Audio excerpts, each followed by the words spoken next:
Prodi Diploma 3 Kebidanan Magelang Poltekkes Kemenkes Semarang juga memfasilitasi para mahasiswa dengan sistem pembelajaran online, sehingga mahasiswa dapat belajar dimanapun dan kapanpun. Perpustakaannya pun menggunakan sistem online dan didukung dengan digital library. Bagi Anda, generasi muda, wanita, lulusan SMA, sekaranglah saatnya Anda bergabung dengan kami. Program Studi Diploma 3 Kebidanan Magelang, Polytechnic Kesehatan, Kementerian Kesehatan Semarang, untuk masa depan diri dan bangsa yang lebih baik di era global.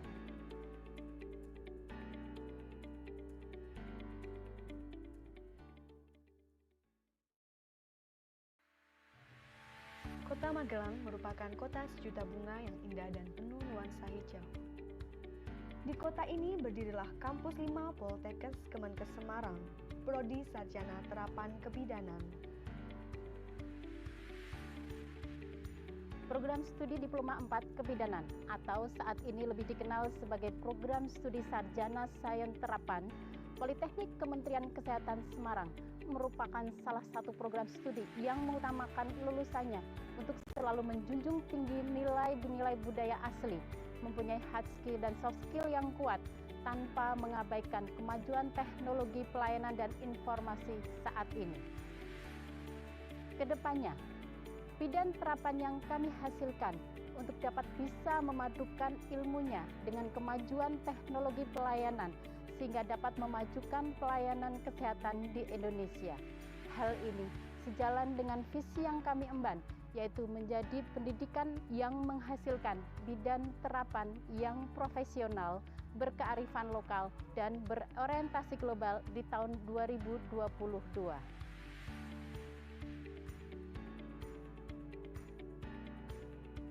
Proses pembelajaran yang dilaksanakan merupakan pembelajaran dengan metode student-centered learning yang memotivasi mahasiswa untuk berkembang dan mandiri dalam pengambilan keputusan dan memperluas ilmu pengetahuannya.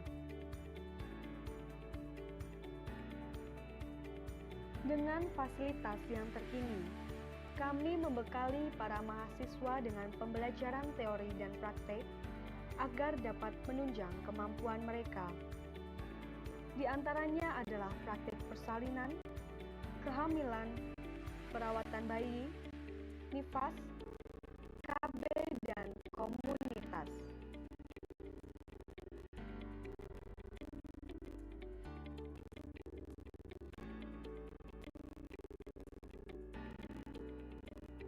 Perpustakaan kami juga menggunakan sistem online, sehingga penelitian yang terdahulu dapat terarsip dengan rapi, serta lebih mudah melakukan publikasi penelitian ilmiah. Student-centered learning process, dosen yang handal, serta mahasiswa yang mempunyai komitmen disiplin diri yang tinggi menjadikan proses pembelajaran yang sangat harmoni pada prodi ini. Kami yakin dan percaya dengan adanya proses pendidikan yang ada saat ini di sini akan bisa menghasilkan bidan terapan yang profesional, berbasis kearifan lokal dan berorientasi global. Bergabunglah bersama kami menjadi bagian dari program studi Sarjana Terapan Kebidanan Magelang untuk menggapai semua asamu.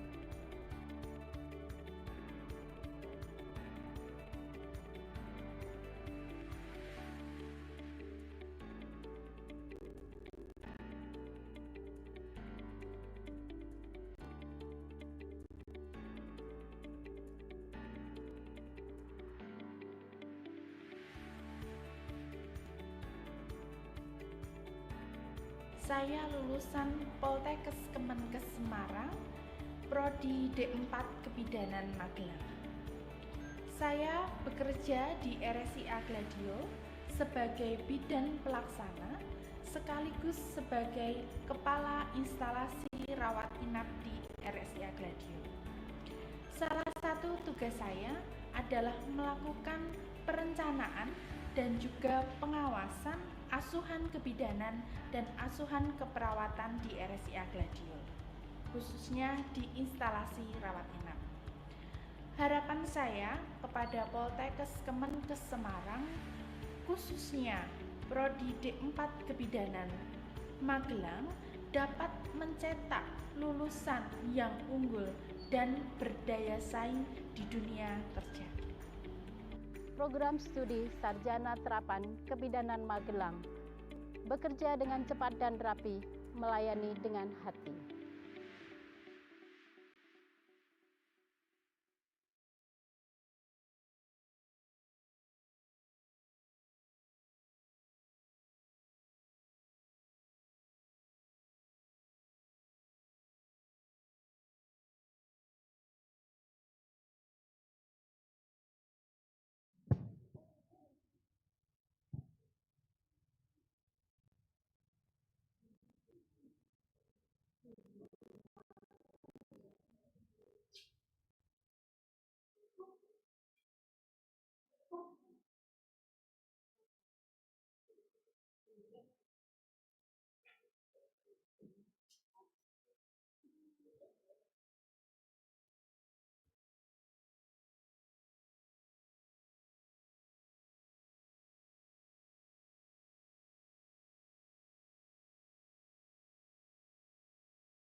Of virtue. The Honorable Director of Semarang Health Polytechnic, Dr. Marsum BESPD MHP. Head of Midwifery Department, Semarang Health Polytechnic, Mrs. Sri Rahayu, S.Cup, STR-Cup, MCAS. Head of Representative for Midwifery Department of Magelang, Mrs. Sri Widatiningsih, MMID. Head of Applied Midwifery Study Program in Magelang, Mrs. Heni Hendriyani, MMID. Secretary of Representative for Midwifery Department of Magelang, Mrs. Arfiana, S.Cup, Nurse, STR-Cup, MCAS. All of the speakers of the international webinar, all lecturers, all staff, and at the Magelang Midwifery Study Program, Student Representative Council, Student Executive Board, Chairman of Student Council, and Chairman of Student Associations, invited guests who have attended, and all participants. First of all praises to Allah Subhanahu wa Ta'ala for all the blessings bestowed on us so that today we can participate in the 2022 International Webinar. Ladies and gentlemen, before we start, let me introduce myself. I am Anissa Rahmawati and Rosalinda Maharani. As Master of Ceremony, let me read out the timeline for the 2022 International Webinar with the theme of Enhancing Midwife Capacity in Prevention of Non-Communicable Diseases. The first is the opening, then followed by the singing the national anthem Indonesia Raya, March of Polkesmar, and Hymn of Polkesmar. Next agenda is the speech delivery, and then the show of opening dance, continued by the main event, presentation from the speakers, and the last event is closing. Ladies and gentlemen, let me convey the rules of this international webinar as follows. Rules before the event. Participants must be registered through the registration link. Participants can take part in the international webinars through Zoom meetings. For the participants who cannot access the Zoom meetings, you can join via live streaming YouTube, Hima Kebidanan Magelang. We will give you the link in the Telegram group. Participants who take part via Zoom must use Zoom name format, namely name_institution on the Zoom meeting display. Participants who take part in the webinar via Zoom are expected to join the Zoom meeting 15 minutes before the event starts. Access to Zoom will be unlocked 10 minutes before the event starts. Then, rules during the event. Participants must dress modestly and behave politely during the international webinar. Participants who attend the Zoom meeting must turn on the camera and use a virtual background that has been determined by the committee. Participants will be muted by the committee during the webinar process. During the webinar, participants are not allowed to record part or all of the webinar. During the webinar, the chat room will be deactivated and will only be used to provide information from the committee.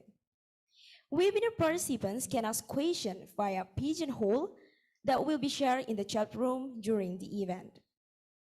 Due to time constraints, only a few questions will be addressed from the Pigeonhole with the most footers. In the middle of the event, the attendance list link will be shared. The link will be closed 15 minutes after the event is over. Attendance is done through a special link that will be shared in the chat room. Certificate will be distributed via email to registered participants who took part in the event from the beginning to the end. Participants who do not fill the registration link and register for attendance will not get a certificate. Ladies and gentlemen, before entering the main event, let us pray according to our respective religions and beliefs so that this international webinar can be well running. Pray, begin.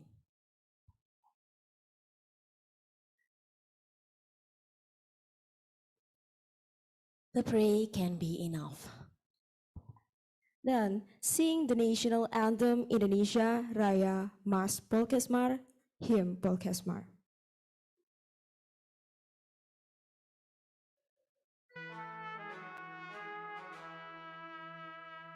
Indonesia tanah airku, tanah tumpah darahku.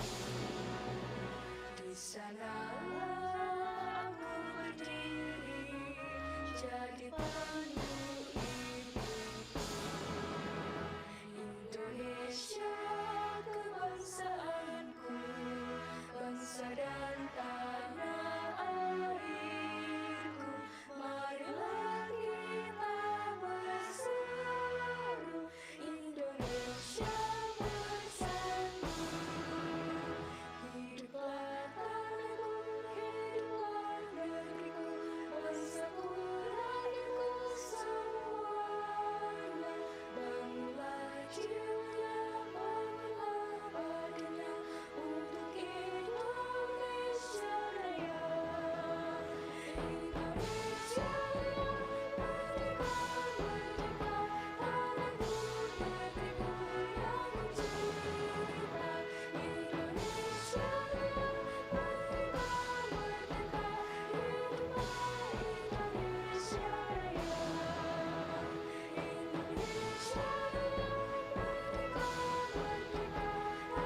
The next schedule is the speech.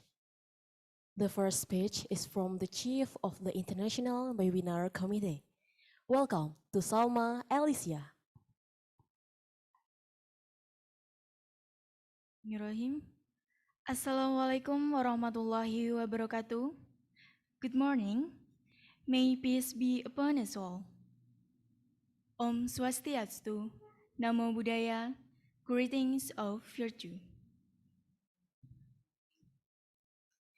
The Honorable Director of Semarang Health Polytechnic, Dr. Marsum BA SPD MHP, Head of Midwifery Department Semarang Health Polytechnic, Mrs. Sri Rahayu Eskep STR Kep MKes, Head of Representative for Midwifery Department of Magelang, Mrs. Sri Widatiningsih MMid, Head of Applied Midwifery Study Program in Magelang, Mrs. Heni Hendriyani MMid, Secretary of Representative for Midwifery Department of Magelang, Mrs. Arviana Eskep, Nurse STR Kep MKes, all of the speakers of international webinar, all lecturers and staff of the Magelang Midwifery Study Program, Student Representative Council, Student Executive Board, Chairman of Student Council, and Chairman of Student Associations, invited guests who have attended, and all participants. First of all praises to Allah Subhanahu wa Ta'ala for all the blessings bestowed on us, so that today we can participate in the 2022 International Webinar. I am Salma Alicia. As the Chief of Committee in this event, I want to say welcome to the 2022 International Webinar. International Webinar is the event that sustainably held by Research and Development Division of Student Association of Midwifery Department of Magelang. And the purpose of this event are: first, increase community participation in maternal and child health. Second, increase knowledge of the community, especially mothers and families, to optimize maternal and child health. On behalf of the entire committee, I would like to thank all those who have helped and supported the implementation of the 2022 International Webinar. I apologize to all parties if in the implementation of this international webinar, there were some mistakes.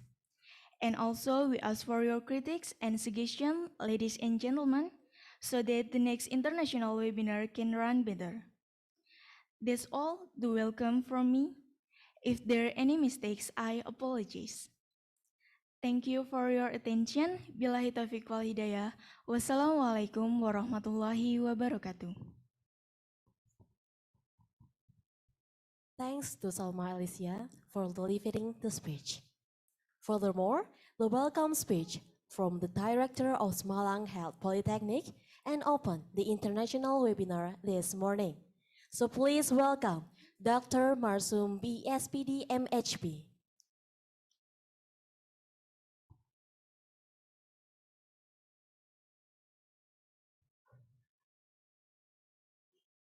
Excuse me, sir.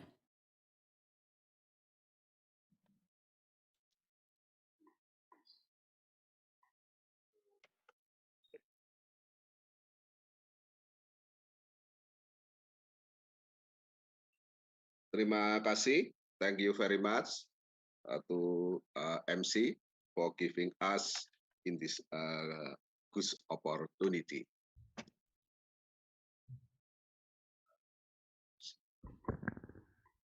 Assalamualaikum warahmatullahi wabarakatuh. Waalaikumsalam warahmatullahi wabarakatuh.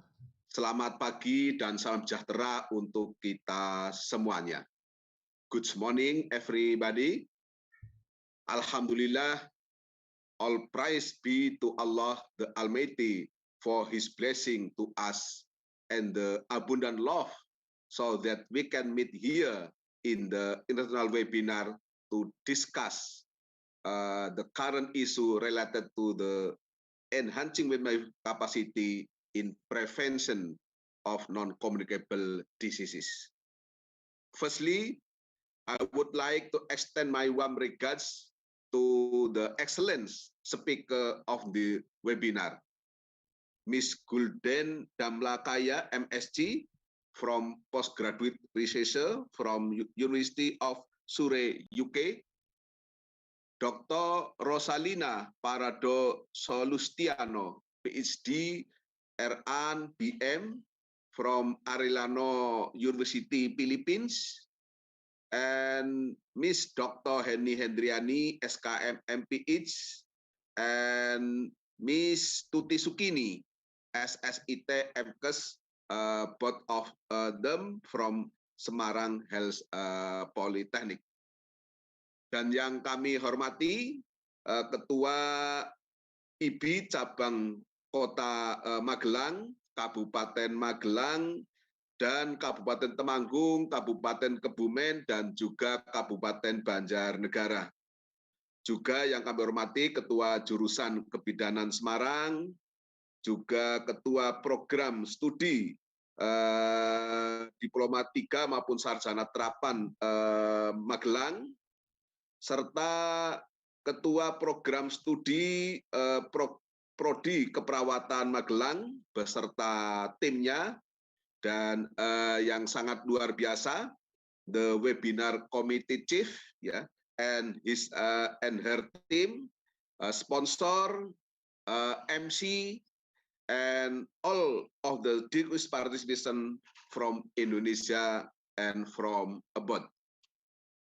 I am Marsum, Director Health Polytechnic Semarang, want to say welcome and thank you for spending your time joining this special event conducted by Midwifery Student Association of Magelang Midwifery Study Program. This event is considered as one of our efforts in recognizing as well as enhancing the capacity of the midwives in prevention of non-communicable diseases. As we know that NCDs kill 41 million people every year, which equal to 71% of all deaths globally. If we talk about maternal and child in relation to non-communicable diseases, we can say that women with NCDs will be having an adverse impact on their reproductive health and also child health. And it will leading in poor quality of the next generation. Prevention and control of NCDs will have a significant impact. Therefore, we need to address this issue in relation to recognize and redefine midwife capacity in prevention of non-communicable diseases.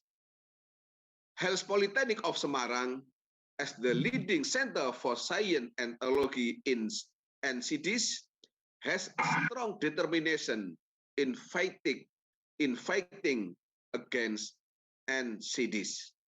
Therefore, I am as a director of Semarang Health Polytechnic, I fully support this extraordinary event.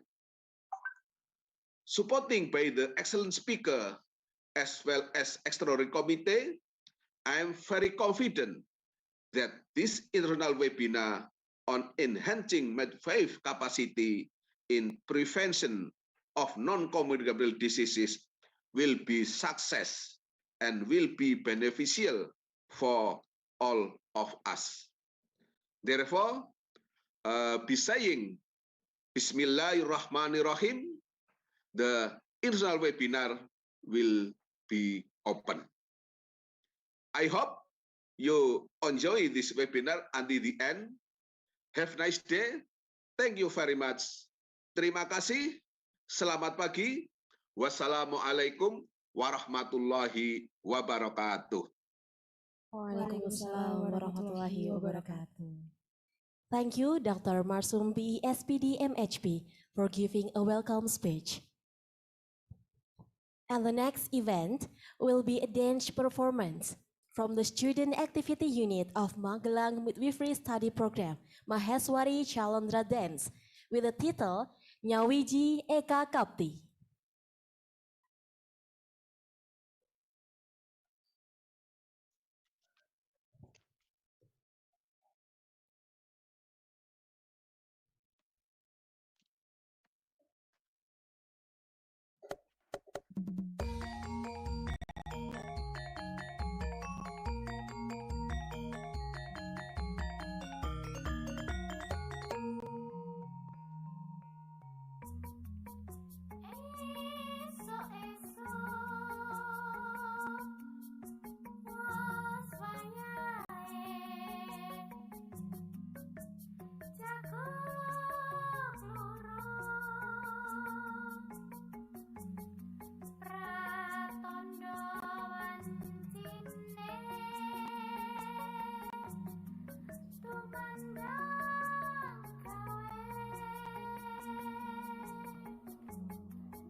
Okay, ladies and gentlemen, the next is the main event of today's international webinar, presentation from the first speaker.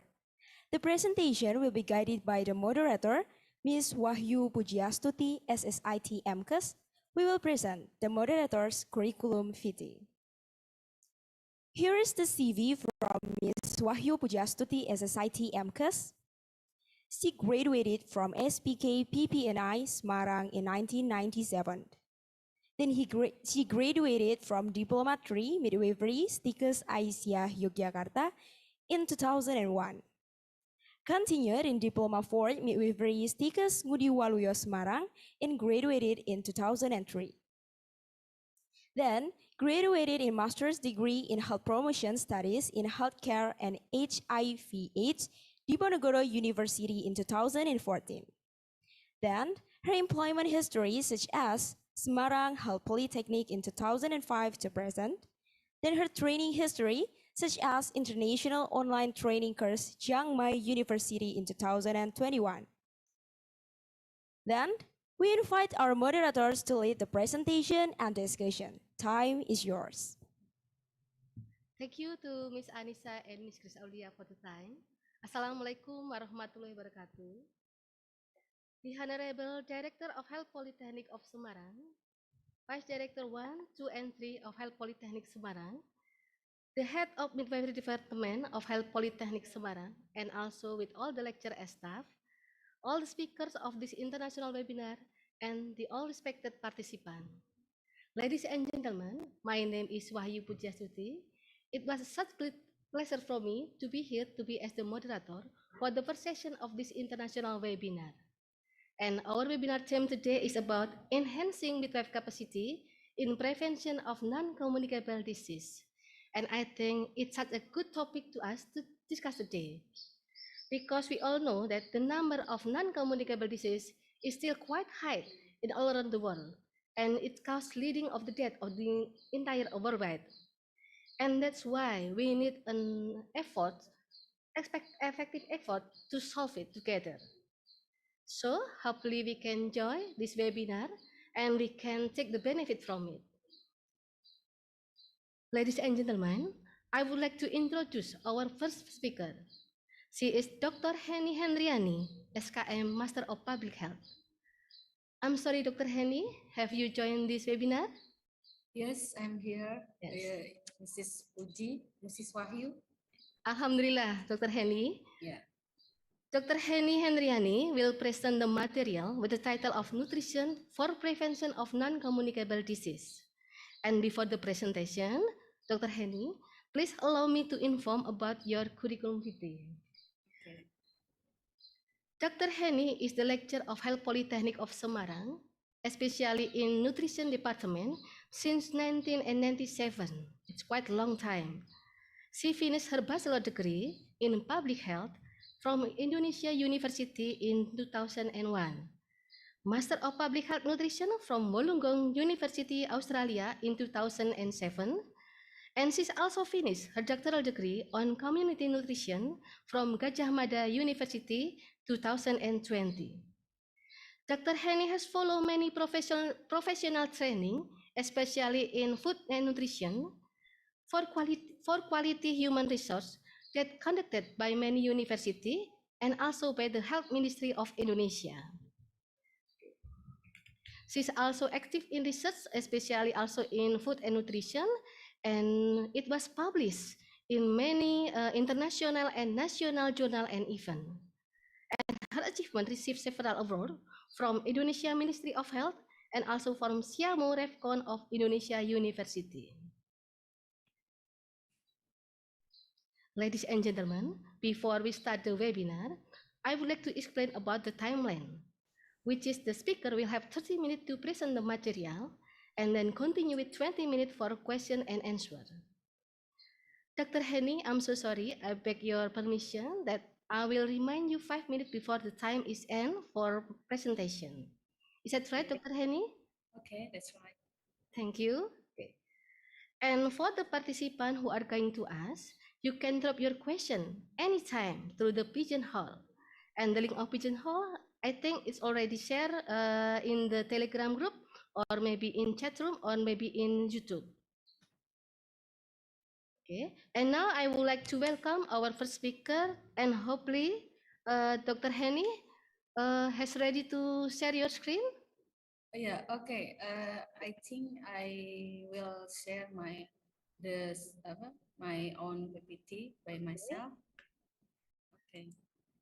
Okay, the curriculum vitae has been very shown, so we can continue to the presentation of the material. Can I make me co-host so I can share Oh my yes, PPT yes, by myself? yes.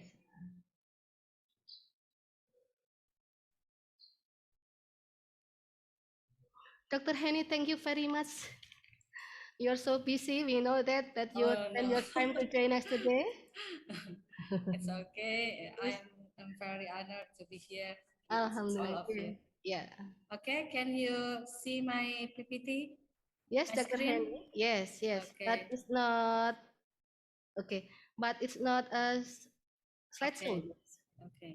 I will make it slideshow. Okay, Okay. that's okay. Yeah. Can you? Yeah. Okay. And okay, Dr. Henry will bring the material with the title is Nutrition for Prevention of Non-Communicable Disease, because we know that the main factor of non-communicable disease is nutrition. Is that right, Dr. Henry? Okay. Yes, okay. So I think the material from the Dr. Heni today is very helping to us, yeah, very helpful to us to understand, especially anyone that working as the provider of health provider. Okay. Okay. Thank you very much, moderator, for giving me the time to present my topic. Honorable Director of Polytechnic of Health Semarang, Dr. Marsum BE SPD MHP, distinguished guests, ladies and gentlemen, good day. Assalamualaikum warahmatullahi wabarakatuh. Waalaikumsalam It warahmatullahi. is an honor to be here to present a topic in international webinar run by Midwifery Study Program of Magelang, Health Polytechnic of Semarang, Ministry of Health Indonesia. I am Dr. Heni Hendriyani, BSc MPH from Nutrition Department, Polytechnic of Health Semarang. I will deliver the topic entitled Nutrition for Prevention of Non-Communicable Diseases. Okay, the outline of my presentation today is background, NCDs trends and magnitude, NCDs risk factors, physical activity, Excuse me, Dr. Henry, I'm so Okay. sorry. I think the slideshow is not appear yet. Oh Can yeah. you maybe repeat the share screen or slideshow? Okay.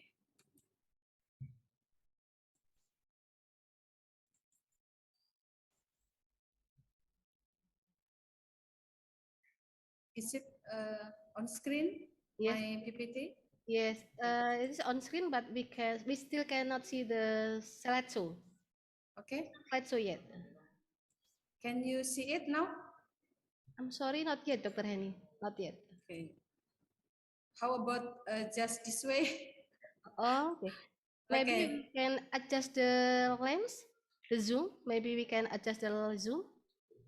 It's still 70%. Maybe we can add it to 90, maybe. Okay. Wait a minute.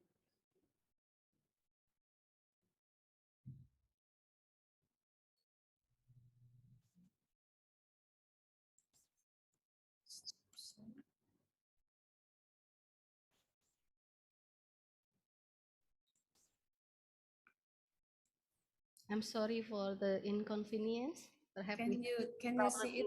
Can you see it now? We see it, but we not see in slideshow appear. Okay, I think this is all right. it's big enough to be seen. Yes. Is it good? Is it good? Okay. Yeah. Okay. Okay, Dr. Heni, that's fine. Okay. Okay. Okay, I will start with the outline. My presentation will be about background, NCD strengths and magnitude, NCDs risk factors, physical activity, nutrition role for NCDs prevention, and specific measure for preventing NCDs. We talk about NCDs. What is NCDs? NCDs is non-communicable diseases. also known as chronic diseases, tend to be a long duration and are the result of a combination of genetic, physiological, environmental, and behavioral factors. The main type of NCD are cardiovascular diseases such as heart attack and stroke, cancer, chronic respiratory diseases such as chronic obstructive pulmonary disease and asthma, and also diabetes. The trend of NCD, non-communicable diseases, kill 41 million people each year, equivalent to 71% of all deaths around the world. And each year, more than 15 million people die from NCD between the ages of 30 and 69 years. And 85% of these premature deaths occur in low and middle income countries. And then 77% of all NCD deaths are in low and middle income countries. And also cardiovascular diseases account for most NCDs deaths, or 17.9 million people annually, followed by cancer, 9.3 million, and respiratory diseases, 4.1 million, and diabetes, 1.5 million. These four groups of diseases account for over 80% of all premature NCD deaths. And tobacco use, physical inactivity, the harmful use of alcohol, and unhealthy diets all increase the risk of dying from NCD. And detection, screening, and treatment of NCDs, as well as palliative care, are key components of the response to NCDs. This is the Indonesian NCDs data from World Health Organization, non-communicable disease country profile 2018. We can see from this pie diagram that NCDs are estimated to account for 73% of all deaths. About 35% of all the 100% is cardiovascular disease with the blue color, and then followed by communicable, maternal, perinatal, and nutritional condition, and then followed by other NCDs, 15%, and then 12% cancer, and others 6%. It is from chronic respiratory diseases, diabetes, and injuries. We can see that NCDs have a big part of all deaths in Indonesia. And this is the line graphic for risk of premature death due to NCDs in percent. As we see, the solid line is about past trends, 2000 and until 2015. The blue one is for males, and the green one, the red one for females. And the light line is about the projected linear trends. We hope that it will not increase, and we have global targets from the dot lines. It's about around 24 or 24% for male, and global target for female is under 20% premature death. But in fact, the projected linear trend is still slightly increased until 2020. So we must have extra effort to make a global target for the decrease of the non-communicable diseases in Indonesia. As we know that NCDs have modifiable behavioral risk factor, that this behavioral, we can change our behavior so we can prevent the NCDs. Number one is tobacco accounts for over 70.2 million deaths every year, including from the effect of exposure to secondhand smoke. And 4.1 million annual deaths have been attributed to excess salt or sodium intake. This is the nutrition one. And then 1.6 million deaths annually can be attributed to insufficient physical activity. And then more than half of the 3.3 million annual deaths attributable to alcohol use are from NCDs, including cancer. And there is metabolic risk factor. The process of metabolism inside our body, that is raised blood pressure, overweight or obesity, and then hyperlipidemia or high level of fat in the blood, and hyperglycemia or high blood glucose levels. So this is the main metabolic risk factor for NCDs, and almost over 40% of Indonesians have these risk factors. And then speaking about NCDs, we have to speak about physical activity, not nutrition only.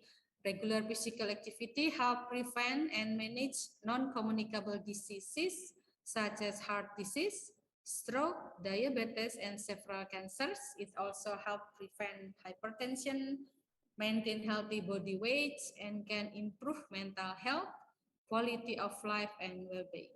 Physical activity refers to all movement. Popular ways to be active include walking, cycling, wheeling, sport, and recreation and play, and can be done at any level of skill and for enjoyment by everybody. And then we have data that 1 in 4 adults and 81% of adolescents do not enough physical activity. Levels of inactivity increase due to changing transport patterns, increased use of technology for work and recreation, cultural values, and increasing sedentary behaviors. Increased level of physical inactivity have negative impacts on health system, the environment, economic development, community well-being, and quality of life.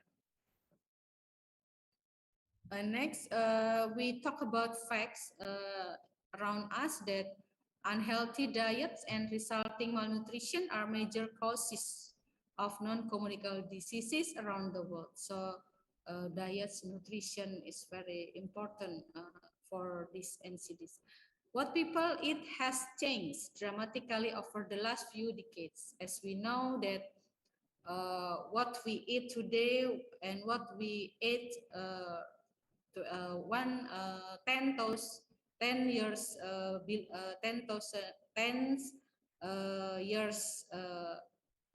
before is very different.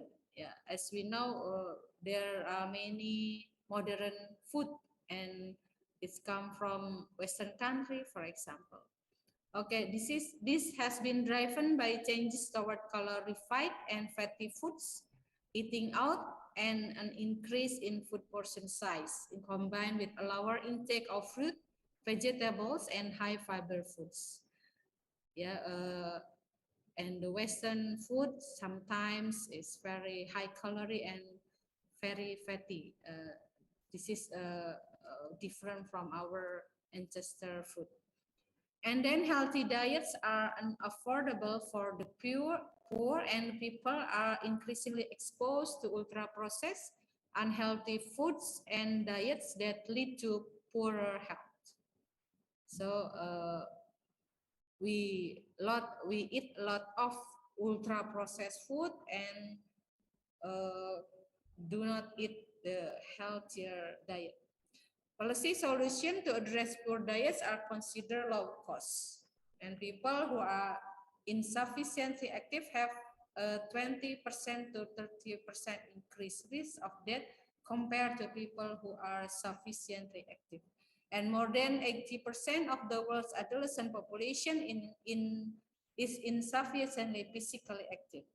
This is the fact. And then we will talk about what is a healthy diet. Healthy diet is a balanced, diverse, and meet a person micronutrient such as protein, fat, carbohydrate, and fiber, and micronutrients such as minerals and vitamins, needs depending on their stage of life. We have AKG, angka kecukupan gizi, for Indonesian daily recommended nutrition. Between male and females and different age group, it's different needs depending on their stage of life. And healthy diets are rich in fiber, fruit, vegetables, lentils, beans, nuts, and whole grain. So maybe many of us asking what is a healthy diet? Healthy diets, the characteristic is rich in fiber, fruit, vegetables, lentils, beans, nuts, and whole grains. Okay, generally healthy diets contain fat intake of less than 30% of total energy. This should be mainly unsaturated fats with less from saturated fats. And trans fats should be not consumed. Sugar intake of less than 10% of total energy, but preferably less than 5%. And then salt intake of less than 5 grams per day, and fruit and vegetables intake at least 400 grams per day. And then we will look at salt intake. High salt intake, this is a leading dietary risk factor for death and illness worldwide.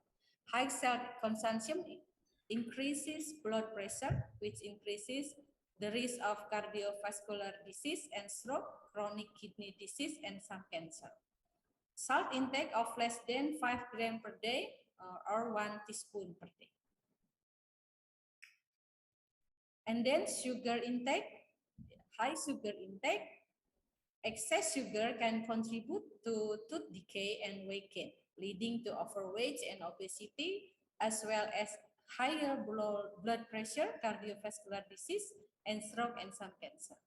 Sugar intake of less than 10% of total energy, but preferably less than 5% or around 2 tablespoons per day. And then fats, high trans fat intake linked to cardiovascular disease and stroke. Naturally occurring trans fat are produced in the gut of some animals, and foods made from these animals, such as milk and meat products, may contain small quantity of this fat, but artificial trans fat or trans fatty acid are created in an industrial process that adds hydrogen to liquid vegetable oils to make them more solid. And then fat intake of less than 30 of total energy is about 2 tablespoons per day. Yeah. Deep frying, some food that contain high in trans fat is a deep frying foods such as like this. And then vegetable and fruits. Low fruit and vegetable intake, this is linked to several cancer, cardiovascular disease, and stroke. Fruit and vegetables intake at least 400 grams per day. And then fiber, low intake of fibers, grains, nuts, seeds, micronutrients. This is linked to diabetes, cardiovascular disease, and stroke, and also some cancer. Fiber intake should be around 30 grams per day. For Indonesian, we have a rule for how we eat. It's called isi piringku. This is a balanced diet or gizi seimbang. This is my plate for adults.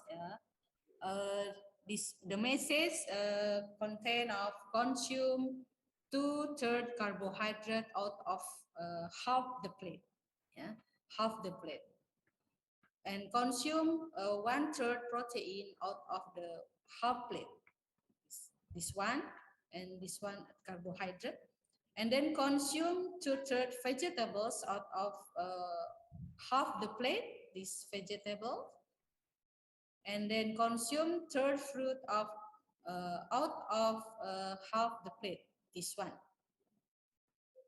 And then drink about more than 8 glasses of water per day. It is recommended to drink 1 or 2 glasses of milk daily or consume 3 servings of dairy product per day. So this is our guidelines for eating for Indonesian. If we follow this guideline, it's hope that we can prevent NCDs for ourselves and our family. And unhealthy diets and resulting malnutrition are linked to several including overweight and obesity. Yeah, if we consume much sugar, much fats, it's getting overweight and obesity. This is also associated with elevated blood pressure, high cholesterol, diabetes, cardiovascular disease, and stroke, cancer, and resistant reaction of insulin.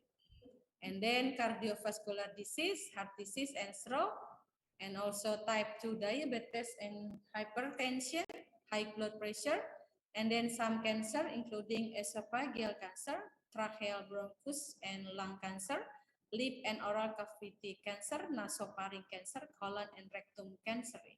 This is sometimes from less fiber in our diet.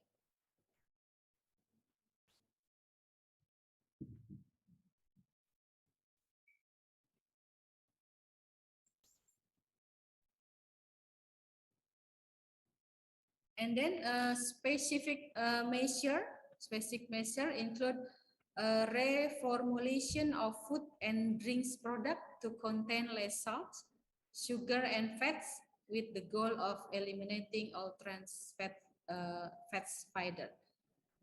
Can you see my PPT? Yes. Okay. We should reformulation of food and drink product so it will contain less salt, sugar, and fats. And then limiting marketing and promotion of unhealthy foods and drink product, especially to children and adolescents, including online and in places where they hang out. So there must be several efforts to combat the NCDs.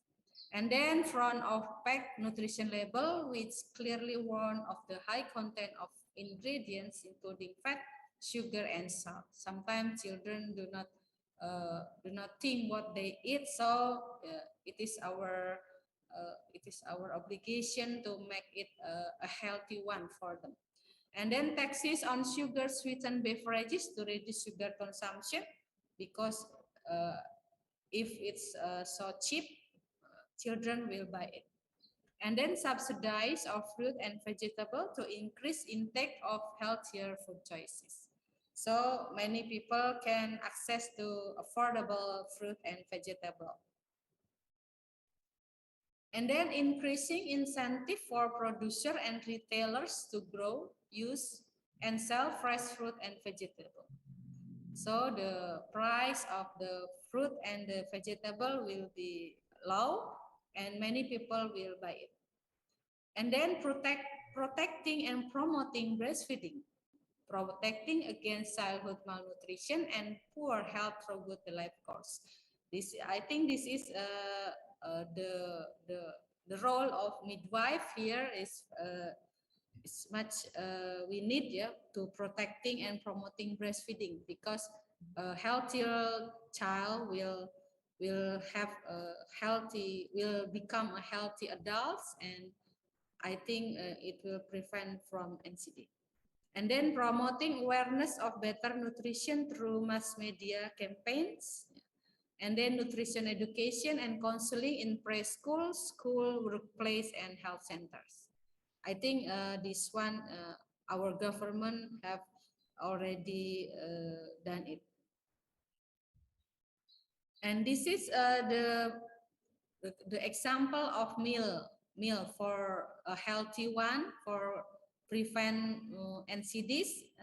This is for 2,000 calories in one day. Yeah. At breakfast, we can eat rice for about 150 gram, and then omelette 60 gram, and broccoli sauteed with tofu 150 gram, and then mango 100 gram, and then for snack banana cake 75 gram. We can see that we add many vegetable here and also fruit as our food. And then for lunch, we can eat rice 150 gram, chicken grill 75 gram, and loaf tofu 50 gram, and then vegetable soap 150 gram, and orange juice 250 milli. And also for snack, we choose fruit, watermelon 100 gram. And then for the dinner, we can eat rice 100 gram, chicken with tomato sauce 75 gram, and steamed tofu 75 gram, vegetable soup 100 gram, and mixed fruit salad 100 gram. So our food full of vegetable and fruit. Okay, maybe this is from me about nutrition to prevent non-communicable disease. Thank you very much for your attention. I give the time back to the moderator.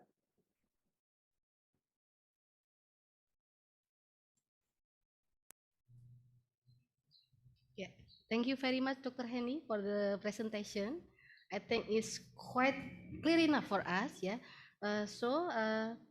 Maybe there's two things that I can figure out from your explanation. The most important thing that when we consume some nutrition, we should not only thinking about the type of the food, but we also have to make sure that the proportion is correct. Is that right, Dr. Heni? Yes, that's right.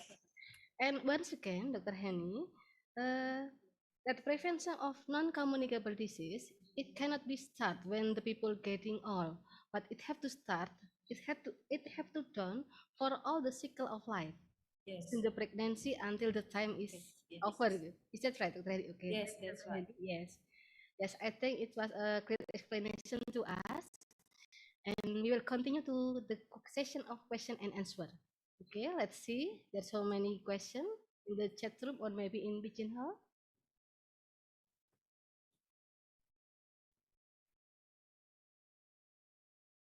Okay. Okay, we have two questions, Dr. Heni. This is from, the first one is from Novita Agustiana. The question is that she want to ask to you, yeah, is that a pregnancy women with the low energy can we have the risk for the baby? So the baby can have the non-communicable disease when the baby is getting adult. Okay. And Okay. is it only risky for the baby with the maybe that have a genetic or from the family, Dr. Heni. Okay. And the second question is from Briliani. Why non-communicable disease such as heart disease, diabetes mellitus, cholesterol are more common in men than women? Okay. Yes, but still there is possibility too that the women will have this disease. Yeah. Okay. Okay, Dr. Heni, please to give your explanation, your enlightenment to us. Okay, thank you very much for the question for Novita and Liliani.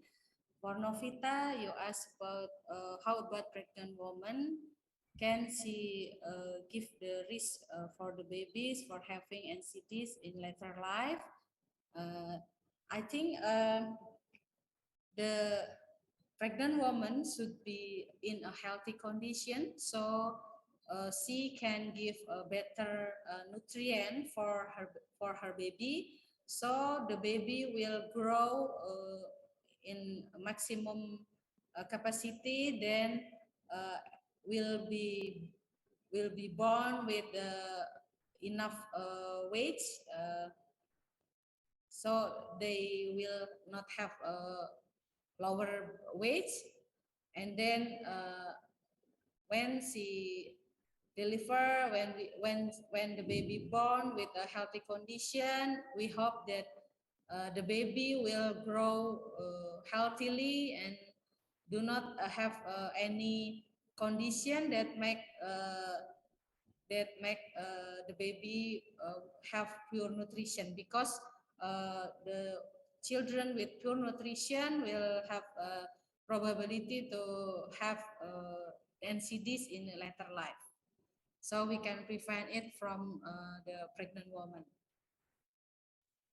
And then why non-communicable disease such as heart disease, diabetes, and cholesterol more common in men than women?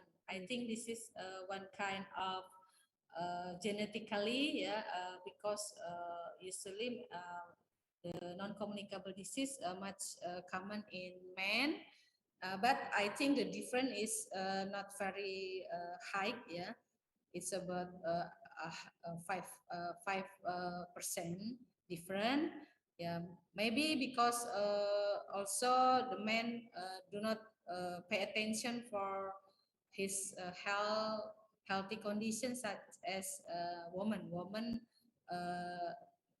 is more concerned about their health. And then next, we know that breakfast. We know how do we keep our body healthy? Okay, should I continue answer this question? Okay. From Salma. Okay, how do we keep our body healthy into the fast food world? Okay, this is a difficult one, yeah, because there are so many fast food restaurant around us today, yeah, not only in city but also in the village, yeah. I think it's depend on us, yeah. That's why nutrition education and counseling is very important. Mass media campaign, so people will have a capability to choose the healthy food for themselves, yeah. And then I think we can eat any food, but not in a very frequently, and also portion size. We have to pay attention for portion size, yeah. And then we know that breakfast culture in each country is different. How about habit of having breakfast of bread or cereal in the morning is healthy and good for the breakfast? Yeah, that's right. For the DES diet, yeah, the DES diet, this is the diet for combating hypertension, for preventing hypertension. In the morning, it is good for us. It's better for us to have oats, yeah, or such as cereal, yeah, cereal, whole grain in the morning to have healthier cholesterol or healthier menu for us. Yeah, that's right. And then how to deal with the high marketing of ready-to-eat foods for babies. What steps should be taken by the concern, including professional and educational organizations? Okay, yeah. This is back to us again, yeah. If we want our family is in a healthy condition, we have to read, yeah, and search information what the best food for our family, yeah. The good one is always a natural one, yeah. And then we should try to prepare it by ourselves at home, yeah, if we have time. And when it can be avoided to buy, I think we can minimize consume such food, yeah. And then Salma, how about junk food phenomena in Indonesia? Is that good for us? We know that much people in Indonesia love it. Yeah, yeah. It's we should concern about our health and read many many information about the good and the bad of food for us, yeah. At least we minimize the frequency, the portion size, yeah. At least just one time in a week. That's for just fun and for hanging out with friends, yeah. But not everyday food for us, yeah. Okay, I think that's all for the question, Mrs. Puji. Yes. Still unmute? Okay. Okay. Thank you very much, Dr. Heni, for the answer. And from that many questions that we can conclude that the first one is about we should prepare the nutrition from the preconception time. I think that's right. Yeah. Okay. So to prevent the mother or pregnant woman having low energy problem, so we have to prepare it from the preconception. And I think it's one of midwife competency, Dr. Heni. Okay. So we, as a midwife, we have to support the women that planning for having pregnancy. Okay. And from the second question, that man is more risky to have NCDs, and I think it should be women to have the more risky, Dr. Heni, because we have a more complex hormone, but actually women have a very big concern in health. Yeah, so the women usually have a better lifestyle, not smoking, and the women also have to carrying the baby, have to carrying the child. So we have to prevent ourselves from the negative behavior. Okay. That's right. And okay, and about the I'm sorry about the this diet. Okay, about cereal. Okay, Yes. yeah. This And diet is high in fruit and vegetable. So Oh. the menu that I give the example is such kind of this diet, such as like that. We add many vegetable and fruit for our snack. Okay, thank you. That just correlate with the explanation about the high sugar risk, high salt risk. Is that right, Dr.? Because when we eat or we consume more vegetable and fruit, it will reduce the salt and sugar in our body. So it prevent from many NCDs. Yes, absolutely. Yes. Okay. Yeah. And the last question, interesting about the high marketing of food for the baby. Yeah. Okay. And I think, as the Dr. Heni explained, that making food for the baby is not only about the nutrition, but I think it's also about love. Yes. Yeah, it's so how big love from the mother from the child. Yes, yeah. So it have many benefit not only from the nutrition, but also there is many factor like psychology and the others. Okay. Yes. Yeah. Because food preference and food habits, it started from very early early age. Yeah. So we have to make it a good one, a good start for our children to familiar with natural food one. Yes, that's right, Dr. Heni. Yeah. Because the main or the basic factor for NCDs is nutrition.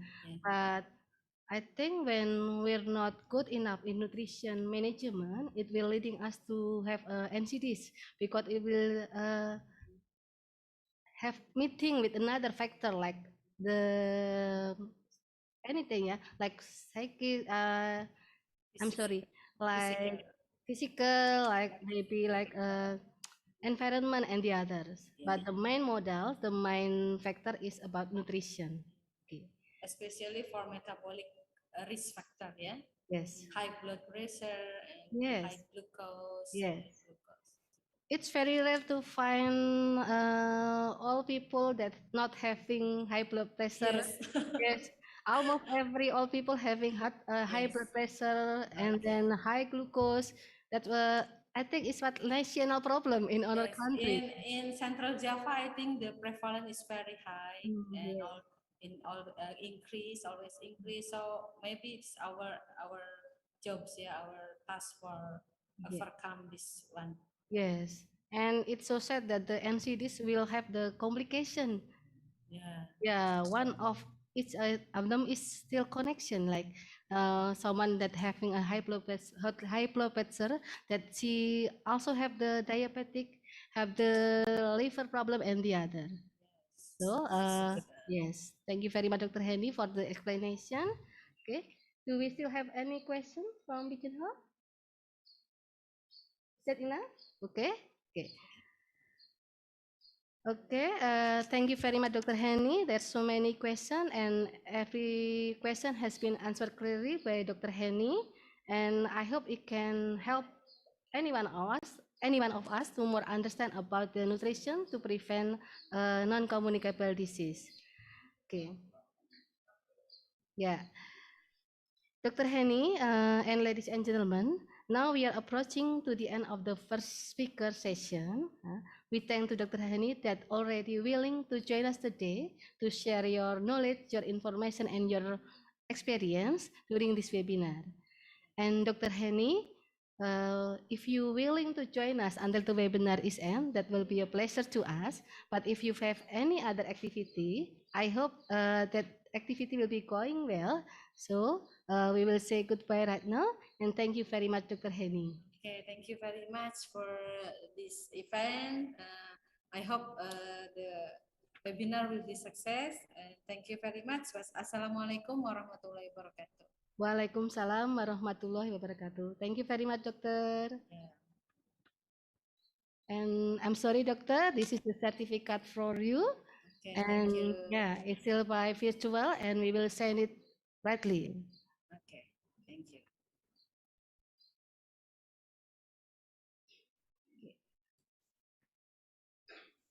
Okay. Have a nice day, Dr. Heni. Okay, bye-bye. Yes, thank you very much.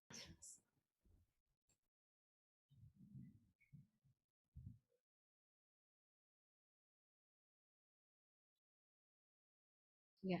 And now we will return the time to the MC, to Miss Anissa and Miss Chris Aulia. The time is yours.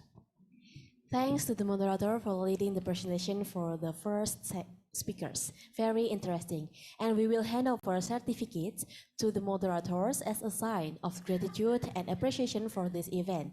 To Mrs. Wahyu Pujiastuti SSIT MKes, we will show your certificate of appreciation on the display and take a picture of it. Okay, we will count from 3, 2, 1. Okay, we would like to say thank you once again to Mrs. Wahyu Pujiastuti SSIT MKes.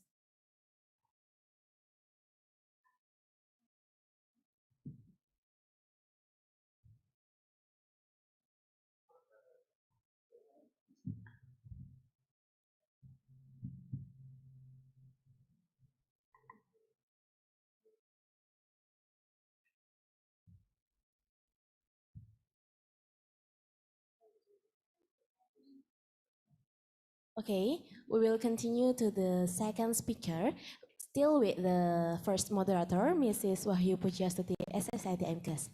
Okay, the floor is handed to you. Okay.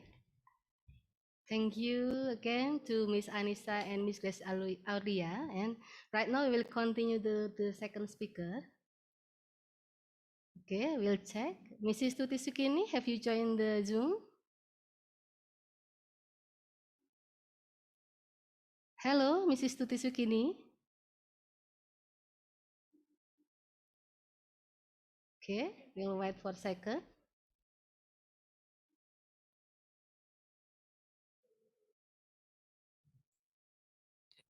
Yes, hello, Mrs. Wahyu Pujiastuti. Alhamdulillah, thank you very much, Mrs. Tuti Sukini. Okay. Okay. Okay, ladies and gentlemen, we will continue to our second speaker today. Yeah, but before the presentation start, I would like to inform about the Mrs. Tuti Sukini curriculum vitae. Okay, her name is Tuti Sukini, Master of Health. She was born in Lampung in 1967. Okay, Mrs. Tuti Sukini was a lecturer in Health Polytechnic of Semarang. I think it's about since 90 and 90. I'm sorry if I'm wrong, Mrs. Tuti Sukini. It's very long time. Okay, Mrs. Tuti Sukini is finished her Bachelor of Midwifery from Gajah Mada University in year of 2002, and she continued with the Master of Public Health, also in Gajah Mada University, with the concentration of maternal, child, and health reproduction. Okay, Mrs. Tuti Sukini is active in research with the focus on prevention of non-communicable disease. There's so many research about the intervention to prevent the non-communicable disease that have she done, and that has been published in many international and national journal or event. Okay, ladies and gentlemen, before we start the presentation, I would like to remind again about the timeline of the presentation. Okay, for the presentation, we have 30 minutes and we'll continue with 20 minutes to question and answer. Okay, and also you can all put your question into the pigeonhole anytime. So we will answer it after the presentation is finished. Okay. Mrs. Tuti Sukini, I'm sorry, I beg your permission. I will remind you maybe about 5 minutes before the time to presentation is over. Is that right, Mrs. Tuti Sukini? Yes, thank you, Mrs. Wahyu Pujiastuti. Thank you very much. Okay. Okay, and for participants who are going to ask, yeah, your question will be dropped to pigeonhole, and it's still the same pigeonhole like the first speaker. And now I would like to welcome our second speaker, Mrs. Tuti Sukini, Master of Health. Okay, Mrs. Tuti Sukini, how are you today? Yes, I am fine. Alhamdulillah, you look so pretty with your yellow hair. Okay, Alhamdulillah. Okay, Alhamdulillah that you can join to us with us today. Okay, so we can follow. We can continue this webinar. Okay. Okay, Mrs. Tuti Sukini, if you are ready, we can start the presentation right now. Yes, thank you very much for the time given to me. Assalamualaikum warahmatullahi wabarakatuh. Waalaikumsalam warahmatullahi wabarakatuh. First of all, I would like to express my gratitude to Allah Subhanahu wa Ta'ala because with His blessing we can meet at this webinar in good health and well-being. Good morning, happy webinar participants. It is an honor to meet you on this beautiful day. Thank you for coming to this webinar, and thanks to the moderator, Mrs. Wahyu Pujiastuti. On this occasion, I would like to share information about the epidemiology of non-communicable disease. There is saying that you don't know it, you don't love it. Introduce me. My name is Tuti Sukini, a lecturer at the Midwifery Study Program of Magelang. Before go to the topic of our discussion this morning, let's looking backward for a moment our activities this week, because lifestyle is very influential with non-communicable disease. Next slide. All right. Before go to the topic of our discussion this morning, let's looking backward for a moment of activity this week, because lifestyle is very influential with not communicable disease. The first, how many times do you exercise in a week?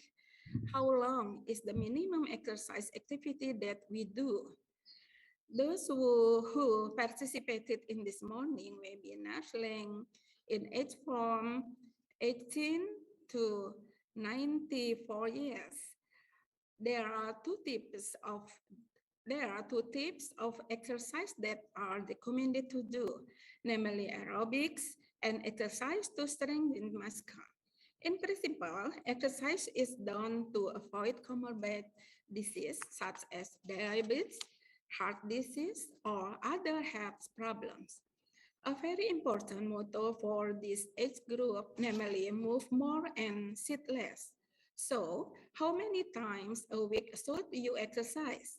It is recommended to exercise at least 150 minutes a week, or just 30 minutes for 5 times a week. Not much, right? Okay. At the second, how is your diet every day? Yes, this has been explained by the previous speaker, Dr. Heni Hendriyani, SKMMP, MPH. Okay, langsung saja kita ke yang ketiga, yaitu have you ever had a heart check? Heart checks should be carried out periodically. This is intended to maintain the health status of the workplace after being in work, as well as assessing the possibility of any effect from work as early as possible, which need to be controlled with preventive efforts. Number 4, how is your sleep pattern every day? Meeting the ideal bedtime is something that everyone needs. The reason is There are so many benefits that can be found, ranging from maintaining an ideal body weight, supporting growth and development in children, to reducing stress. Sleep needs vary depending on age. As you get older, the needs for sleep decreases. And the last, have you ever smoked and consumed alcohol? According to the Ministry of Health, in the result of research that smoking and consuming alcoholic beverage is one of the behaviors that are risky to trigger non-communicable disease. Smoking is very dangerous because it can damage the entire cardiovascular systems. Nicotine content can make blood vessels tighten, which then restrict blood flow. Over time, narrowing will occur along with damage to the blood vessels. This condition can lead to peripheral artery disease.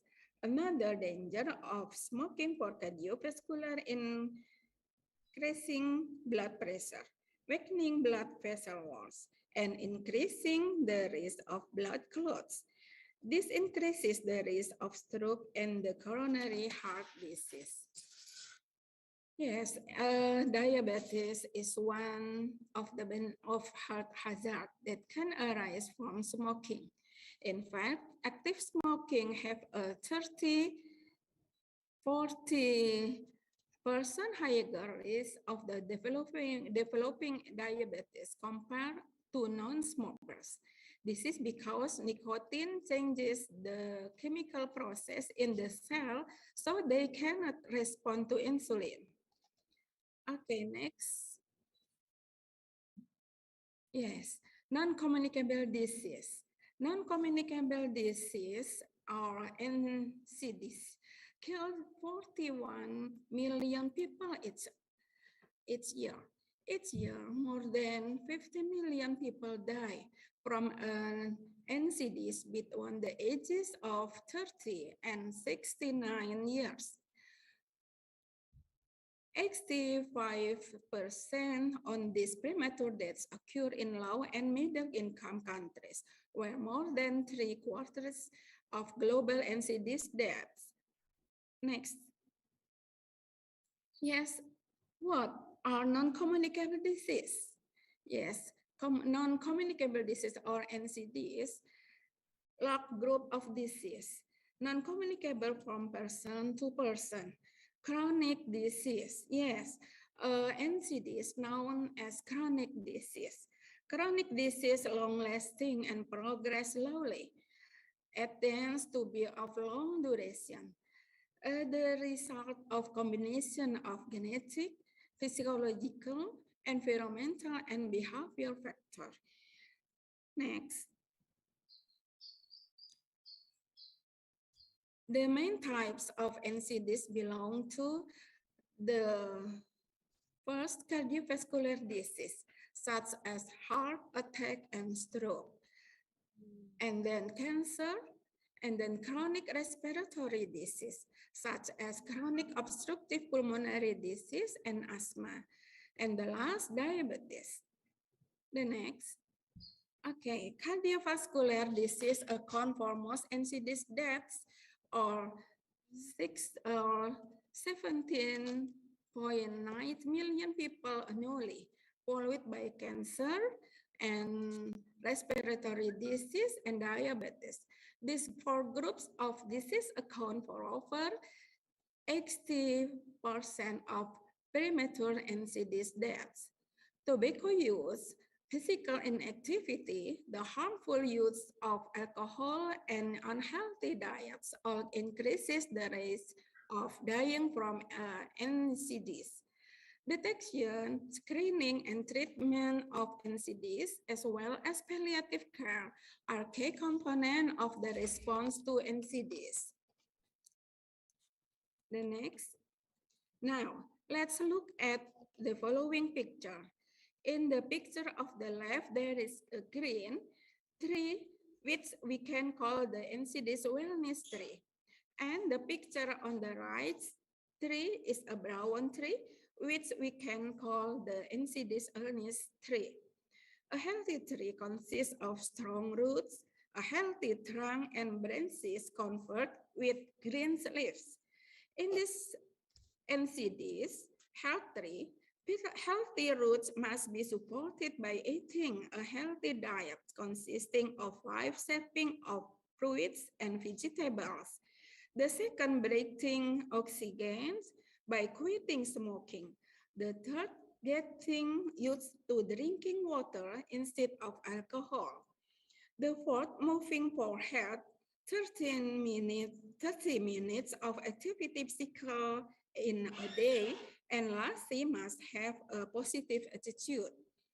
If the roots are healthy, the tree trunk will be healthy, which is characterized by normal weight, normal blood sugar, normal blood cholesterol, and normal blood pressure. Thus, healthy twigs and leaves will grow, which can be felt by our body in a healthy condition, such as healthy mind, kidney, liver, heart, lungs, and eyes. Otherwise, the tree on the right is the illness tree. If the roots are not good, such as eating junk food, smoking, alcohol, and cover abuse, physical activity, and stress and worries, the tree trunk will also feel unhealthy. This can be characterized by high weight, high blood sugar, high blood cholesterol, and high blood pressure.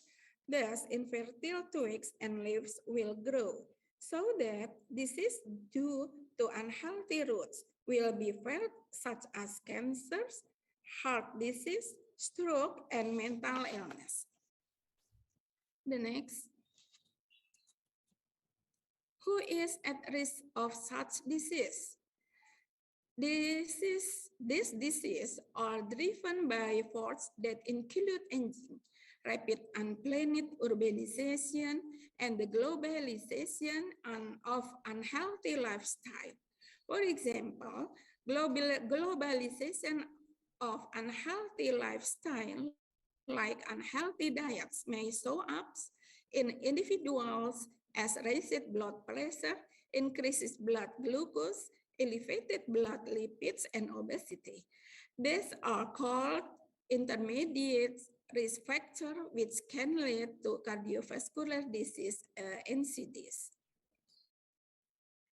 NCDs risk factor 1, the second modifier behavior risk factor, and the second metabolic or physiological risk factor. Modifiable behavior risk factor can be risk factor, it can be changed. Modifiable behaviors such as tobacco use, physical inactivity, unhealthy diets, and the harmful use of alcohol all increase the risk of NCDs. These risk factors are also known to operate in similar manner all over the world.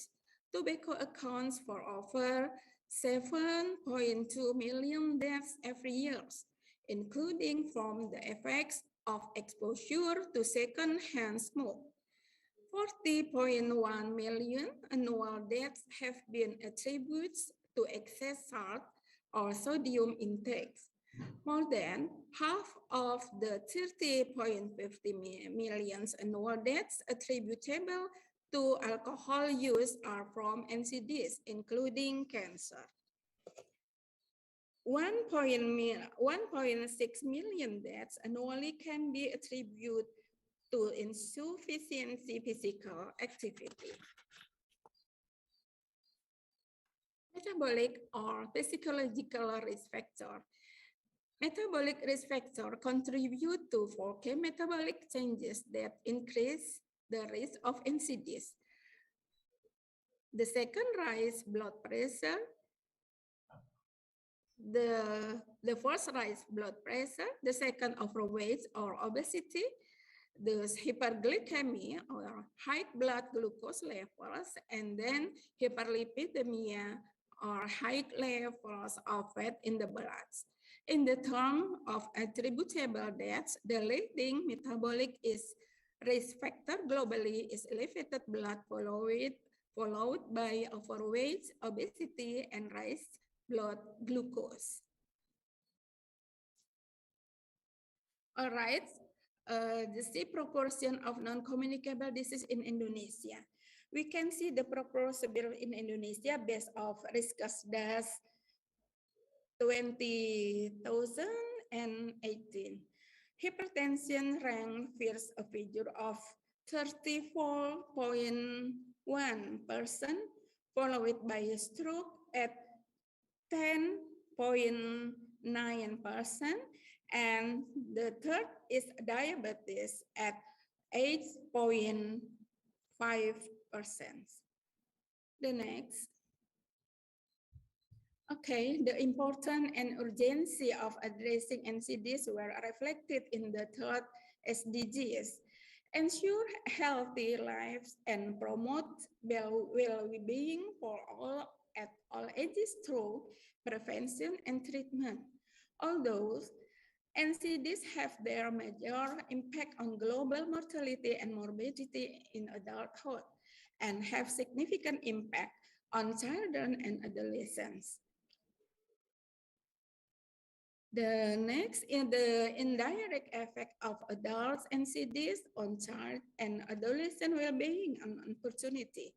Beginning childhood obesity has a direct and negative impact on mental and emotional well-being, peer relation, and learning and opportunities to participate in education and recreation.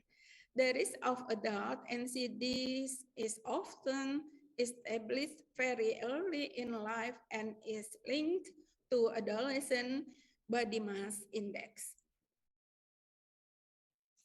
To address the global burden of NCDs, a gradual shift in the focus of maternal and child health programs is required beyond survival and onto healthy child and adolescent development. All right, next. Potential entry points for NCDs prevention in MC8 programs recognize the importance of a cross-sectoral approach.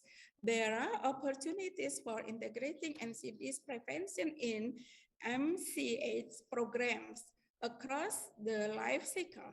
Many of the same activities that impact child survival and child and adolescent health can directly influence policy, practices, resources, and behaviors that reduce NCDs risk. Breastfeeding promotion and support is a very concrete example. Until recently, breastfeeding promotion focused on its child survival benefit and not that appropriate breastfeeding probably reduce the risk of overweight and type 2 diabetes among children later in life, and women risk of breast and ovarian cancer and type 2 diabetes. Similarly, incorporating on NCDs focus into antenatal care, focusing on weight gain, micronutrient supplementation, and physical activity. Social determinants and factors outside the health sector have such a strong influence of NCDs risk and outcome. Prevention requires a comprehensive multi-sectoral action, including through the education sector, the food and beverage industry, and agriculture, transport system, and built environments, and by the media. The education sector has a clear role in reducing future NCDs risk among children and adolescents. Existing evidence strongly suggests that preschool, primary, and secondary school programs influencing dietary consumption Participation in physical activity and attitude to exercise raise awareness and establish norms that can influence entire households. Education next. Education programs may indirectly contribute to NCDs prevention through life skill education and influencing attitude to physical activity, diet, tobacco, and alcohol. Prevention and NCDs race will require private sector engagement in multiple sectors: food and beverage production, marketing, and media representation are particularly relevant to NCDs reduction early in life. Next. Thank you very much. Kembali ke Ibu Moderator, Ibu Wahyu Pujiastuti.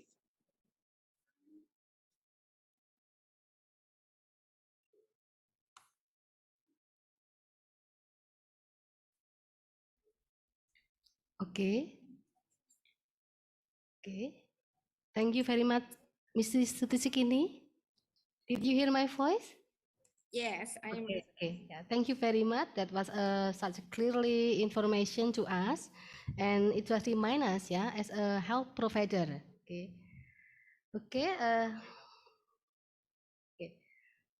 Let's see. There's from the Pigeon Hall. Is there any question that's been thrown there?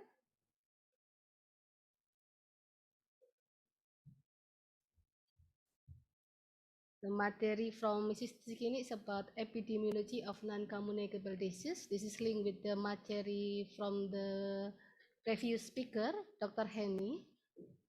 If Dr. Heni has explained about the nutrition need to prevent the non-communicable disease, and Mrs. Sukini has strengthened that, explain that so many factors that influence the non-communicable disease.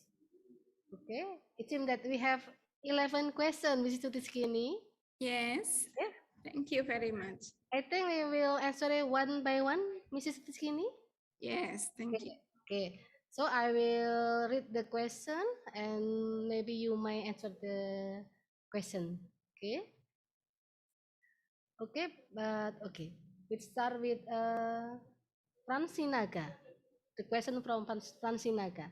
The question to Mrs. Tuti Sukini: how the way to cut the NCD patient genetics in such of diabetic or heart attack but want to have a normal life.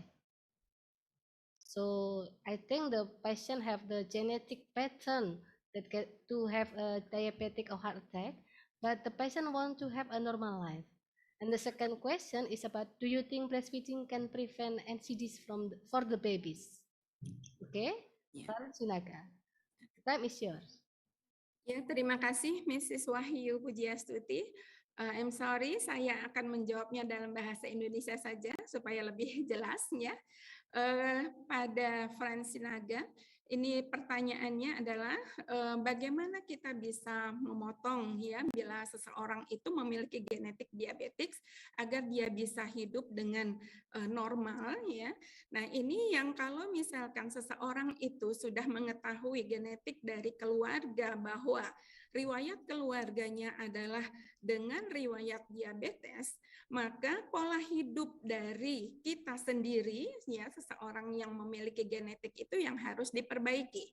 Jadi bila ada genetik seperti itu, tentunya pola aktivitas dirinya itu harus dibenahi ya dengan minimal berolahraga dalam sehari itu 30 menit ya.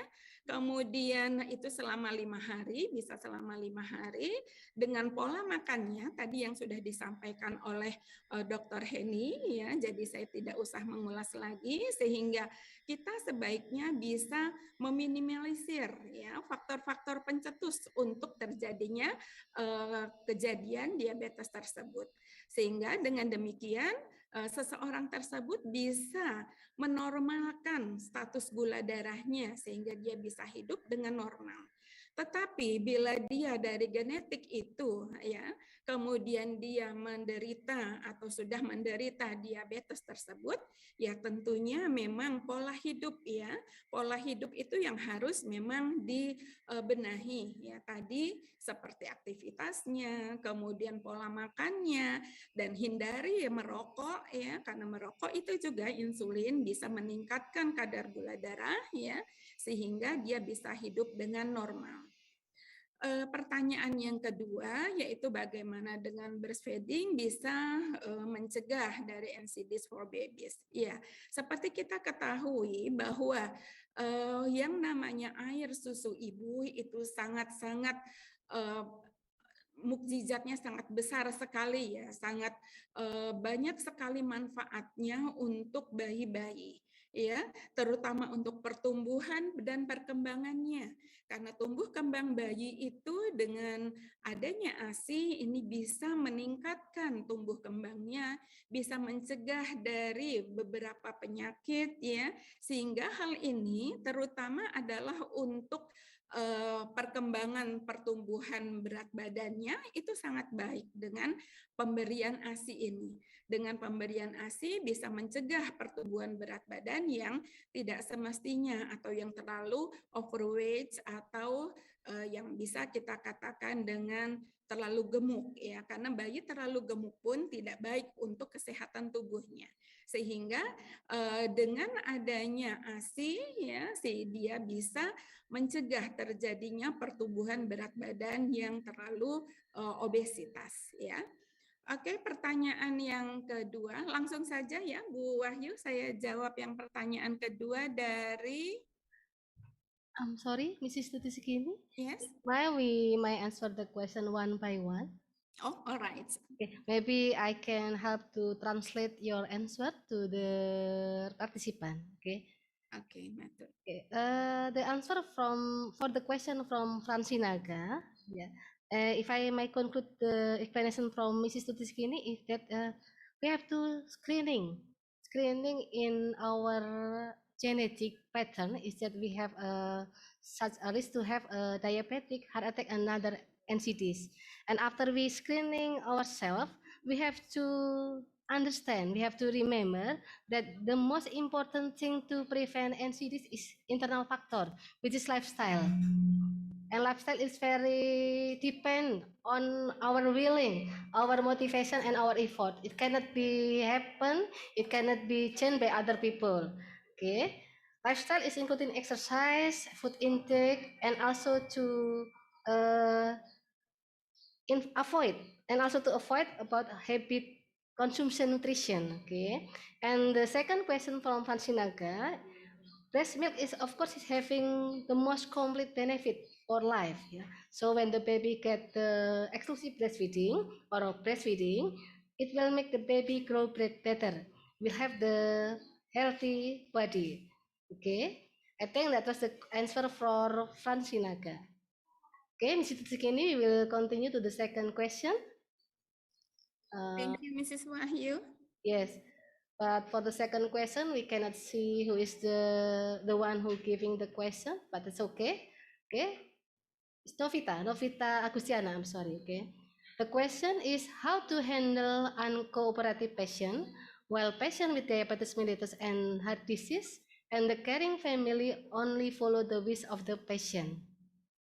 Okay, Mr. Sukini, perhaps in bahasa we can say that bagaimana kita membantu pasien yang tidak berkooperatif, because usually biasanya pasien dengan diabetes mellitus dengan penyakit kardiovaskular itu sulit merubah pola hidupnya. Please. Okay, thank you Mrs. Wahyu. Ya memang ya untuk Mbak Novita Agustiana, untuk kita itu bisa merubah pola hidup itu tentunya kita memang pendekatannya harus pendekatan pendekatan personal ke pasien tersebut ya, dan juga ke keluarganya, karena keluarga itu adalah sebagai motivator terbesar untuk pasien itu sendiri. Jadi bila pasien dan juga keluarga pasien ini sepertinya tidak kooperatif ya, ini yang memang agak sulit karena karena memang semua itu untuk bisa memperbaiki seseorang dengan riwayat diabetes maupun jantung itu adalah kesadaran diri sendiri ya. Bila kesadaran dirinya untuk sehat, untuk hidup sehat, ini yang sangat penting ya, sehingga di sini kita sebagai petugas kesehatan bisa melakukan pendekatan interpersonal. Kemudian yang terbaik adalah dengan memberikan contoh-contoh, karena dengan memberikan contoh itu lebih aplikatif untuk si pasien. Ya, kita memberikan contoh dan juga bisa memberikan satu seperti perbandingan ya, dengan perbandingan yang bisa perbandingan itu mengena begitu ya. Jadi contoh-contoh perbandingan yang mengena yang bisa kita sampaikan ke pasien dan keluarganya. Karena semuanya adalah kembali ke pribadinya seseorang itu sendiri untuk mau berubah. Nah, untuk kita bisa ke arah pola berubah itu, ini yang memang ya sulit-sulit gampang ya, mudah-mudah gampang, apa ya namanya, sulit-sulit gampang untuk kita merubah pola hidup seseorang. Dan ini memerlukan proses yang tidak sebentar atau tidak sedikit ya. Nah, ini yang memang harus kita sampaikan ya. Jadi kita jangan langsung to the point untuk mengedukasi pasien dan keluarganya dengan langsung ke arah-arah yang menakutkan kepada pasien dan keluarganya.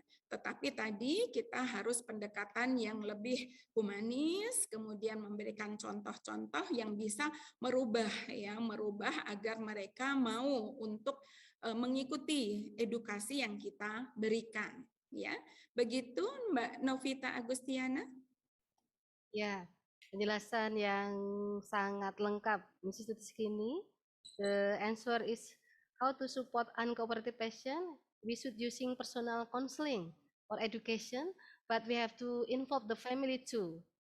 And we have to know, we have to remind that the counseling or consultation or maybe education, it cannot be instantly. It should be slowly. We have to make some like pendekatan. Pendekatan is how we make the rapport with the patient, how we make the rapport with the client, so they will open to us. So we will have the better communication quality. Okay, we will continue to the next question. Is from Raisa. Raisa asking about, as we know that some teenage think that the healthy lifestyle is old-fashioned. Okay, and if not smoking and drinking alcohol is considered outdated. So what is the best solution to the stigma of society? Okay, Mrs. Tuti, okay, can answer the question. Yes, thank you, Mrs. Wahyu. Untuk pertanyaan dari siapa ini ya? Raisa. Mbak Raisa, ya. Ya, memang untuk yang namanya sehat itu tidak ada yang namanya istilahnya kuno ya, Mbak ya. Ya, memang remaja-remaja sekarang ini kembali lagi untuk gaya hidup memang ya, mengikuti gaya hidup yang sebenarnya kalau gaya hidup yang diikuti itu sehat itu tidak apa-apa ya, tetapi kalau gaya hidup yang diikuti itu adalah gaya hidup yang merugikan kesehatannya, ya ini adalah yang harus kita sebagai petugas kesehatan harus memberikan edukasi ke remaja-remaja tersebut. Ya memang seperti kita ketahui ada sedikit, kalau saya katakan dari beberapa penelitian itu adalah ada remaja-remaja yang memang dengan usia remaja awal ya, remaja awal itu mengikuti teman-temannya, apa yang dikatakan teman-temannya. Bila dia tidak mengikuti, nanti dikatakan kuno, ketinggalan zaman, begitu ya. Nah, untuk mengikuti gaya hidup teman-temannya ini, tentunya seorang remaja itu juga bisa memilah-milah mana perilaku yang sehat, mana perilaku yang tidak sehat. Ya, jadi perilaku yang tidak sehat seperti ya minum alkohol, merokok dan minum alkohol ya. Nah, ini yang memang perlunya pembekalan pada remaja itu dari sejak dini. Jadi pembekalan yang paling penting itu adalah dari rumah. Ya, jadi orang tua itu adalah pendidikan pertama atau madrasah pertama untuk si anak. Dan juga dengan pembekalan dari orang tua dan tentunya agama yang diberikan, tentunya si anak akan bisa memilih mana itu yang baik, mana itu yang tidak baik, mana yang sehat, mana yang tidak sehat, mana yang halal, mana yang haram. Nah, dengan pembekalan dari orang tua, dari agama yang memang dia sudah anut, ini tentunya bisa men-screening si anak untuk dia tidak mengikuti gaya hidup remaja yang tadi dikatakan tidak sehat dan tidak halal tersebut, ya. Sehingga ini yang harusnya solusi dari awal itu adalah pembentukan karakter yang kuat dari rumah, dari orang tua. Ya, begitu Mbak Raisya. Yes, thank you, Mrs. Tuti Sukini. Okay. Teenage have to think positively, I think, from the Mrs. Tuti Sukini explanation. The teenagers have to consider the negative or positive effect from the lifestyle that they choose. And they need support from the health provider, the parent, and also the peer group, so they can decide, yeah, they can decide which lifestyle that will be have benefit to their life. Okay, thank you very much, Mr. Rizkini. Okay, and we will continue the question from Bafi. Bafi asking about how is the danger of passive smoking. Yeah, it's many problem in our country too, that so many women have having or become the passive smoking, and the women also have problem to have a non-communicable disease. This question is especially for the pregnant woman, or maybe how we can prevent or we can protect the pregnant woman from the effect of passive smoking. Okay, Mrs. Tuti Sukini, can you give us some enlightenment? Yes, thank you, Mrs. Wahyu. Alright, pertanyaan dari Mbak Fianji. Wafi, ma'am, Wafi. Wafi. Number the one with 10 foot. Okay, yes. Bagaimana ya, memang ini dari hasil penelitian saya pernah meneliti bagaimana perokok pasif itu bisa berpengaruh terhadap terutama pada ibu hamil, ya. Nah, ini yang memang dari segi bahayanya memang sangat berbahaya, ya, walaupun kita atau ibu hamil itu perokok pasif itu masih bisa merugikan atau bisa berdampak pada kehamilannya. Ya, dari hasil penelitian yang saya lakukan, ya, di situ bisa kemungkinan untuk berisiko terjadinya bayi dengan berat badan lahir rendah, ya, dan juga bisa membuat sebelum dia ke bayi BBLR tersebut ke kondisi ibunya terlebih dahulu, ya, ibu hamilnya terlebih dahulu, karena nikotin itu bila si ibu itu perokok pasifnya mengkonsumsi asap rokok yang terlalu banyak, karena di sini perokok pasif juga tergantung dari paparan asap rokoknya, ya, dari paparan asap rokoknya. Jadi kalau kita tidak bisa kalau mengatakan hanya perokok pasif saja, tapi tergantung dari paparan dari asap rokoknya. Bila dia terlalu sering terpapar, ya, untuk kehamilannya sendiri berisiko, ya. Untuk kehamilannya sendiri berisiko ketika dia di awal trimester pertama, dia bisa menyebabkan permasalahan dari gangguan pertumbuhan janinnya. Bisa juga berisiko untuk terjadinya abortus, ya. Kemudian bila dia pada trimester 2 dan 3, ya, dia bisa membuat pertumbuhan bayi yang tidak baik sehingga akan menjadikan bayinya nanti bisa lahir dengan berat badan lahir rendah, ya. Jadi memang perokok pasif itu menurut banyak penelitian memang merugikan untuk ibu hamil.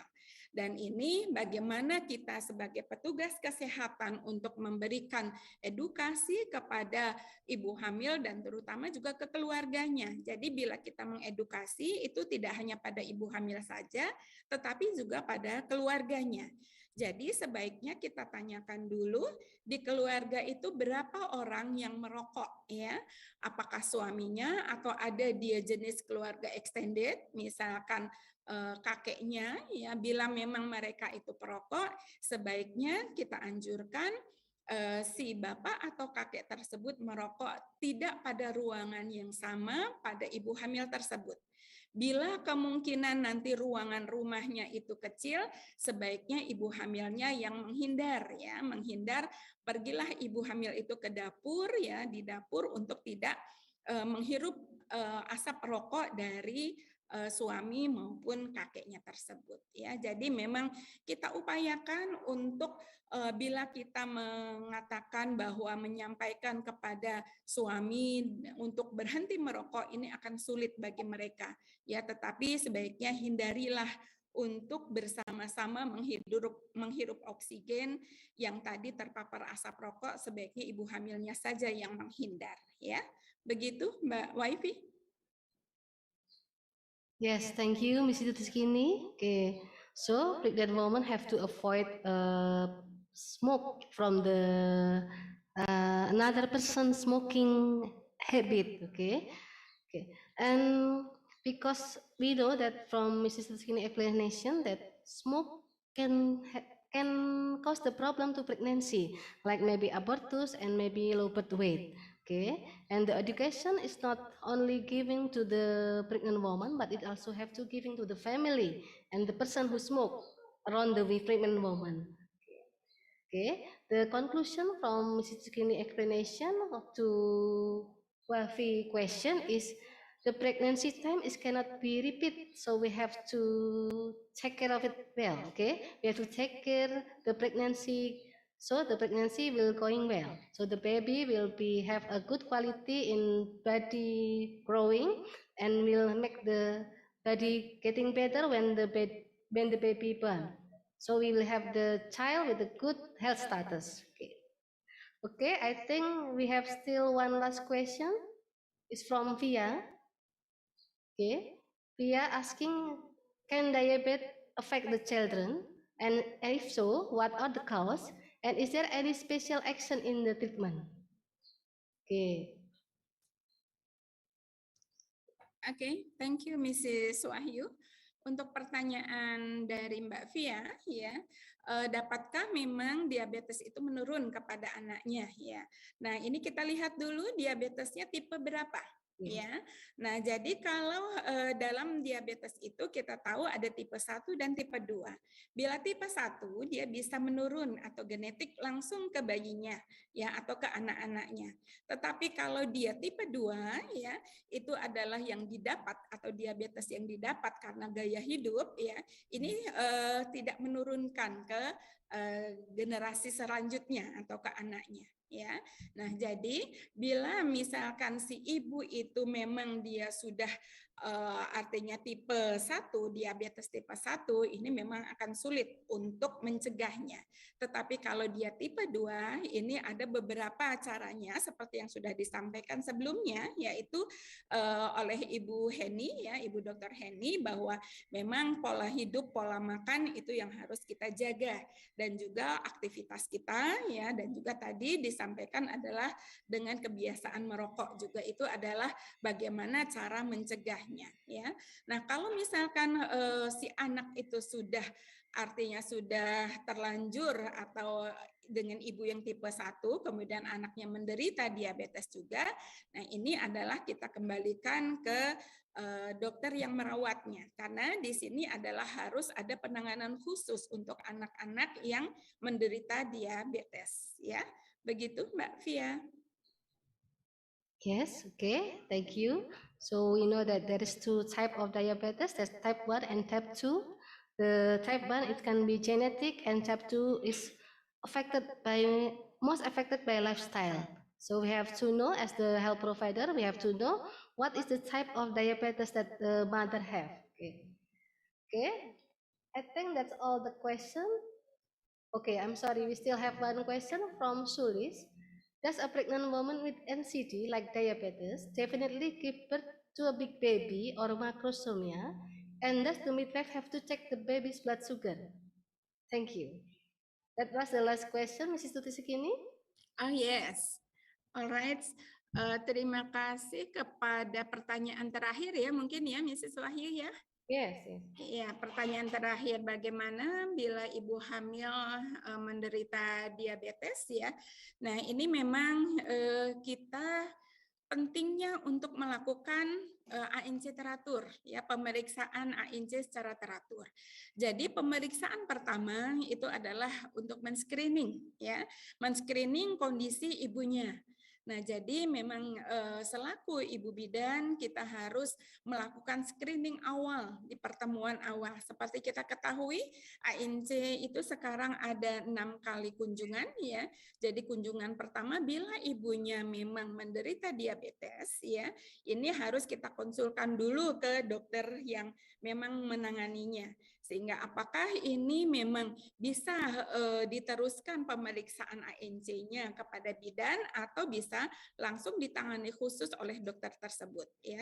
Nah, bila di sini screening awal itu kita memantau dengan kenaikan berat badan ibu yang bisa kita pantau dan bisa kita kelola dengan baik, tentunya di sini sampai akhir kehamilan nanti bila berat badannya itu tidak terlalu tinggi ya, atau tidak di atas dari yang grafik yang ada ya, dan kita juga bisa memprediksi taksiran berat janin ya, bila berat janinnya itu memang kita bisa memprediksi TBJ-nya itu normal, insya Allah tidak akan terjadi makrosomia. Tetapi kita juga harus waspada. Ya, kita harus waspada karena pada ANC itu bila kita katakan oh ini TBJ-nya itu dalam batas normal, tetapi kita dalam hal nanti di persalinan tetap saja harus waspada untuk terjadinya distosia bahu ya. Sehingga memang di sini kita selaku bidan tadi terus memantau pertumbuhan berat badan si ibu, kemudian juga memantau kadar gula darahnya ya, kadar gula darah si ibu.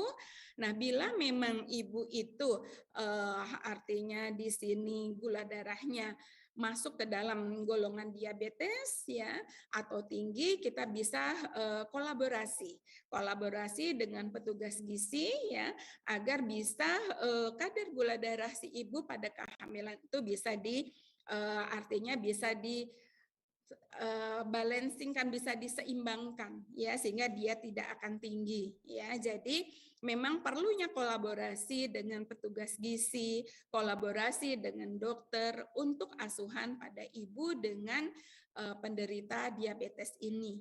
Dan tadi dalam persalinan tentunya tadi bisa kita prediksi apabila memang berat badannya itu normal ya, TBJ berat badannya normal, insya Allah nanti si bayi juga tidak akan terjadi distosia bahu ya.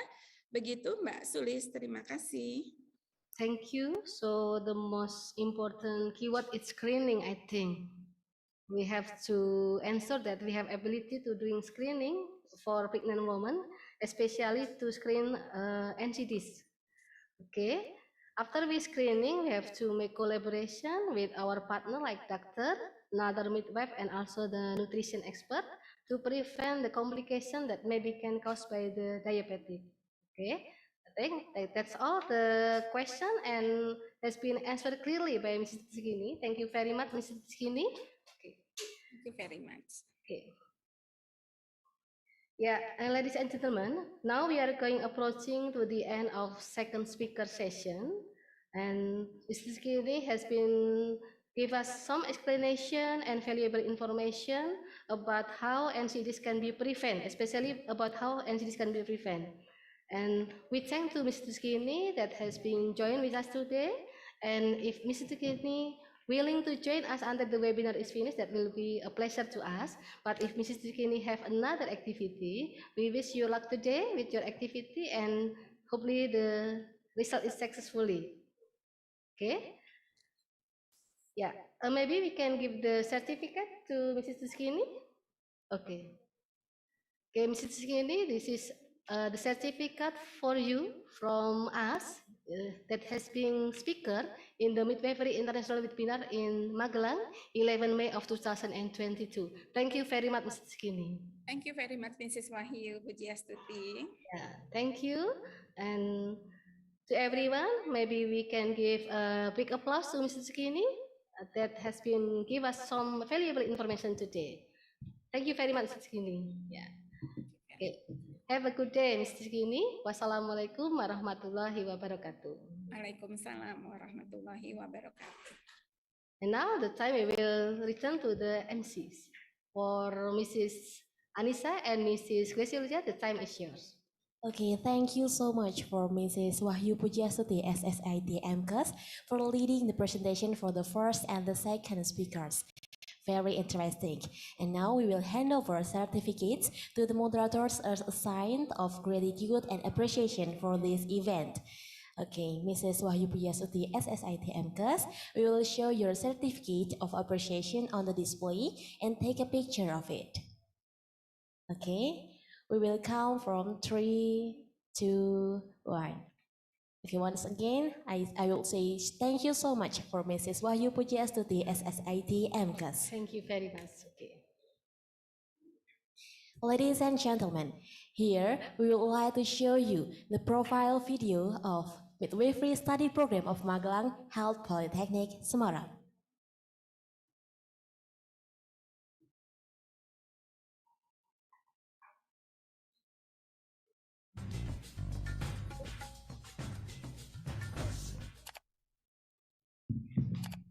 Kenapa sih harus Poltekkes Kemenkes Semarang?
University of Technology Mara, Philippine Women's University, Epidemiology College, dan lembaga lainnya. Sudah pasti dong, lulusan Polkesmar akan menjadi tenaga kesehatan yang profesional dan kompeten. Apa sih keunggulan jadi tenaga kesehatan? Dengan menjadi tenaga kesehatan, kita bisa membantu banyak orang yang memerlukan bantuan kesehatan saat kritis seperti kondisi pandemik saat ini. Jadi, kapan nih join keluarga besar Poltekkes Kemenkes Semarang? Bergabunglah bersama kami menjadi tenaga kesehatan profesional.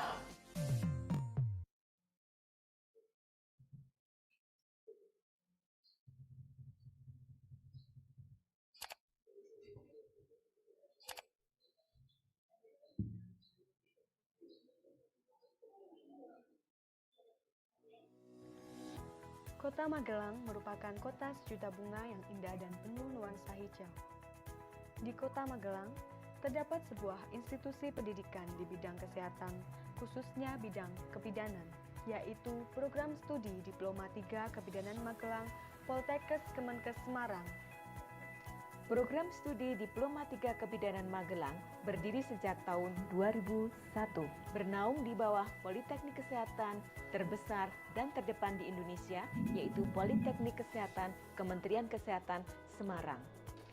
Visi dan misi kami adalah menghasilkan bidan yang kompeten dalam memberikan pelayanan kesehatan kepada ibu dan anak dan kesehatan reproduksi, serta mampu bersaing di era global tahun 2025. Menghasilkan ahli madya kebidanan yang kompeten dan unggul adalah komitmen kami. Oleh karenanya, kami mempersiapkan mahasiswa kami dengan serangkaian sistem pembelajaran yang terstandar ISO 9001-2000 dengan keunggulan-keunggulan berupa komunikasi dalam bahasa Inggris, sertifikasi IT, sertifikasi penanganan kegawat daruratan obstetri neonatal, sertifikasi konseling kesehatan reproduksi, dan sertifikasi Mom and Baby Spa untuk memenuhi kebutuhan masyarakat modern.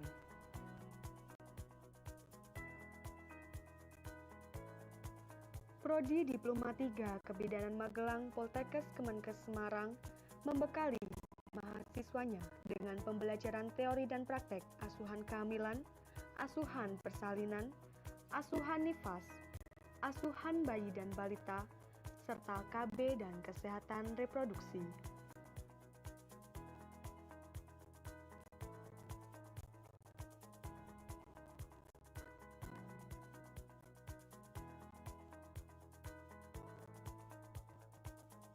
Dengan sistem pembelajaran kami yang student-centered, tenaga pendidik dan kependidikan yang berkualitas,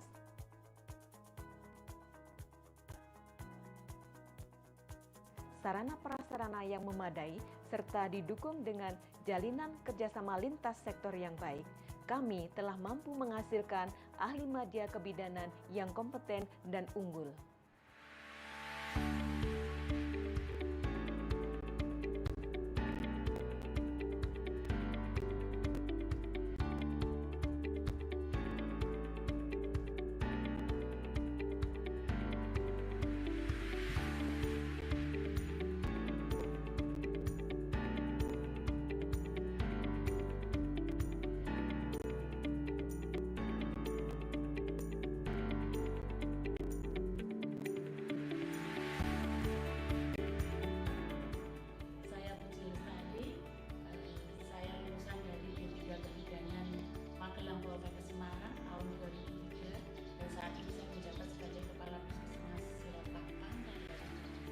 Pada waktu belajar di Poltekkes Semarang, D3 Kebidanan Magelang Poltekkes Semarang sangat luar biasa sekali karena sangat disiplin sekali, akan tetapi dosen-dosennya sangat terbuka dan menerima sekali setiap ketika kita konsultasi.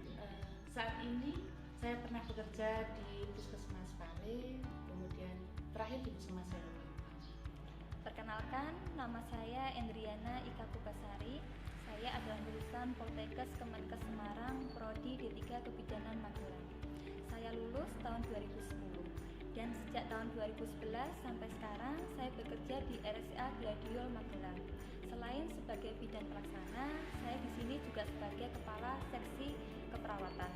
Saya berharap lulusan Poltekkes Kemenkes Semarang, Prodi D3 Kebidanan Magelang juga mampu mencetak lulusan-lulusan terbaiknya sehingga mampu memberikan pelayanan baik di dalam maupun di luar negeri.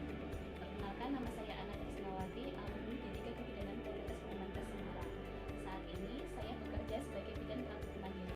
Selama bekerja banyak yang saya lakukan seperti pemeriksaan kehamilan, pertolongan persalinan, asuhan kepada ibu nifas, kemudian pemberian imunisasi pada bayi, balita, kemudian pada wanita usia subur.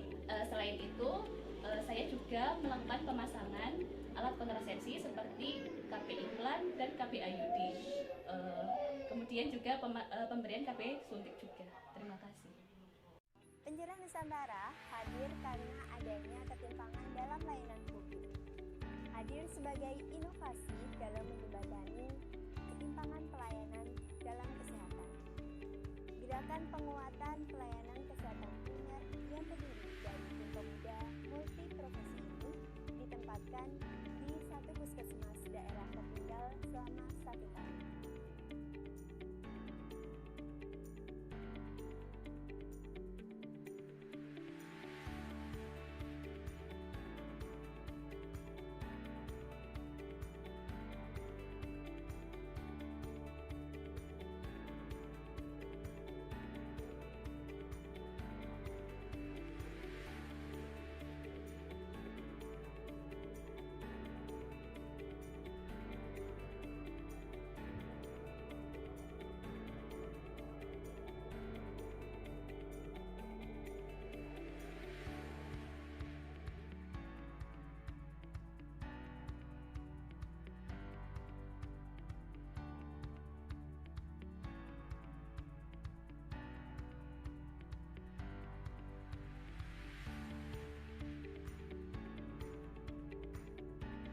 Prodi Diploma 3 Kebidanan Magelang Poltekkes Kemenkes Semarang juga memfasilitasi para mahasiswa dengan sistem pembelajaran online, sehingga mahasiswa dapat belajar dimanapun dan kapanpun.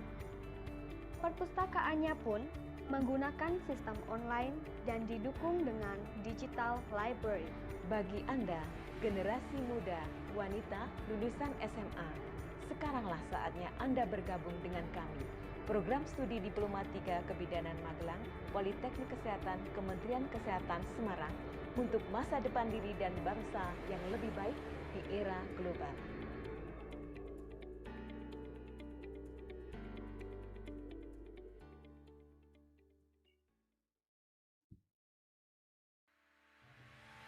Kota Magelang merupakan kota sejuta bunga yang indah dan penuh nuansa hijau.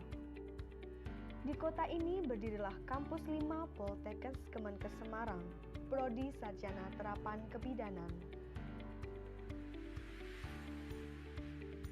Program Studi Diploma 4 Kebidanan atau saat ini lebih dikenal sebagai Program Studi Sarjana Sains Terapan Politeknik Kementerian Kesehatan Semarang merupakan salah satu program studi yang mengutamakan lulusannya untuk selalu menjunjung tinggi nilai-nilai budaya asli, mempunyai hard skill dan soft skill yang kuat tanpa mengabaikan kemajuan teknologi pelayanan dan informasi saat ini.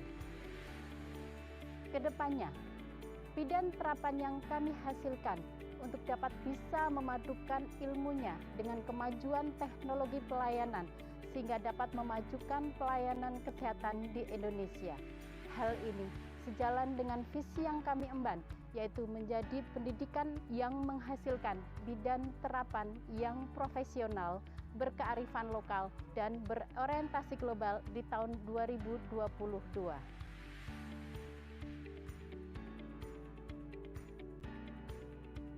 Proses pembelajaran yang dilaksanakan merupakan pembelajaran dengan metode student-centered learning yang memotivasi mahasiswa untuk berkembang dan mandiri dalam pengambilan keputusan dan memperluas ilmu pengetahuannya. Dengan fasilitas yang terkini, kami membekali para mahasiswa dengan pembelajaran teori dan praktek agar dapat menunjang kemampuan mereka. Di antaranya adalah praktik persalinan, kehamilan, perawatan bayi, nifas, KB, dan komunitas.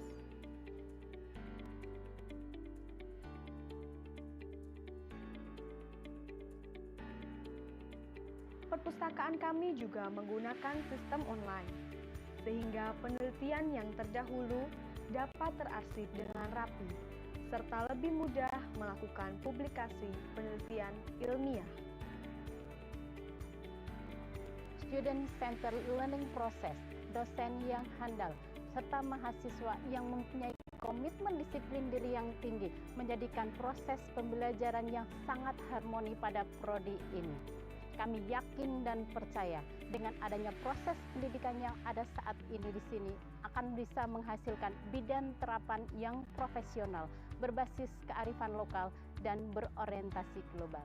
Bergabunglah bersama kami menjadi bagian dari program studi sarjana terapan kebidanan Magelang untuk menggapai semua asamu.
Saya lulusan Polytechnic Kemenkes Semarang, Prodi D4 Kebidanan Magelang. Saya bekerja di RSIA Gladio sebagai bidan pelaksana sekaligus sebagai kepala instalasi rawat inap di RSIA Gladio. Salah satu tugas saya adalah melakukan perencanaan dan juga pengawasan asuhan kebidanan dan asuhan keperawatan di RSIA Gladio, khususnya di instalasi rawat inap. Harapan saya kepada Poltekkes Kemenkes Semarang, khususnya Prodi D4 Kebidanan Magelang, dapat mencetak lulusan yang unggul dan berdaya saing di dunia kerja. Program studi sarjana terapan kebidanan Magelang bekerja dengan cepat dan rapi, melayani dengan hati.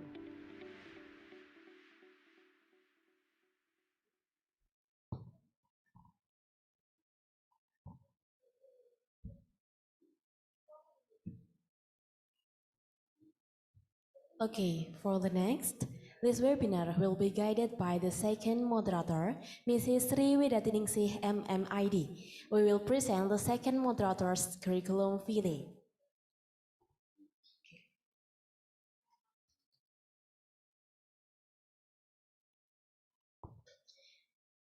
Mrs. Sri Widatiningsih MMID is the lecturer and the head of the Diploma 3 Midwifery Study Program of Magelang in Semarang Health Polytechnic. In 1995, she graduated Diploma 3 in Nursing from Sutopo Nursing Academy of Surabaya, East Java, Indonesia. In 2001 and 2003, she took a graduate diploma in midwifery and Master of Midwifery at Australian Catholic University, Melbourne, Australia. She has joined a lot of training, such as Maternal and Neonatal Emergency Alert, or KKMN, from Yayasan Ambulans Gawat Darurat 11-8 in 2021. International training course on collaborative and development of health system from Chiang Mai University, Thailand in 2020, and etc. She also active in many professional organizations. One of these is Indonesian Midwives Association, Magelang District Branch as committee and member.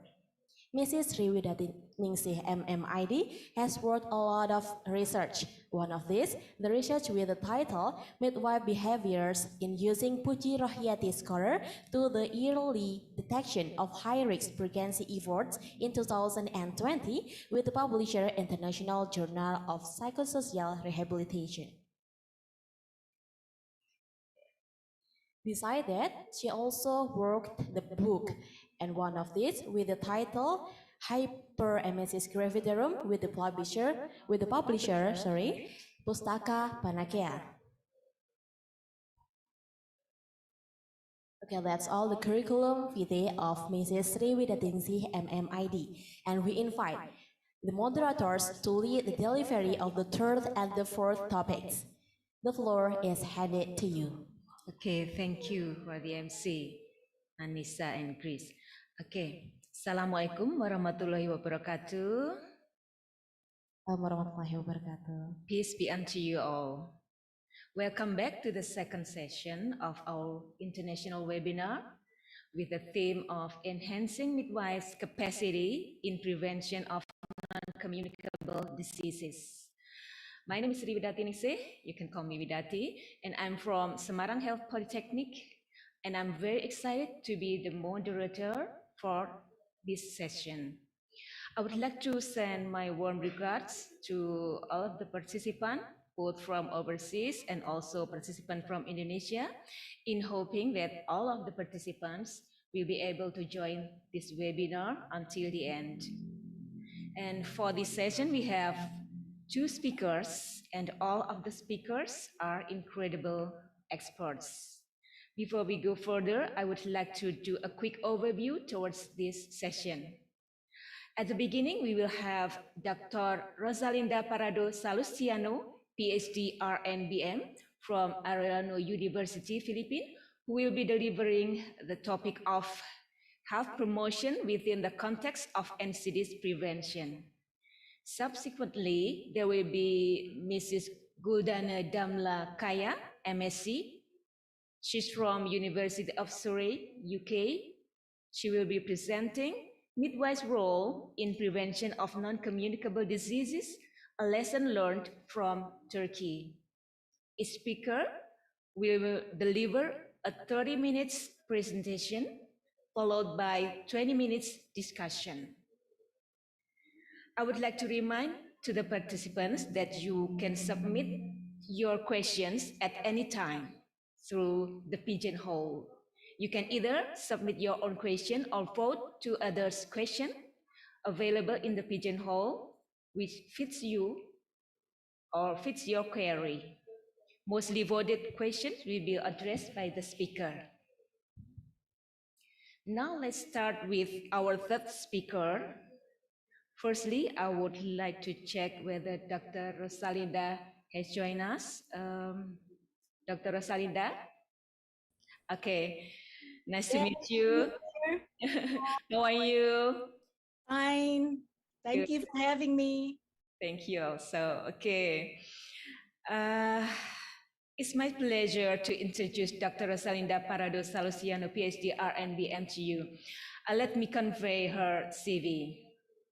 Dr. Rosalinda Parado Salustiano, PhD RN,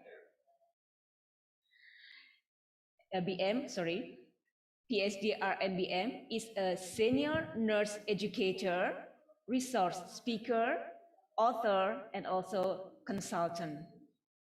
She got her Bachelor of Science in Nursing from the Pontifical and Royal University of Santo Tomas, Manila, Philippines, and she undertook her Master of Arts in Nursing, major in Maternal and Child Health from the same university.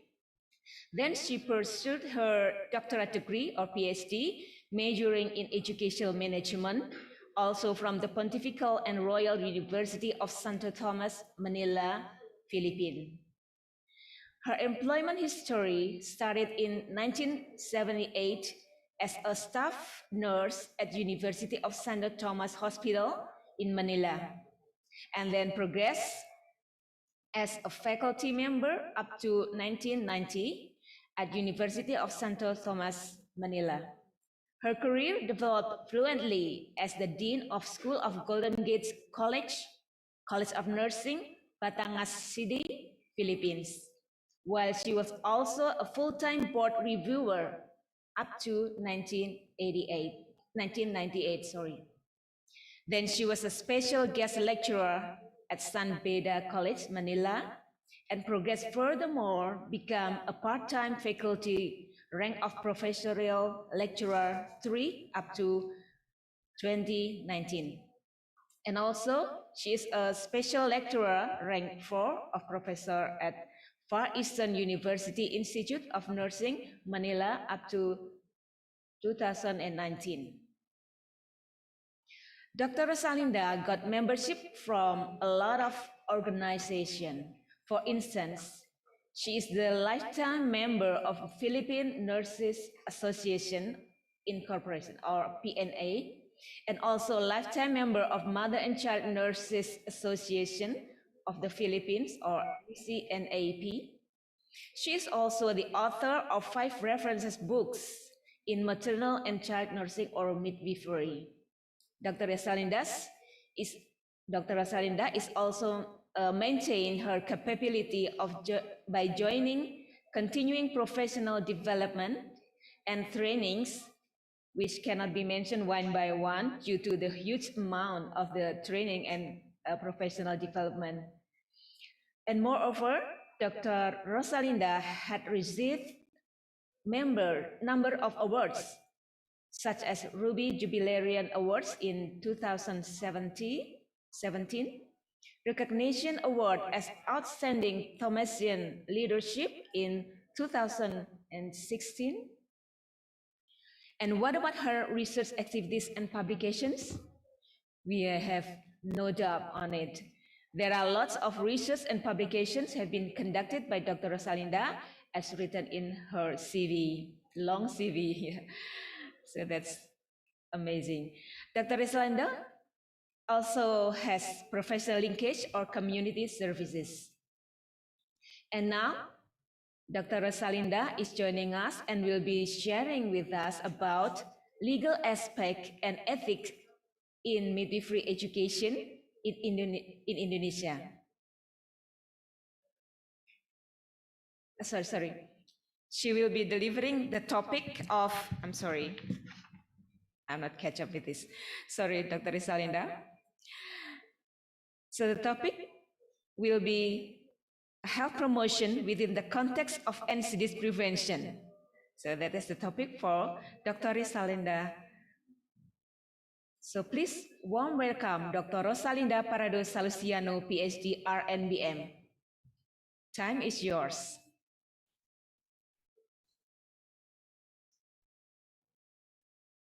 Okay, is it okay?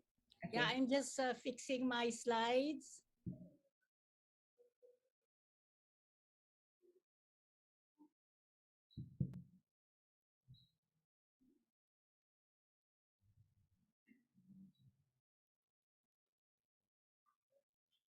I would like to look for my share slide.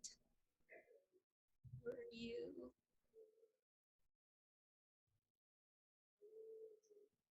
Okay, we can see it clearly. Yeah, but I want to have it in full.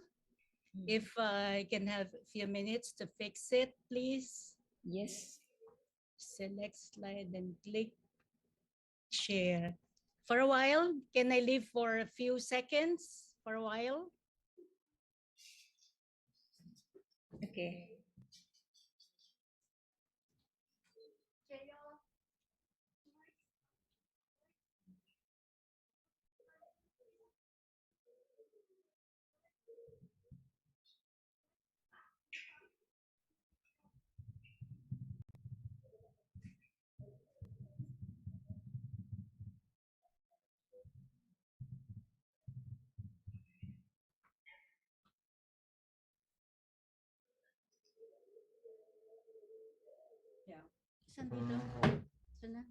Yeah, that's true.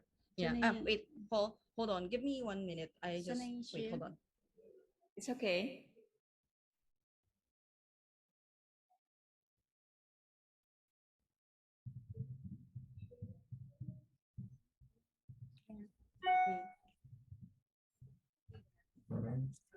Again, good morning. Can you hear me? Yes, we can hear you clearly. Thank you. But can you see me? Yes. Oh, thank you. Thank you so much. You know, I'm not so techy. You know what happens when we have senior citizens. Okay. So first, I would like to say thank you for inviting me. Okay, thank you particularly to the committee chair, Salma Alicia, and to the link between me and the committee, kay Koy Runisha, Hayu Nina, and to the honorables, to the members of the guest speakers, okay, to the members of the participants, and everyone involved in this international midwifery seminar, a pleasant good noon. Pleasant and good, because that's how I feel now. Okay, my topic is really very relevant, and it is health promotion within the context of NCDs prevention. It will be made easier because of the two performances of the previous speakers, Dr. Heni and Mom Susie. Okay, Tuti. Yeah. My objectives: one, understand health promotion as a strategy in prevention of NCDs. Two, implement health promotion practices to prevent NCDs. And three, recognize the value of health promotion in NCDs prevention. This is the content of my presentation. I hope I do have enough time. An overview of the NCD and levels of care, very briefly, health promotion, definition, aims and goals, models, selected ones of health promotion. Risk factors for NCDs was already presented earlier, but I'll present it to you briefly, and health promotion activities and practices to prevent NCDs. Why did I say it's so relevant a topic? Because as presented earlier, NCD or non-communicable diseases are the #1 killers in the World Health Organization Southeast Asian region, to which our countries belong.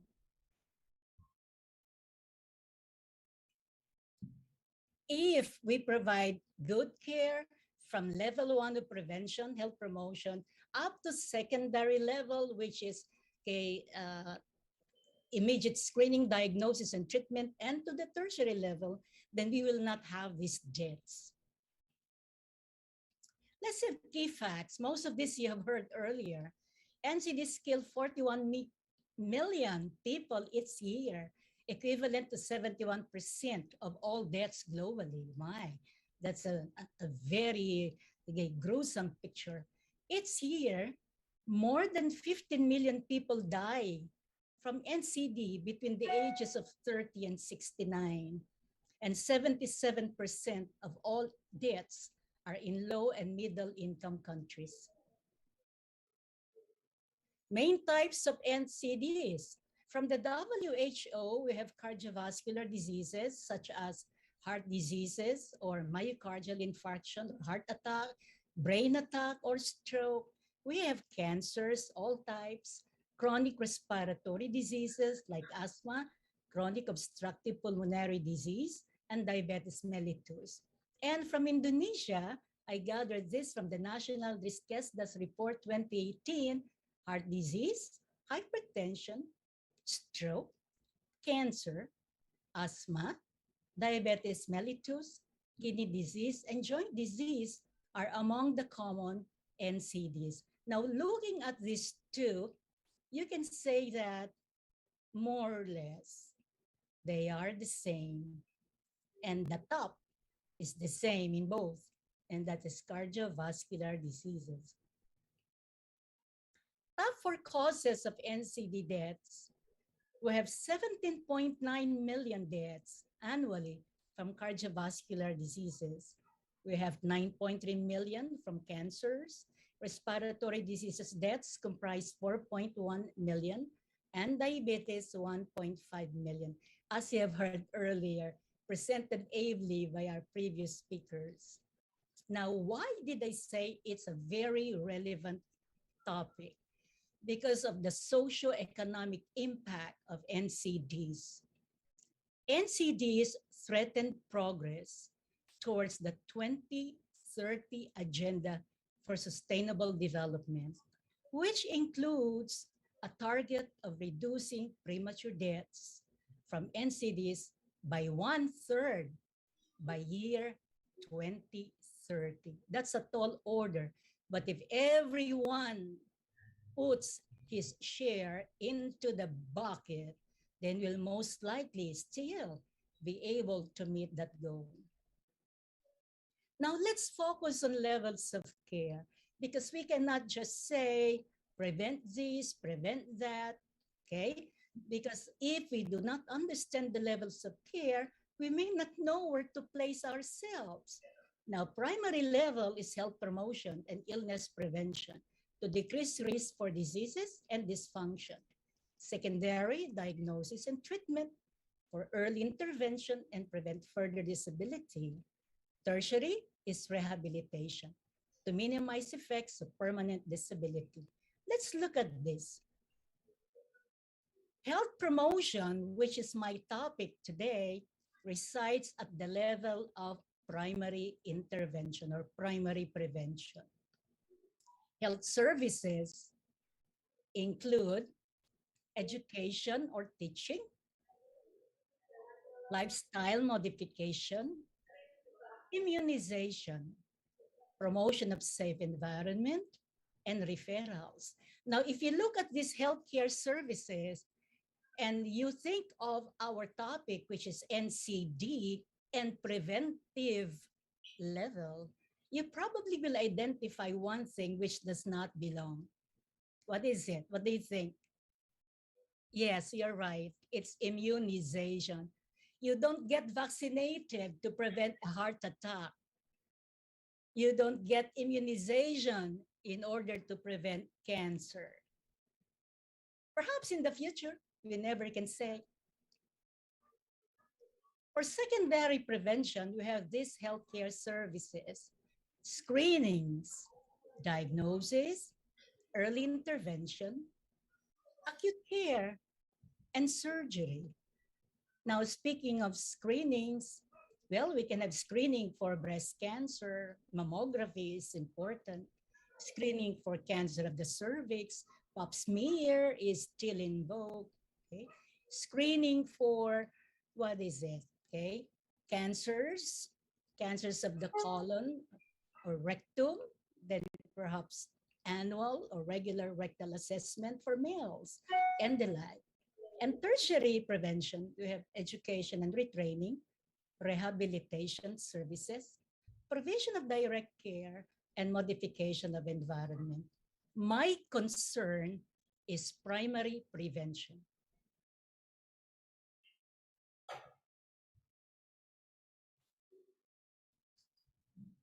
And the primary prevention, level 1, though it's level 1, it leads to level 2, secondary prevention, and level 3.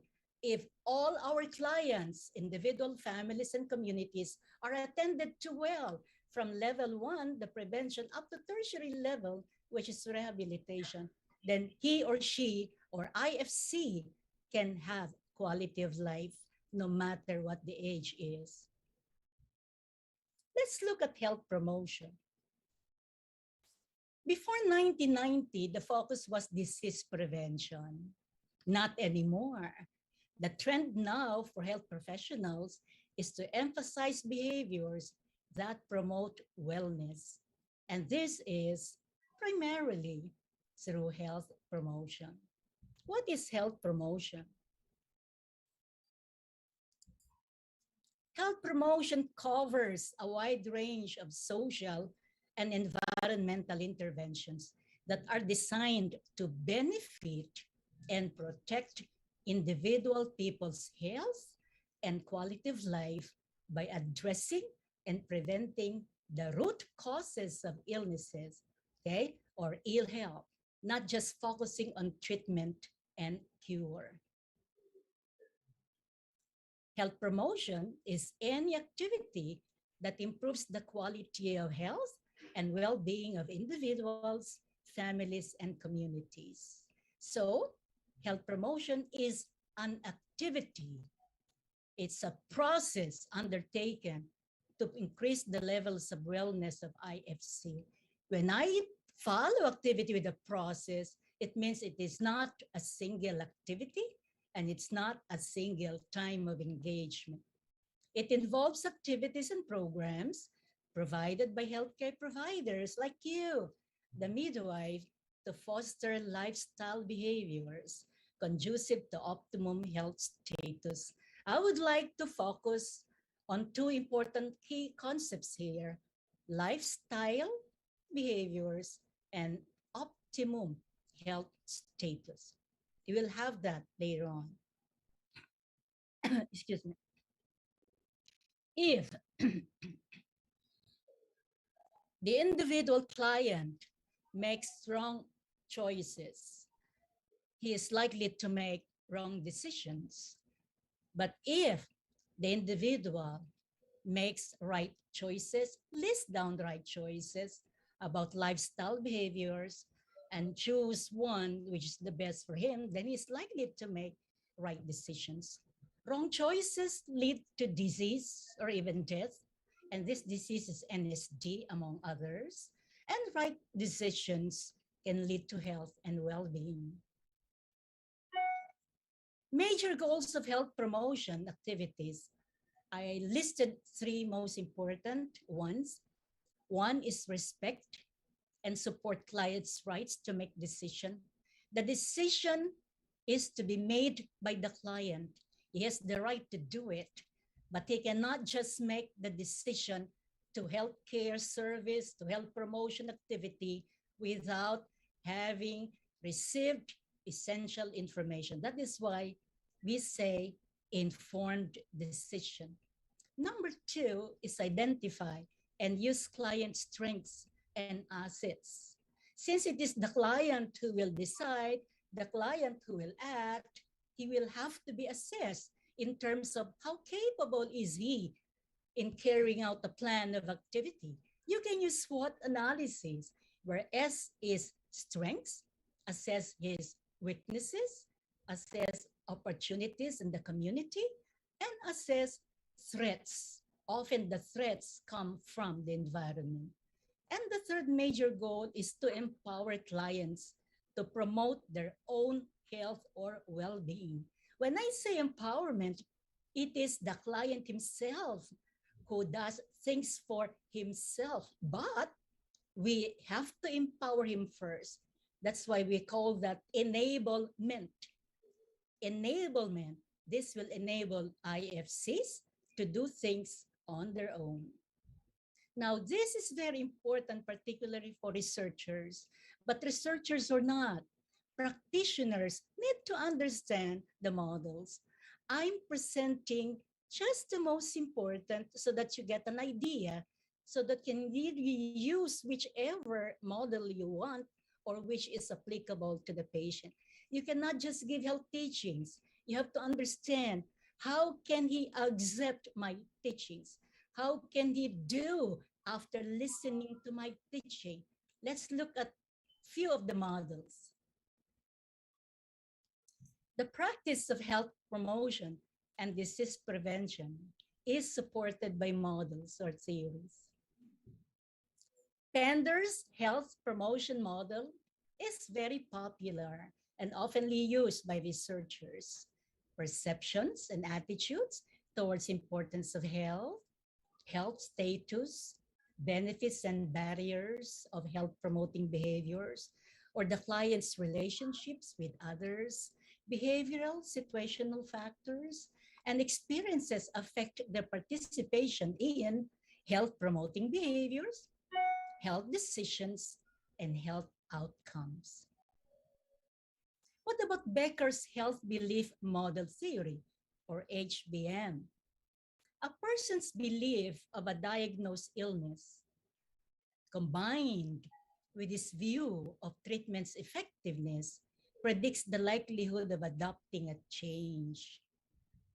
In other words, if he doesn't believe anything about what you're saying about this disease, okay, and that he doesn't believe that any treatment or promotional activity will benefit him, is not likely to change. Components include perceived susceptibility.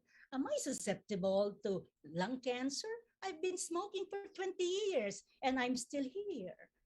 Perceived severity. Oh, this is only just mere cough.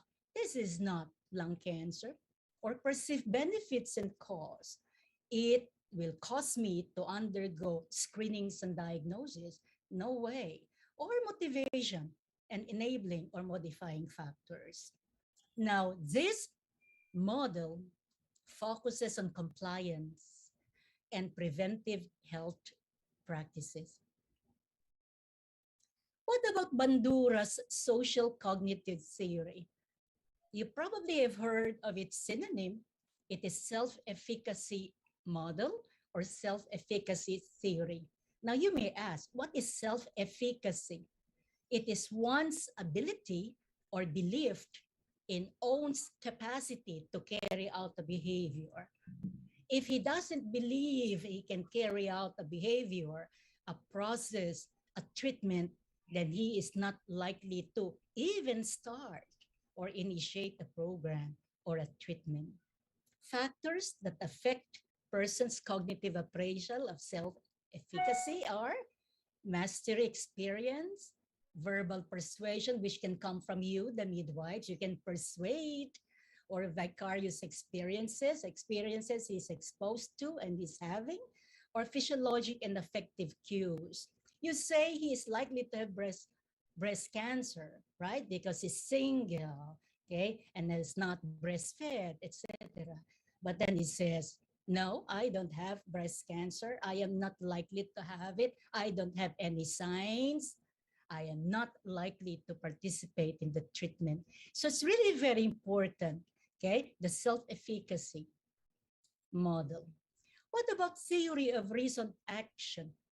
A person will act a certain way on health issue depending on his attitude towards act or behavior and his willingness due to subjective norms. Now, the subjective norms can come from care providers, you, the midwives, the midwifery students, the nurses, the patients themselves, the doctors, and others, right? If the doctor says, you know, John, don't smoke, it's bad for your health. That is a negative subjective norm. If the community is drinking, smoking, living sedentary activities, then he is likely not to follow you because the subjective norm is negative. Now, this is influenced by socioeconomic factors, perceived control over the behavior, provide you, according to the model, should provide useful information. Now, let me revise that. This model provides useful information for predicting health behaviors and for planning and implementing health promotion and disease prevention. So attitudes plus subjective norms, that's very important there because you can get it from the environment. So if the environment is a positive lifestyle, the subjective norms are positive, then he is likely to have behavioral intention after developing positive attitudes. And the likelihood of him behaving according to your instruction or teaching is very high. What about change model? This one, the trans-theoretical model of change model is particularly significant, okay?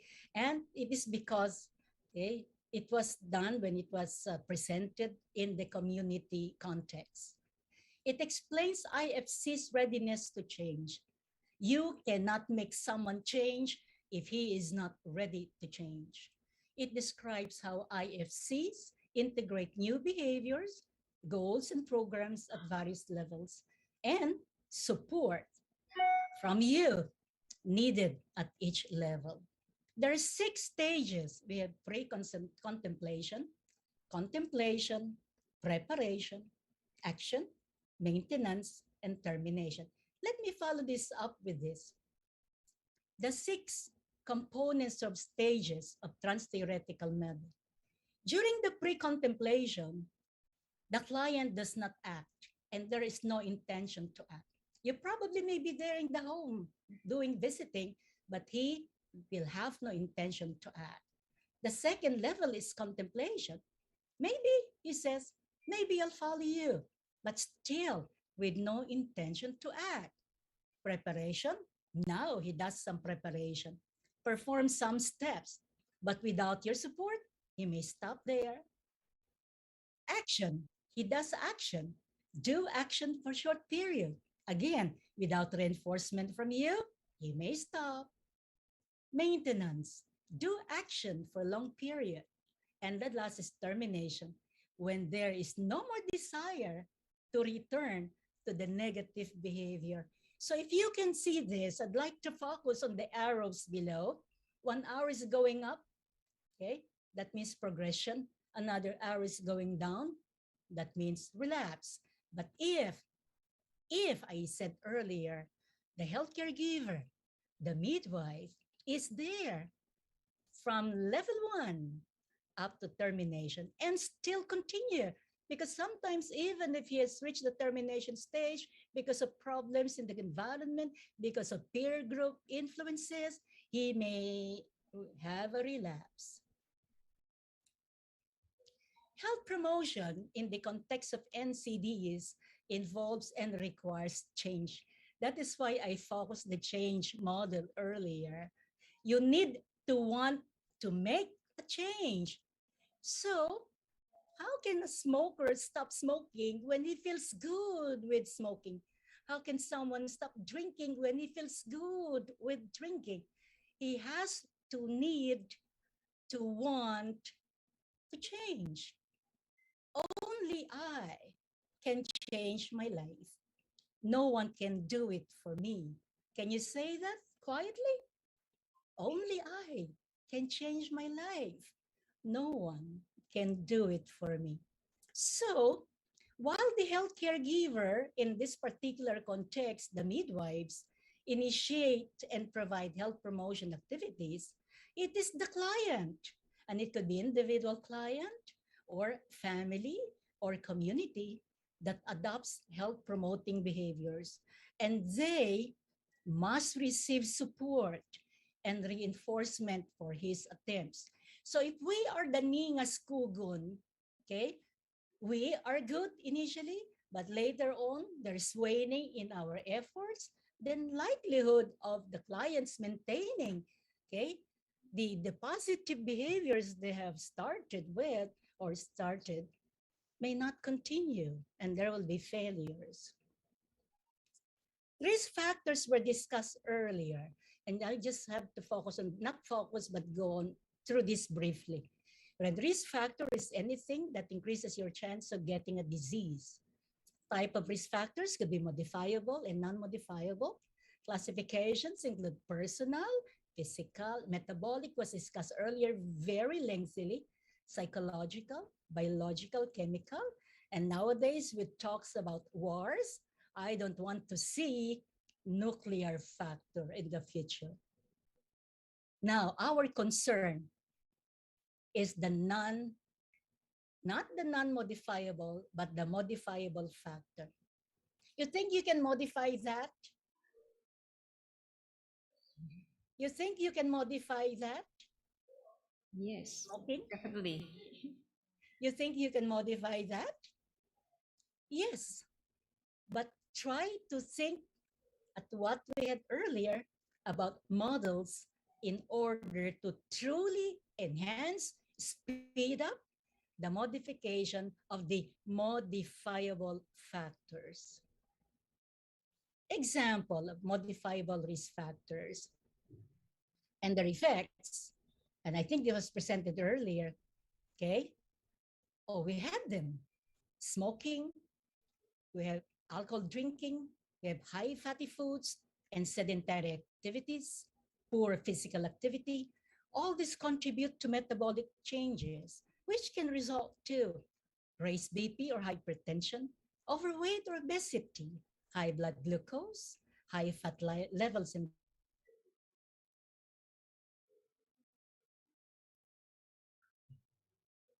is the risk of NCD. Let's refocus on this. It was presented earlier. Risk factors for heart disease. Let's look at non-modifiable factors: age, family history, ethnic background, gender. We cannot do much about that, okay? But it doesn't mean the client should not receive our presence and our health education. If there is family history of heart disease, the more he should have receive health education on how to prevent heart disease. Modifiable risk factors, that is our concern. Lifestyle, smoking, physical inactivity. With the remote for our large TV sets, who are standing up to turn channels? Let me ask you. Guilty? It's very easy to use the remote, and that reduces your physical activity.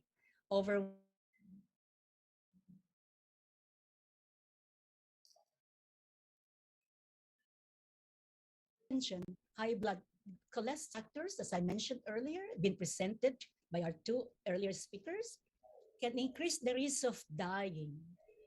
And the factors, the top factors that increase the risk of dying from NCD are tobacco use, physical inactivity, harmful use of alcohol, and of course, unhealthy diets. Thank you to our speaker on nutrition. I'm sure the participants learn a lot on this. Now, health promotion practices to prevent NCDs. I want to focus on the word holism.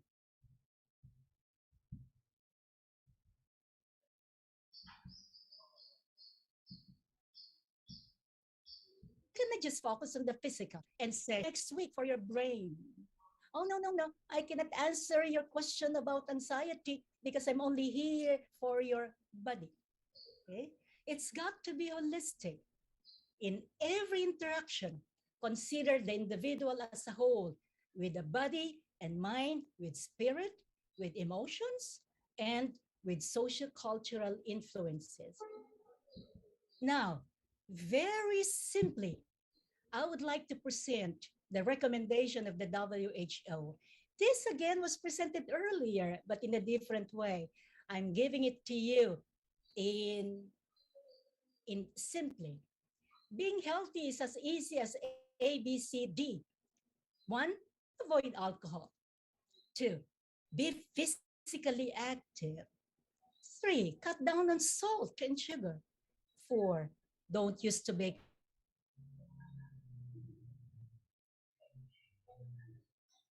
Eat plenty of vegetables and fruits. Again, thank you to Mama Suti, okay, Sukini, for that very important topic, nutrition. Now look at this. Heart disease, hypertension, and stroke all can benefit from avoidance of alcohol, cutting down on salt and sugar, eating plenty of fruits and vegetables, and you were aided earlier by the amount and, of course, the quality. There must be the two, quality and quantity. Fresh fruits better than canned ones. Canning increases salt. Canning increases sugar. Be physically active. Walk instead of sit. Stand instead of sit. Run if you can. And if your body condition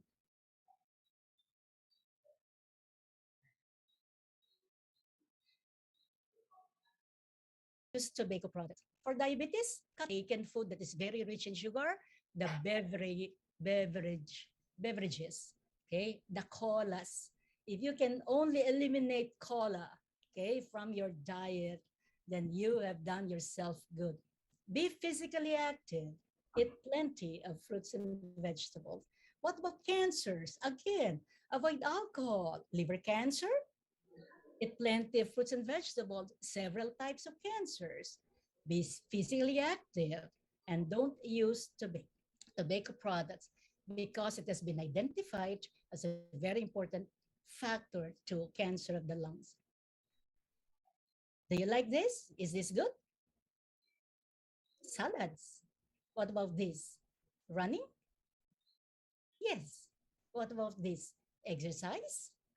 Even for the elderly? Very good. So health promotion takes 3 levels. Health promotion level, that is my domain. Health education, and NCDs prevention. Now, for our health education activities, which you can plan now as a student, as a midwife, as a practitioner, as a researcher, we can have lectures and teachings, the ones we're having now, classes and courses, that is more formal, seminars and webinars, that is what we're having now, and it's international, and workshops. It could be 1:1 because there are clients who will need 1:1 interaction. It could be small group, it could be large group discussions. For example, problems on sexuality. It cannot be a large group discussion. Mostly, the least would be small group, but the best is 1:1 interaction. It can be face-to-face, but it could also be virtual, like what we're having now.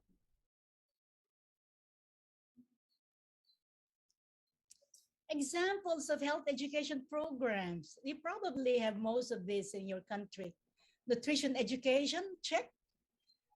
Safety courses. They have courses on driving, seatbelt use, swimming.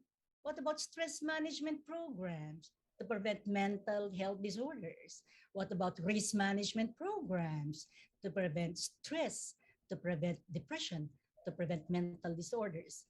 Walking, running programs. What about peer counseling? Do you have it in school?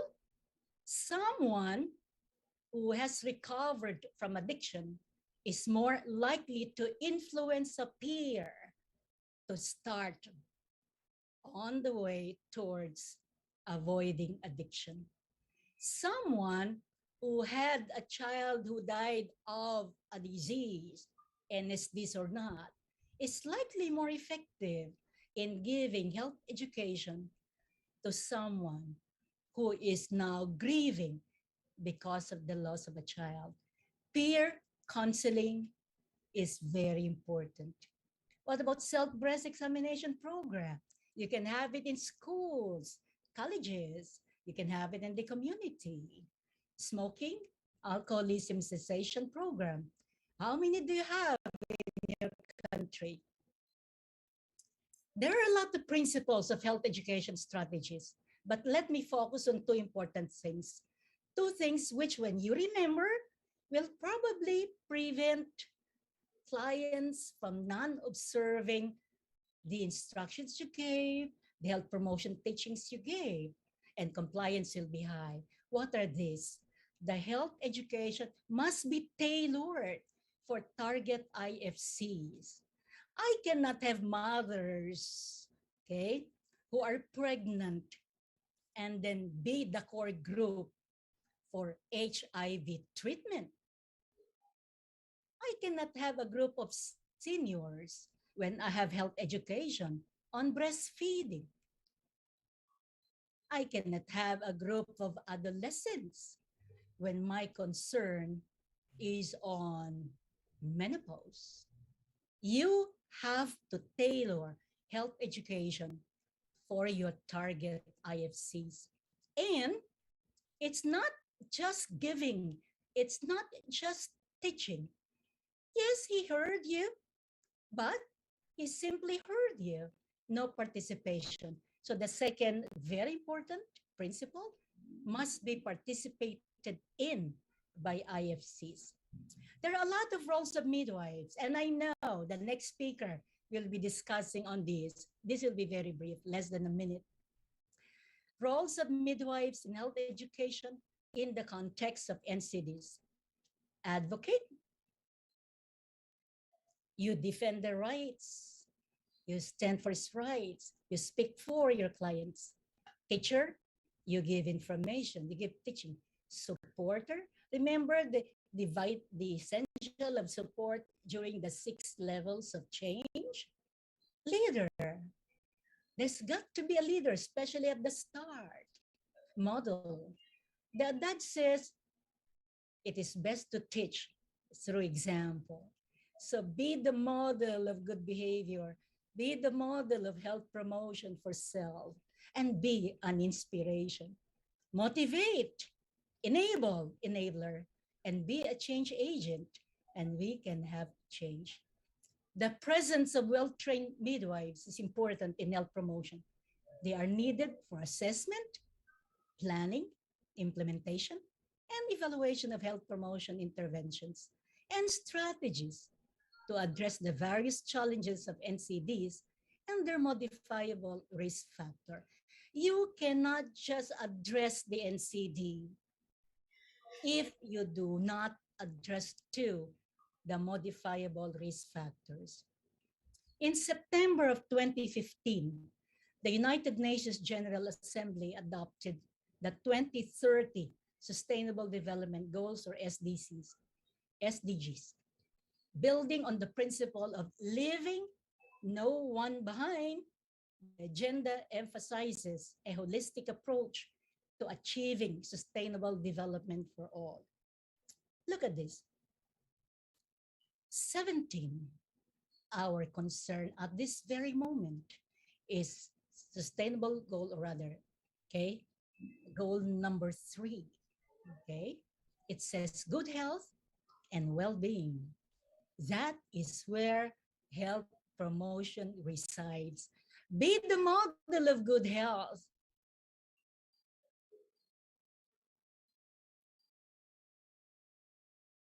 Of well-being, and you subjective norm that your clients, IFCs, can see, appreciate, and learn from.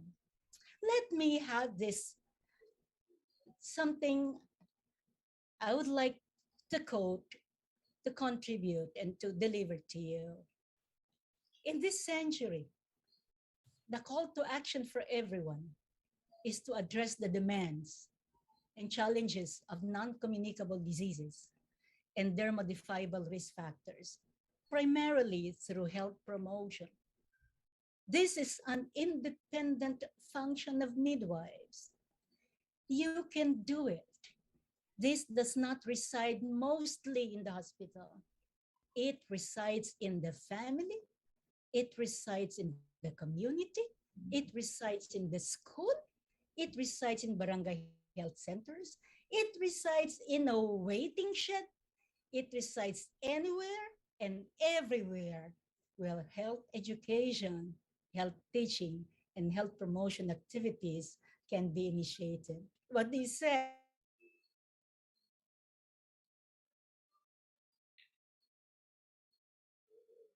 accept the challenge? Are you ready? If so, then I say congratulations and thank you for listening. Good afternoon. Okay. Okay. Okay, thank you very much, Dr. Rosalinda. That was a wonderful presentation. And now we have a new insight about health promotion within the context of NCDs prevention. And it can be highlighted as that NCDs are the #1 killers in the world, yeah, including cardiovascular diseases, and also cancer and chronic respiratory diseases, and also diabetes mellitus. And level of care, including promotion and prevention, which with promotion is our area of concern. And health promotion resides at a level of primary prevention in healthcare services. So this is very important for us to be understood. And there is the trend for health professionals emphasizes on health promotion, how to change our lifestyle and behavior. And the major goals of health promotion activities are informed decision, and then SWOT analysis, and also enablement. And Dr. Rosalinda also shared with us about models of health promotion from Pender's health promotion model, and also Becker's health promotion beliefs model theory, and also Bandura's social cognitive theory, and also theory of recent action, and also change model. And we need to want the change. That is the most important keywords, yeah, for us, yeah. That this is a very good quote also, yeah. That only I can change my life. No one can do it for me. So that's very deep for us. And we also become understand that there are modifiable and non-modifiable risk factor in non-communicable diseases. So we can take action in line with that. And we also have a new insight of health promotion activities, that health promotion activities are holistic. Yeah, it is involving body, mind, spirit, and also social, cultural. And also the presence of well-trained midwives is important for health promotion. And health promotion is an independent function of midwife. So that is the key point for us as a midwife. Okay, that's lovely, Professor Rosalinda. Thank you. And we are now up to discussion session. Now is time for us to open up the pigeonhole. Okay, we got several questions, and yeah, here we go. A question come from Francinaga. Okay, Francinaga, and it is he asked about how do you think that health promotion can offer the awareness of reducing NCDs if the government doesn't have much money for NCD service centers and treatment because of pandemic issue. Thank you. Okay, can you answer it one by Dr. Rosalinda? Okay.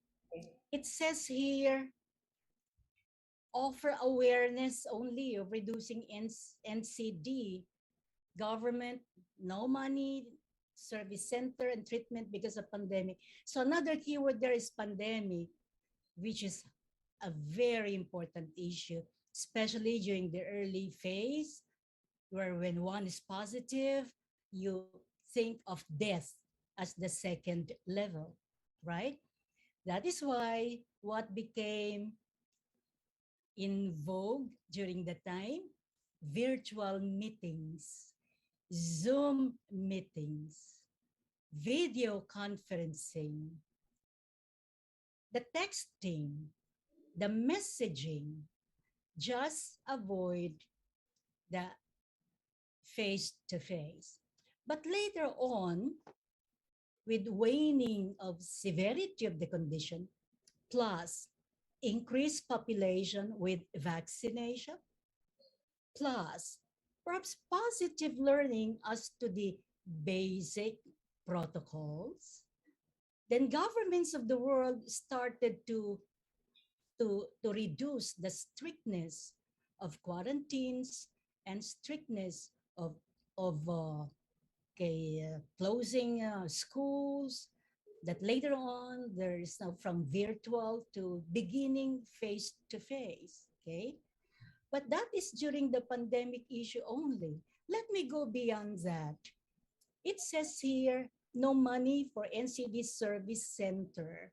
May I say that we have health centers in every barangay, and we have barangay health workers.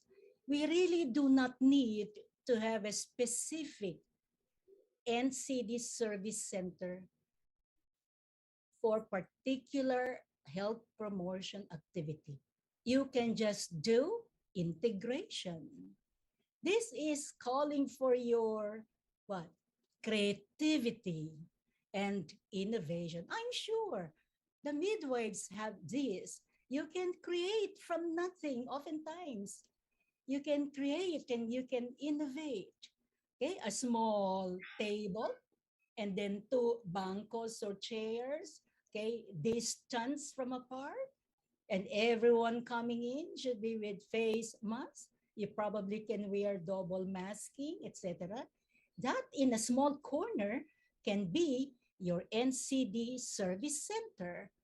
It really doesn't need much money, especially if you're talking to people and caregivers in poor countries. The likelihood of them not initiating anything because of the absence of a structure is very high. So you initiate, you model the interests, you are interested, your attitudes are positive, you provide positive social norm. So from pre-contemplation, most likely you will have the termination. What do you say? Did I answer your question? That is very good answer, I think. Okay, thank you, Dr. Rosalinda. And we go to the next question. It comes from Josefina Keva Bolen. That I cannot understand, Josefina. Later will interpret, ma'am. Yeah, okay. Okay. What is the cause of night snoring? You know, night snoring, like when you sleep, you get snoring, okay? And is that have an impact to our heart?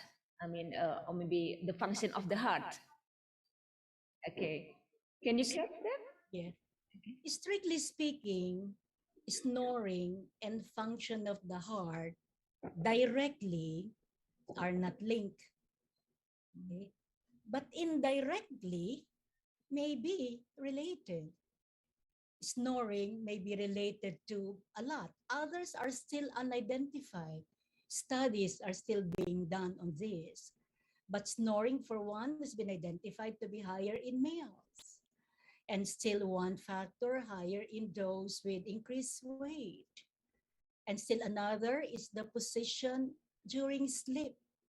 If there is a very flat position, it can lead to some obstruction here, causing now noisy breathing, we term snoring. But if it's mild once in a while, especially after a fatiguing day, you probably may snore. The real explanation may not be adequate. But you know what?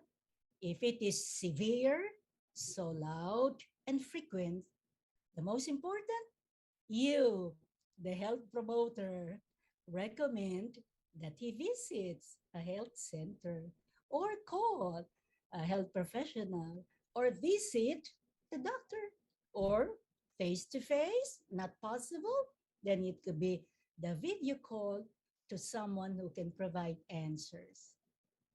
Did I answer your question? Yes, definitely. Yeah. Thank you. Okay, clearly. Okay, next question maybe. Is it okay? Yes, ma'am. Okay. From, oh, no name there. From Josefina again. Oh, okay. What health, is it from Josefina? Okay. What health promotion can address and prevent the root causes of poor health to benefit and protect individual health? So what kind of health promotion? I see here the root causes of poor health.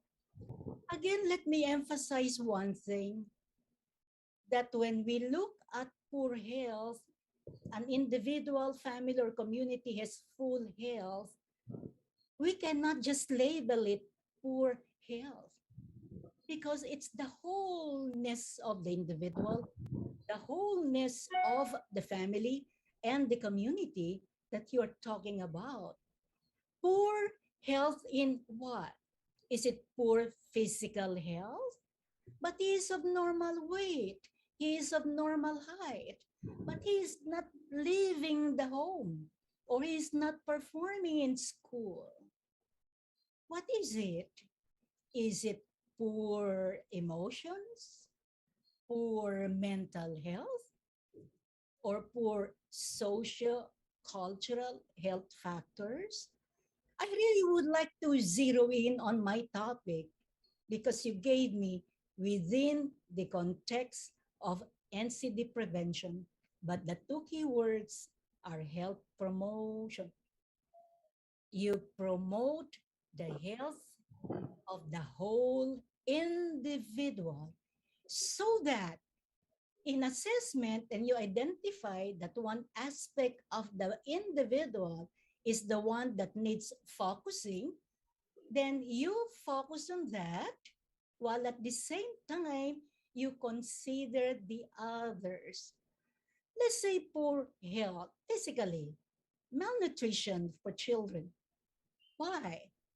It may not be the children to blame, the small children running in the streets, marasmic or kwashiorkoric.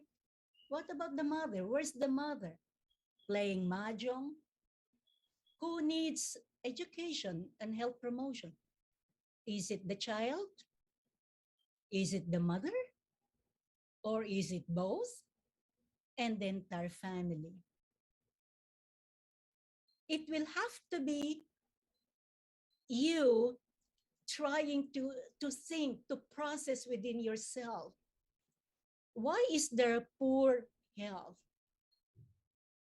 And why is the benefit not understood by individuals? The benefit of wellness, the benefit of good health. And how can we protect individuals during the incidence of poor health? Remember, poor health, if we take that negatively, does not reside strictly on preventive level because he has reached it.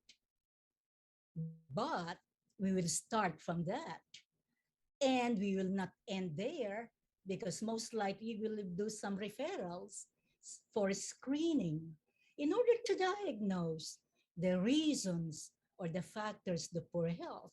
So we go to level 2, secondary prevention. And if it stops there, well and good.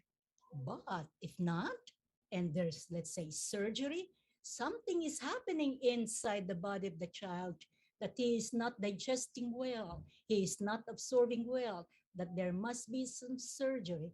After surgery, we proceed to tertiary, and that is rehabilitation. But even after discharge, that quality of life will not be attained if we do not follow through. We go back again to health promotion of the health of a client post-operation. You see that? You see the continuity? Health promotion should be a continuous process, and health promotion should be consistent. I challenge you to be patient, be passionate about your profession and your work, and we, with our health promotion tasks, activities, and processes, we can meet our developmental goals. Number 3, at least, of good health and well-being. Okay, perfect. Okay, thank you. In order to satisfy the participant, do you mind if we go with one question again? Yes. Okay, thank you. Okay, from Anonymous, okay, anonym, without name, okay. How to minimize the NCD debt in low or middle income countries? Okay. Well, I know that I mentioned something about the paradigm shift earlier. That early decades and centuries before 1990, the focus was disease prevention, but not anymore, and it is health promotion. There is a need to invest. Governments, policies, institutions, even the schools, there is a need to invest on that very important level 1, health promotion. Because if we do so, health promotion, it's not expensive. Midwife on duty, you don't give her tips. Health education can really be free. And these people of low socioeconomic and even the middle income countries can really benefit from. And try to recall what we had in our models. Try to look at health promotion models. And I think some of you, especially the researchers, are already having some thinking happening there. What can I use for my research or conceptual framework? What can I use for my research paradigm? What model can I use if I undergo a research on health promotion? I challenge you again, do a study. To minimize deaths in low and middle income countries, I have one answer, and that is topic: invest highly on health promotion. And you eliminate the top killers in the world, which are, you know them by now, heart diseases. They can kill. Diabetes, complications are heart and cardiovascular diseases. Respiratory problems can kill. Again, we can prevent that through health education. Let's use our resources: intelligent, prepared, trained, passionate, and well-meaning midwives. And we should start early as student days. The student midwife should already, learn about, should already appreciate, should already practice the health promotion models and health promotion practices, so that whenever she goes into the community for health teaching as a student, at her level, she can give health promotion instructions, activities, or she can even refer, or she can even persuade to attend some health promotion programs. I tell you, health promotion, particularly health education, is not expensive. It is cheap. It can be afforded. Kaya yan, can be afforded by low and middle income countries. Okay, good. Okay, so there is no reason for us who live in poor or maybe middle country to not doing the health promotion in order to prevent NCDs. Okay, that's good. We have to rally. We have to rally our ranks towards health promotion. Okay, thanks. And we still have 10 minutes to go. Now it depends on you, Dr. Rosalinda, whether we should continue with one question or we can finish. It's okay. As long as I know the answer. Okay. One more question, maybe? I'll answer. Okay.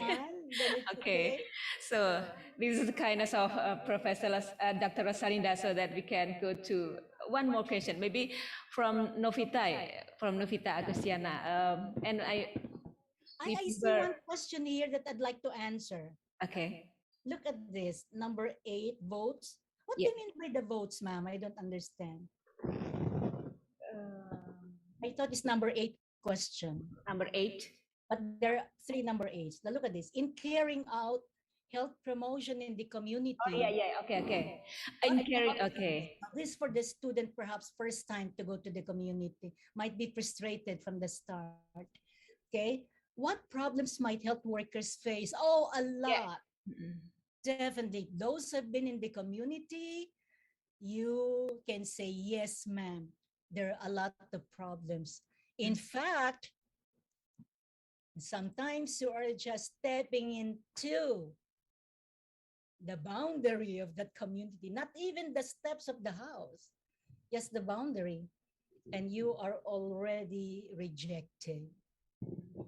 And it can be very frustrating, but you cannot insist.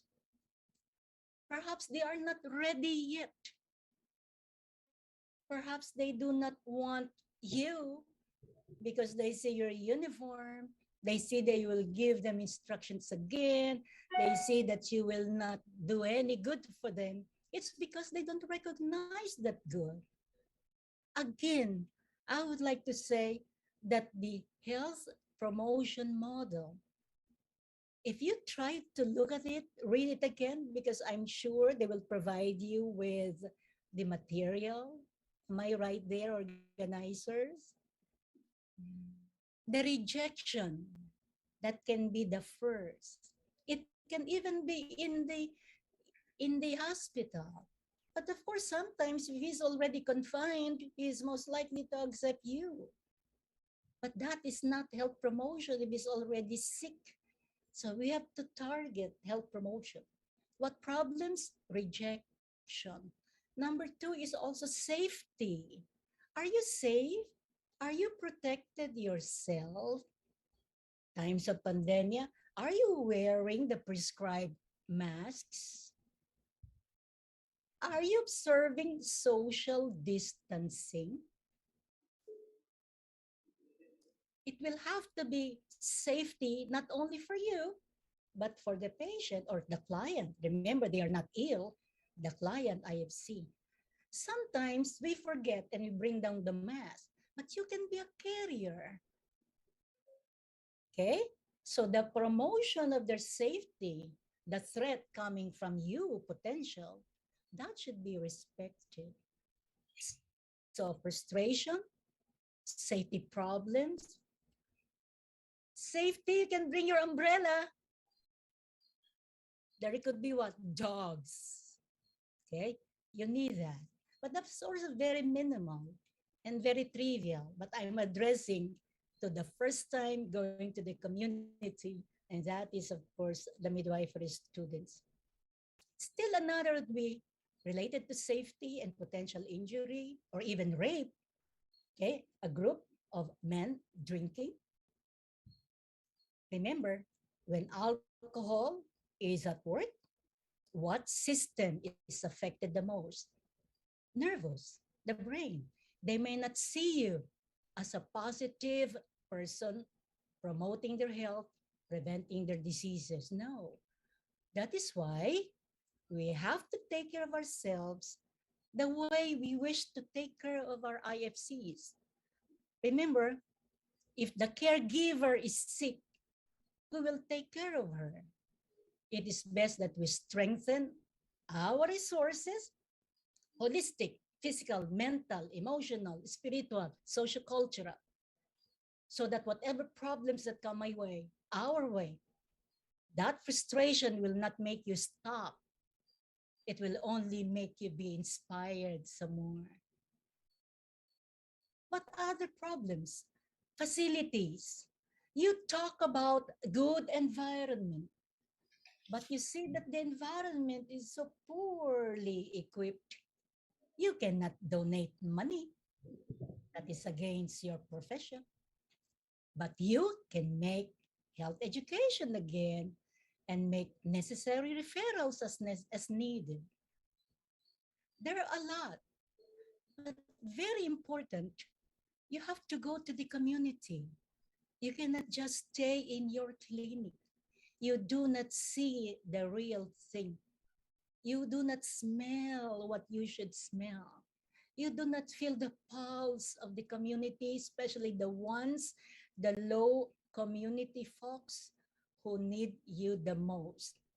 So instead of getting frustrated by problems, it could be monetary because you don't have money to spend for visits. Could be safety. It could be emotional, like your frustration and depression sometimes if it is prolonged and severe. You have to keep yourself healthy in its holism so that you remain on your feet.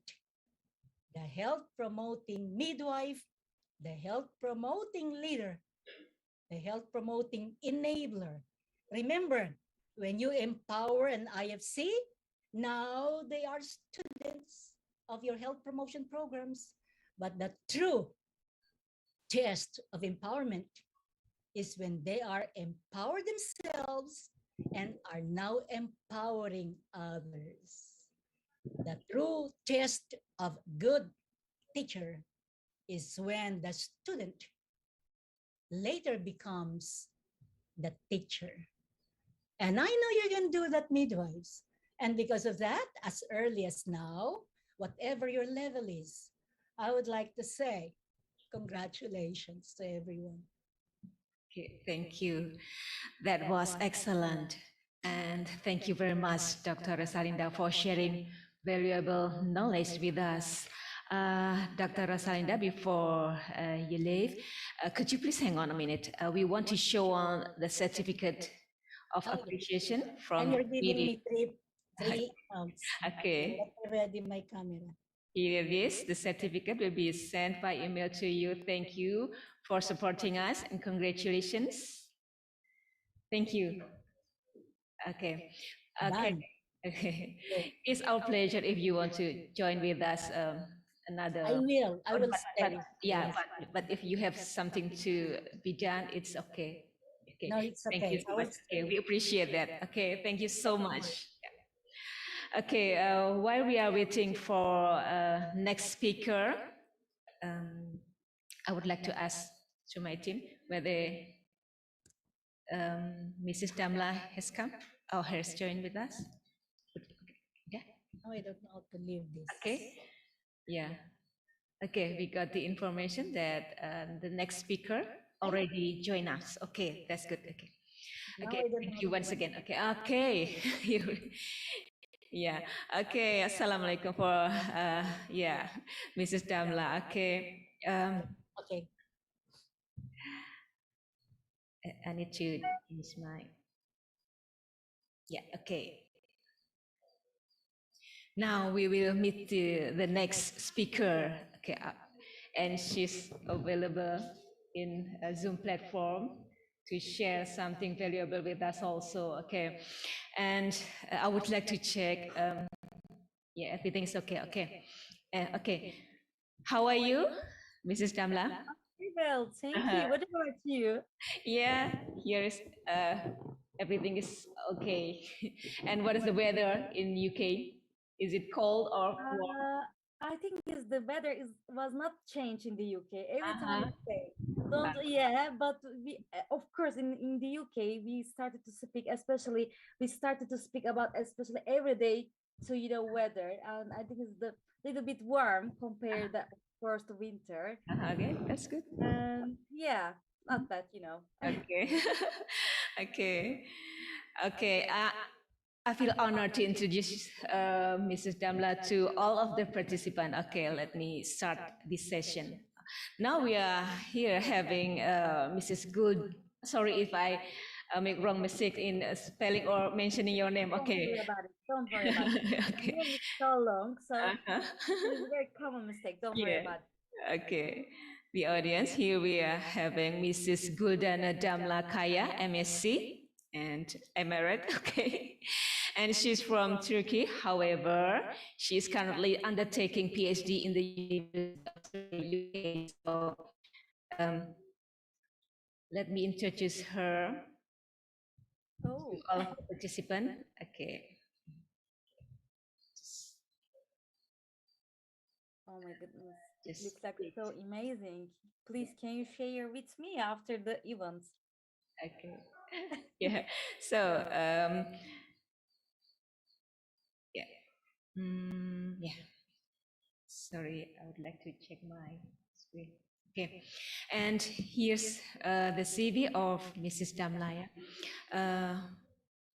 Mrs. Damla got her bachelor degree in midwifery from Dumlupmar University, Turkey in 2013, and afterward she started a master's degree in gynecology nursing at Gaziantep University in Turkey, and her midwifery career began in maternity unit at State Hospital in Turkey. She worked as a maternity unit supervisor midwife for a year. During this process, she won a scholarship, congratulations, from the Ministry of Education of the Republic of Turkey, which provides her the opportunity to pursue master's and also doctoral course abroad in UK, of course. Okay. And in September 2019, she completed the MSc Advanced Midwifery Practice at Anglia Ruskin University, England. Mrs. Damla is a postgraduate researcher in the area of midwifery, specialized in complex childbirth, holistic midwifery education, holistic midwifery practices, oh that's good, and fear of childbirth, and also cesarean sexual birth, qualitative research and critical literature review methods. and she is currently pursuing her doctorate degree at the University of Surrey, UK. And Mrs. Damla has a lot of publications, national and also international. She also the speaker of so many academic occasions such as seminar, conference, as well as a congress, which cannot be mentioned one by one. And Mrs. Damla also has a lot of certifications, for instance, emergency obstetric care trainings. And now we are having her here, with us, who will be delivering the topic of midwife's role in prevention of non-communicable diseases, a lesson learned from Turkey. So, ladies and gentlemen, please warm welcome Mrs. Guldane Damla Kaya, MSc. So, I handed the floor to you, Mrs. Damla. Okay, thank you. Still unmute. Okay. Okay, you can try. Yes. Can you hear me? Can you hear me easily? Can you hear me now? Yeah. We can hear you clearly. Okay. And let me I want to share my screen firstly. Give me 1 second. Can you see me my screen? I would like. Yes, but you need to make it full screen. Yes, I want to do it. You can see my full screen now? Can you see that? Yes. Oh, perfect. Hello, everyone. You are very crowded, really. I think over the 100 person in there, and I think as well as the, and some of the people attend from the YouTube. So, and today I would like to speak about the midwife's role in prevention of non-communicable disease, a lesson learned from Turkey. And first of all, I would like to thank you everyone who contribute to the organizations. It's very important to participate, in such international events and share knowledge and experience online, with midwives and other health professionals from all over the world. It's not only, specifically from some countries. So, and before I start my presentation, I would like to say that some things, I think it's the lunchtime there. Yeah. So, but it's so early here, especially for me. This is just 6 a.m. So I will make presentation with my coffee. Okay. Okay. And please, do not forget to take your coffee or eat or tea, without anything else. It's not important for me. I just want to, speak about it. The other is that I would like to continue with my presentation with interactively with some of the points and some of the slides. It means that I want to get your opinions, some of the participant opinions or experience or views on some of the slides. Can I do it? Yes, of course. Yeah. Perfect. Okay. And today I plan to make a 1 hour approximately presentation. So my presentation will convey the subject from the, and perspective of Turkey, but I will also give general information about the world perspective.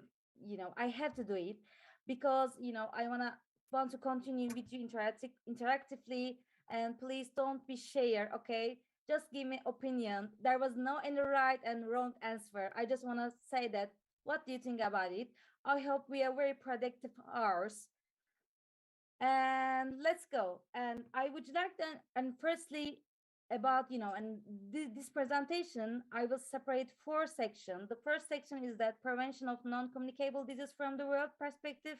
The other section is that from Turkey perspective. Final section is that the Syrian refugees perspective, because, and I will give me a reason why I choose these topics and why I add these slides. The final phase is that I will investigate it about the midwife's role. First interactive slide is that I would like to ask some of the participants, what is the non-communicable disease? What is the definition? How can I define, or how can I describe of it?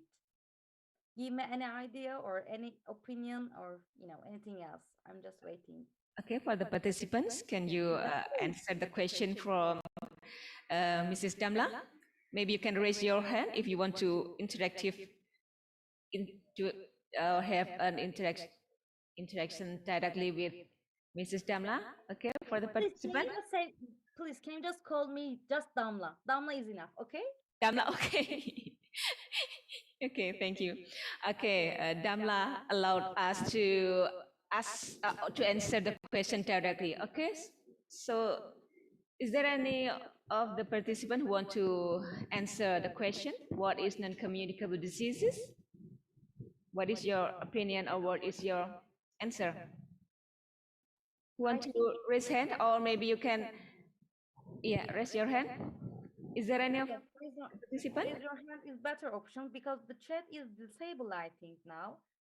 Yeah. Okay. Maybe is there any of you who want to answer the question for the participant? There was any answer. I'm just wonder about your opinion, your things, because I'm the final speaker. So I think maybe give me some of the idea before my presentation. I think there was no any right answer and wrong answer. I'm just wonder about it. But are there any idea or anything else? Hello, the participants. Hello, the audience. Okay, don't worry about it. Okay. Maybe future times. I just want to explain that the definition. Firstly, the non-communicable disease is a disease caused due to multiple causes, are not passed or transmitted directly or indirectly from person to. Oh my goodness! I think I had some of the hands. Yeah. Miss TM. Okay. Mr. Committee, unmute Miss. Yeah. Can you unmute? Okay. Okay, go on, Miss Misa or the team.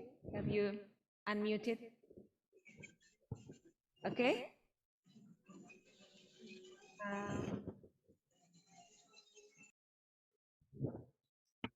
Could you please raise your hand again, Miss DM or whoever?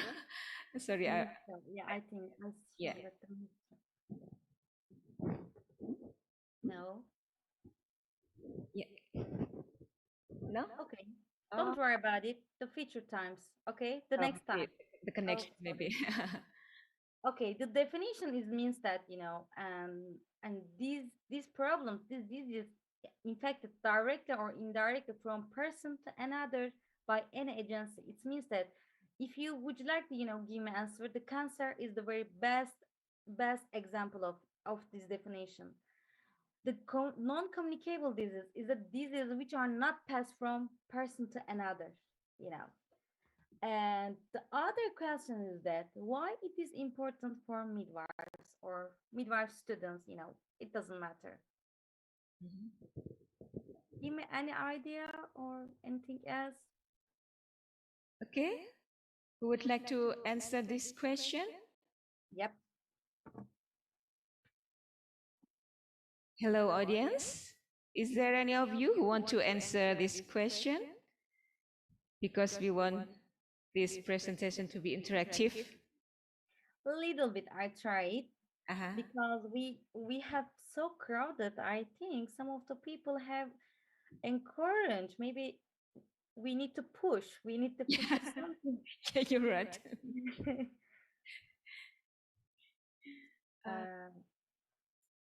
I want to wait approximately 1 minute.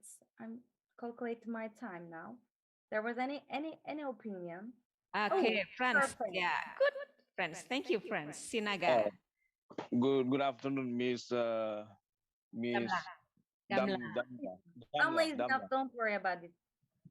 Sorry for the videos because my signal is unstable. Okay. All right. I straightly to answer about the important for midwives. If the midwives knows about the NCDs, it means that the midwives can know how to handle and to identify or about the diagnose and how to give a care or cure the patients, the NCDs patients with the medication or something to help the patients. So it's easy for midwives where how to help the mother giving birth uh, when the mothers which infected like diabetes or high blood pressure. So the midwives can handle those mothers giving birth. I think that's my opinion, Miss Damla. Oh, thank you very much for your opinion, especially to share with us. And I couldn't give me any answer for this question, but end of the presentation, I think you take your answer. Okay, thank you very much for sharing. I wanna go in the other slides, and I would like to say that, and especially from the work perspective, the non-communicable disease, we called NCD before that, sorry, after that, are one of the major health and development challenges of the 21st century. The health impact of major NCD is, diabetes and cardiovascular disease, cancer and chronic respiratory disease. The WHO and in the world is alarming because this is taken together, and we will separate two major problems. The first problem is that health impact, and second problem is that economic impact. And I would like to explain it the health impact firstly. The health impact of the major NCDC, including diabetes, cardiovascular disease, cancer, and chronic, and respiratory disease in the world is alarming now, because taken together, these four conditions account for majority of mortality and morbidity rate. It means that the majority of the 89 of them. Oh my God, give me some of the baby voice. That's perfect. Sorry. Don't worry about it. We are midwives, so we it's not, challenges issues for us. Don't worry. And the morbidity rate is the 85 of the years life with disability.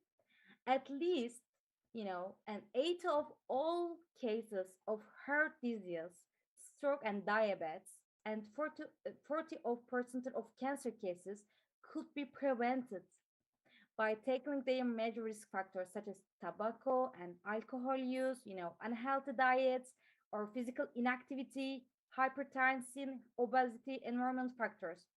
It means that we can invite all of these problems, majority of percentage. Socioeconomically, disadvantages and vulnerable population have a greater exposure and are more vulnerable to NCD risk factors, thus bear a greater burden in terms of mortality and morbidity. And the other impact is that economic. The economic impact of the NCD is strengthening and constitutes a major barrier to economic and social developments. NCD have potentially serious socioeconomic consequences, such increasing individual and household impoverishment and hindering social and economic development.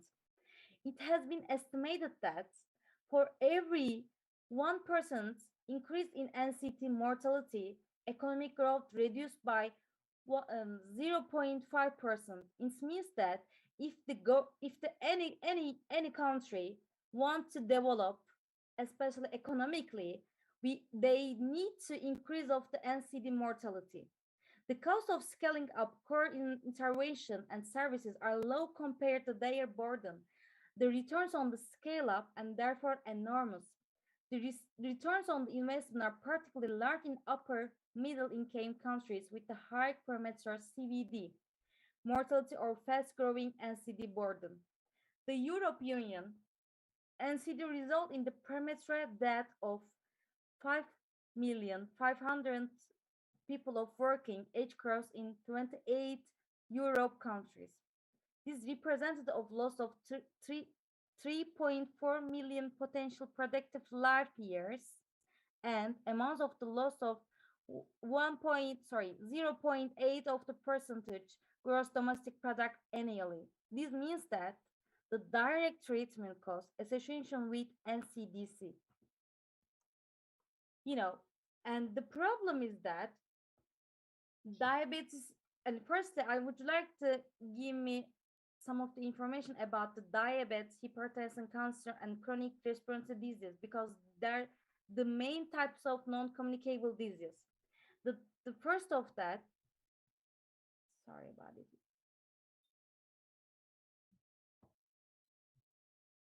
The first of that, diabetes, hypertension, and cancer and chronic respiratory disease are the most important diseases of the NCDC, because that may result from four risk factors: the sedentary lifestyle, unhealthy eating habits, alcohol, and tobacco consumptions. The four mentioned diseases have higher global and national prevalence, more mortality rates, and higher financial burden for their control in all countries. That is why the World Health Organization, WHO, has determined control of these four diseases and their underlying causes as its main goal in reducing mortality resulting from the NCD by 25% by the year of the 2025. The deadline is that 2025 from the World Health Organization, WHO. Okay, and what is the Turkey? What is the Turkey, statistical data? And non-communicable diseases are leading cause of death worldwide and the underlying causes of almost two-thirds of global deaths. Although all countries face these epidemic, low and middle income countries, and the poor people in these countries are the most vulnerable, it's a global necessity to implement an effective strategy for preventing NCDC, because the cost of the treatment in the future will be uncontrollable. It's impossible to prevent. So NCDC account for 73 of global mortality and 59.7 of disability adjusted life years. This is the daily life. It should be borne in mind the prevalence of and mortality from these diseases distributed unevenly around the world. So NCD account for 97.2 of all deaths. And in Turkey, this percentage is that 74 of the deaths in Turkey. It's very huge number to compare the world. And the other is that the Turkey, like many countries, not only Turkey, and today I would like to just, give me information, especially Turkey, is facing growing burden from the NCDC. Not only do they cause 87 of the all deaths, but most worryingly, the probability of dying prematurely before the age of 70 years means that prematurely deaths. NCDC in Turkey is 18%, which means that the nearly 1 in every 5 adults, 1 in every 5 adults died before they should. The nearly half, approximately 47% of all deaths are from cardiovascular disease such as heart attacks and strokes. At 15 a day, the levels of salt intake in the population are 3 times higher than recommended by WHO. As a result, just under a quarter of population has hypertension. In addition, 42 of men are tobacco smokers, while nearly 1 in 3 adults, 29%, are obese in Turkey. Premature death means that, until the 70 age, living long term with NCD or related to disability have socioeconomic consequences and constitute a double burden to sustainable social and economic developments. Reduced income and early retirement causes by NCDC can lead individuals and households into poverty. At the societal level, in addition to surging healthcare costs, there are increased demands for social care and welfare supports, as well as the burden arising from the abstention at the school and work decreased productivity and turnover employees. The high level of risk factors for NCDC in Turkey indicated that unless action is taken rapidly, their cost will become an even greater socio-economic burden for the country. These responses need to be faster and more far-reaching than at any time in the past. So, for that reasons, a multi-sectoral action plan of Turkey for non-communicable diseases, in 2017, between 2017 and 2015-5, this is the deadline from the, WHO, has been drawn up. The coordinated by the Public Health Institution of Minister of Health in Turkey, and with the participation of other related ministries, authorized universities and civil society, this action plan adopts a holistic and high-level multidisciplinary approach with the priority objective of ensuring effective implementation and the sustainability of prevention and protection activities. If you don't prevent sustainability, if you're ignore of the sustainability of prevention, we will didn't success. So national targets and mechanism are included for coordination of the government's response. The most cost-effective targets will require rapid multi-sectoral action and enforcement. And I would like to give me detail about it. This is the right and left of the slides. You can show that the full version of this action plan. If you want, you can just write on the Google and Damla, and you can read all of the action plan over the, I think is 60 page. So I couldn't explain it all of the detail, but I give some of the detail because it's so important, not only Turkey but also in the world. So the Deputy Minister of Health and Medical Education developed the Prevention and Control Service Package for the mentioned 4 diseases, the 4 risk factors related to them. This package was prepared based on the past experience. So sorry. And new guideline issued by WHO and the National Document for Prevention and Control of NCD and related risk factors in Republic of Turkey from 2020 and 2015 to 2025. I'm sorry, I don't, like some of the numbers. And in cooperation with the other health centers and officials of the Deputy Minister of Health and Medical Education, the healthcare providers, including midwives, at healthcare centers provided this package. So this package is so important to midwives. And first of all, I would like to explain some of this, chart with the statistical data. NCD are the leading cause of death worldwide, particularly in low and middle income countries. So it can be said that there is an epidemic of NCD worldwide. And these diseases can, however, be prevented by control of related risk factors, early diagnosis, and promote treatment. In 2020, the right of the slides of the estimated 56 million deaths worldwide in 2020. NCD, in particular cardiovascular disease, cancer, and chronic airway disease, the reason of the death, were responsible for 38 million deaths, up from 31 million in 2000. It is estimated that by maximum 2030, NCD will cause 52 million deaths. It's a very huge number of the world. 1/3, approximately 28 million of deaths related to NCDC, occur in low and middle income countries especially. Of these deaths, approximately 17.5 million are caused by cardiovascular disease, and 8.2 million are caused by cancer. 10.7 million are caused by chronic airway disease, including chronic obstructive pulmonary disease, And these 4 major diseases are responsible for 82 of NCDC deaths.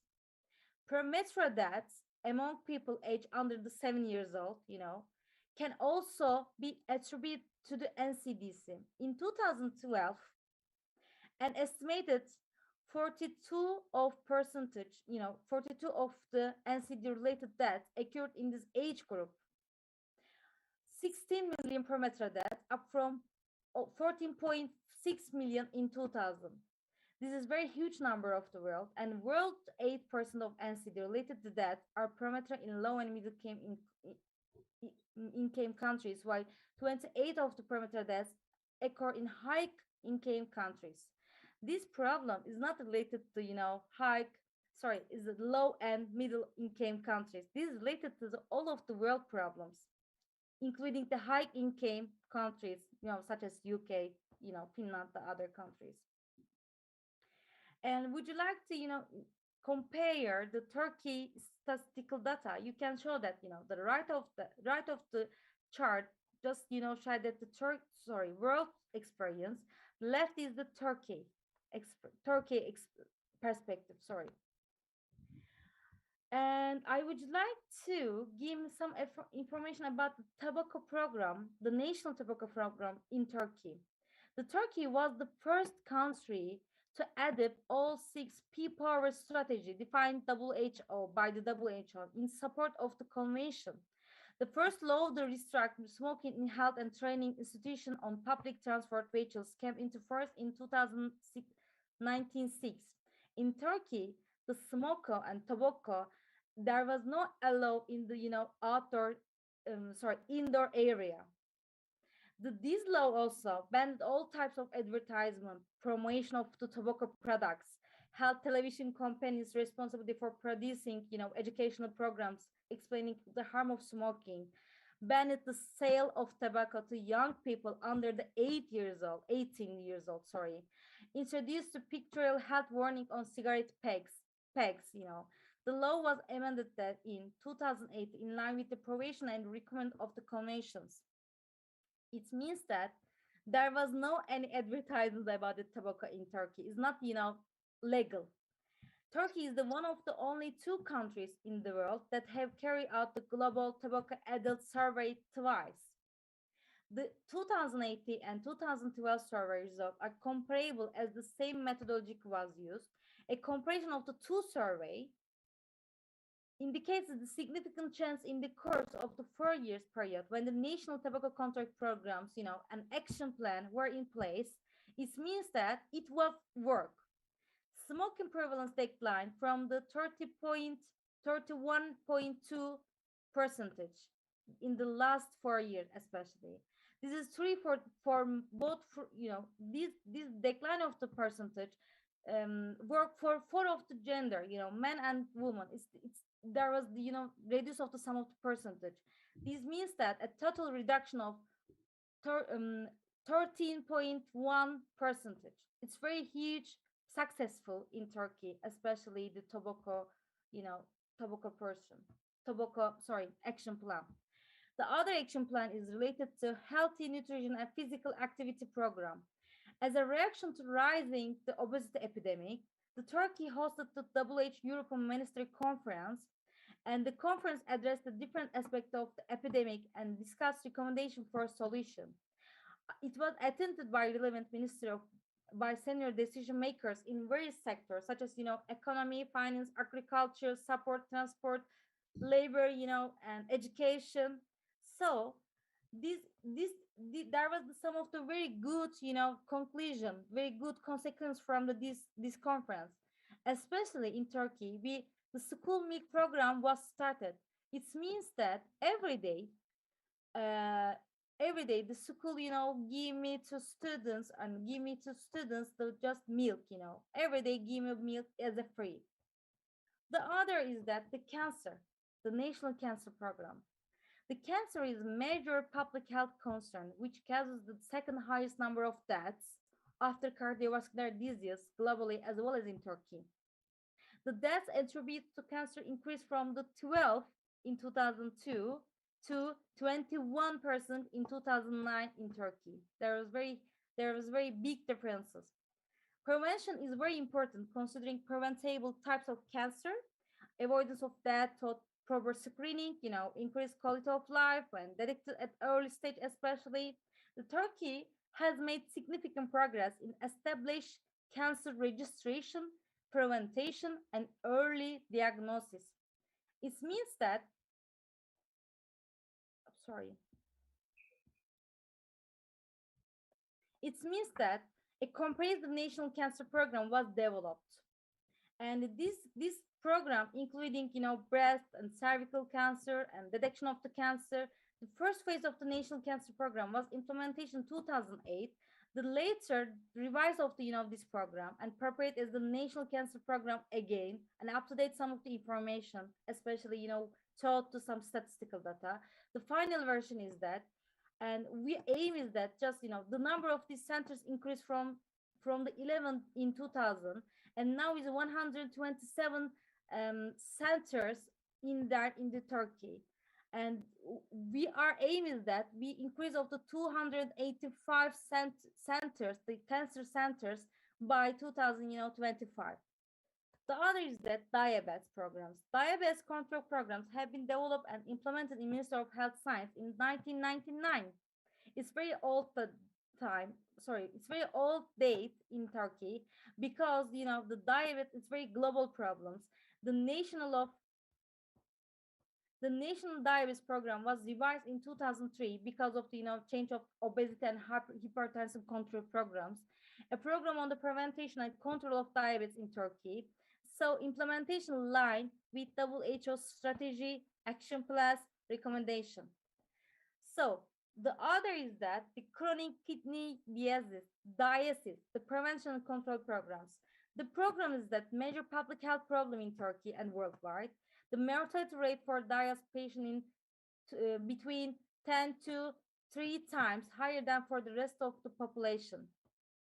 Despite the preventable nature of these diseases, the slowdown in progress toward early detection, level of awareness, early detection are very low. In Turkey, the level of awareness of the chronic kidney disease is 1.6.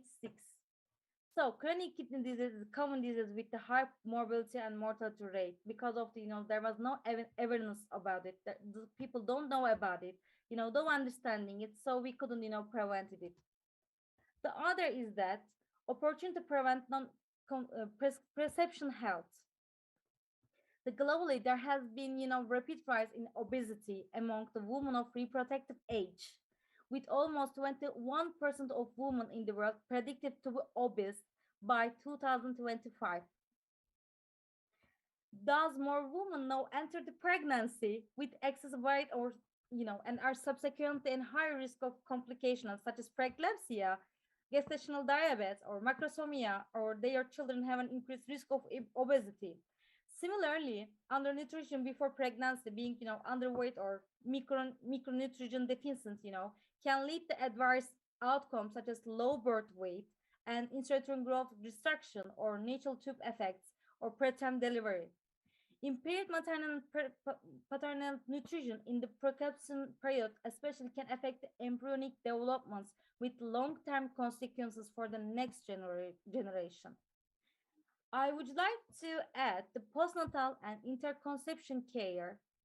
The postpartum period provides a platform for preparing for possible next pregnancy and identified women with at high risk of NCDs such as type 2 diabetes, mellitus, or addressing the contraceptive needs, or the other gestational weight gain, or addressing nutritional requirements. Midwives for infant health especially have an important role in discussing interconception health, not only for the next pregnancy, but also for the long-term health of the mother.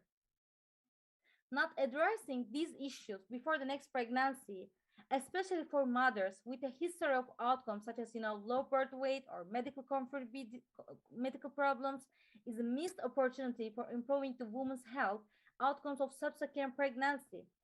The literature strongly recommended that the extension of preconception care into postpartum stage to increase the window of opportunity and access to women with nutritional needs, thus providing an integrated continuum care for women.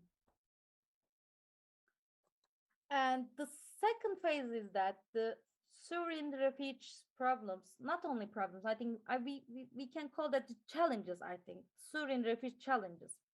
the non-communicable disease among Syrian refugees in Turkey.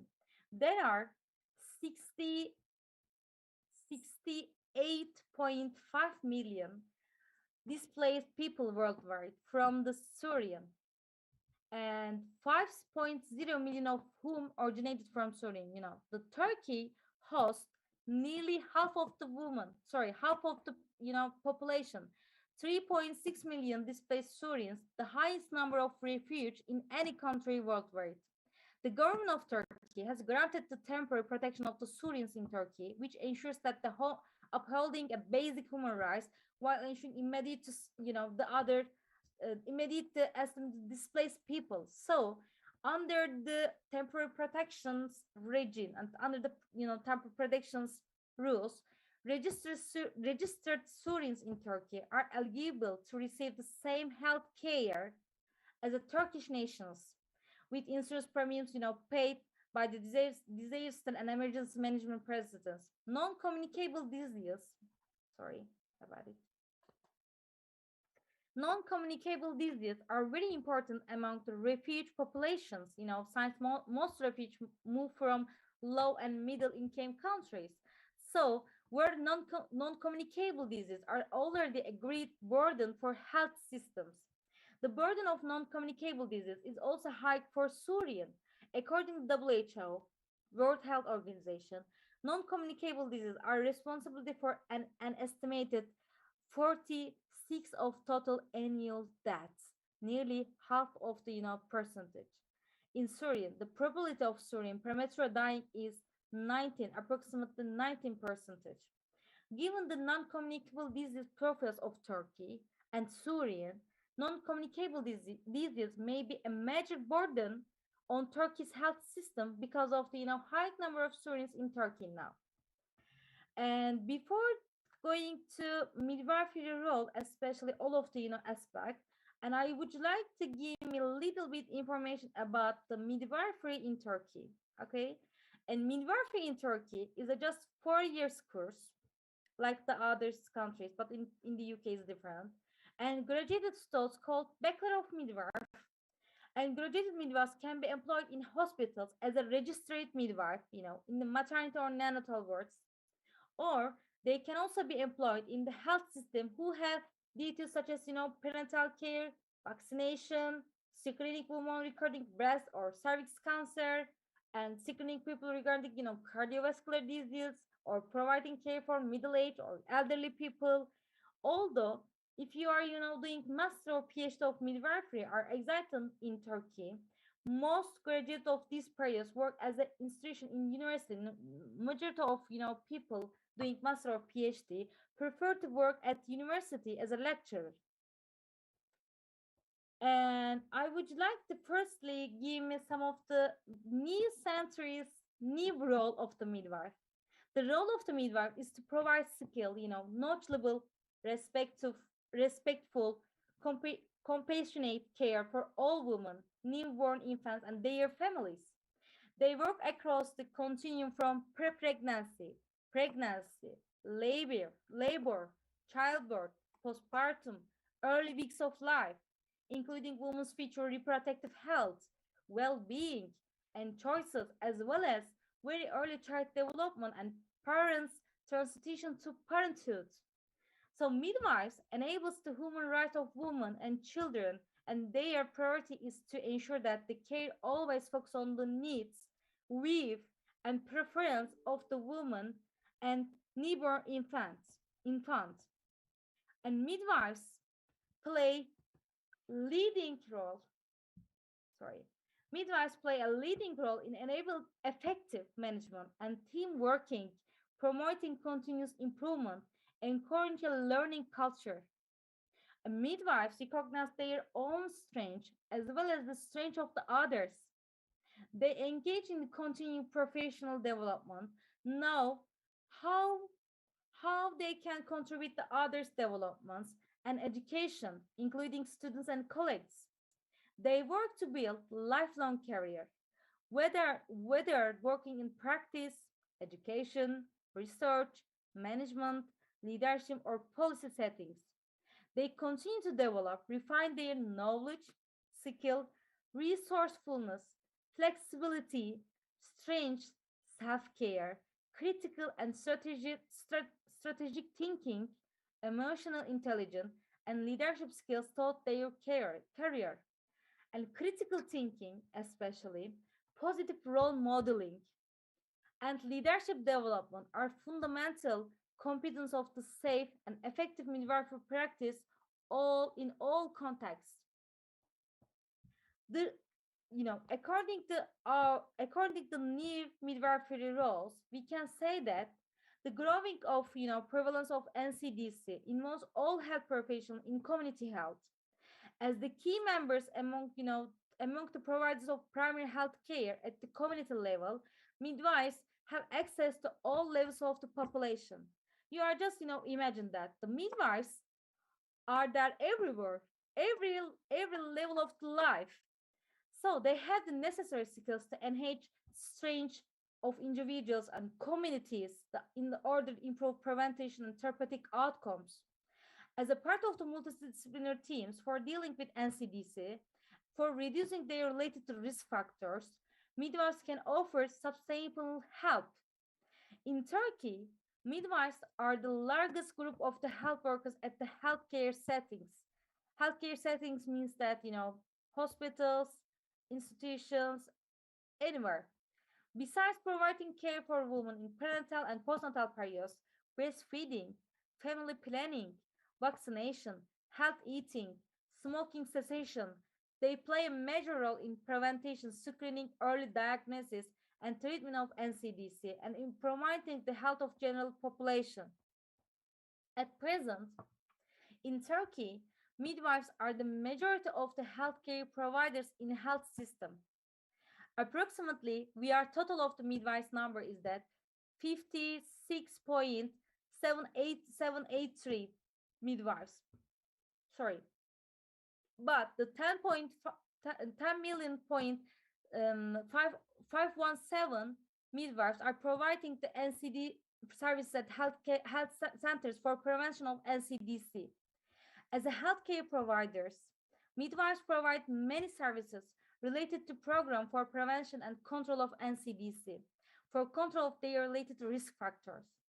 These services include the 10-year fetal and neonatal and stroke risk assessment, cervical, breast, and colorectal cancer screening, provision of care for cancer patients, assessment of the 4 risk factors, just I mentioned that before, unhealthy eating habits, sedentary lifestyle, consumption of alcohol and tobacco, and provision of necessary education in this relationship, and blood pressure control, blood sugar and lipid profile, fecal immunochemical test, and anthropometric indicator measurements.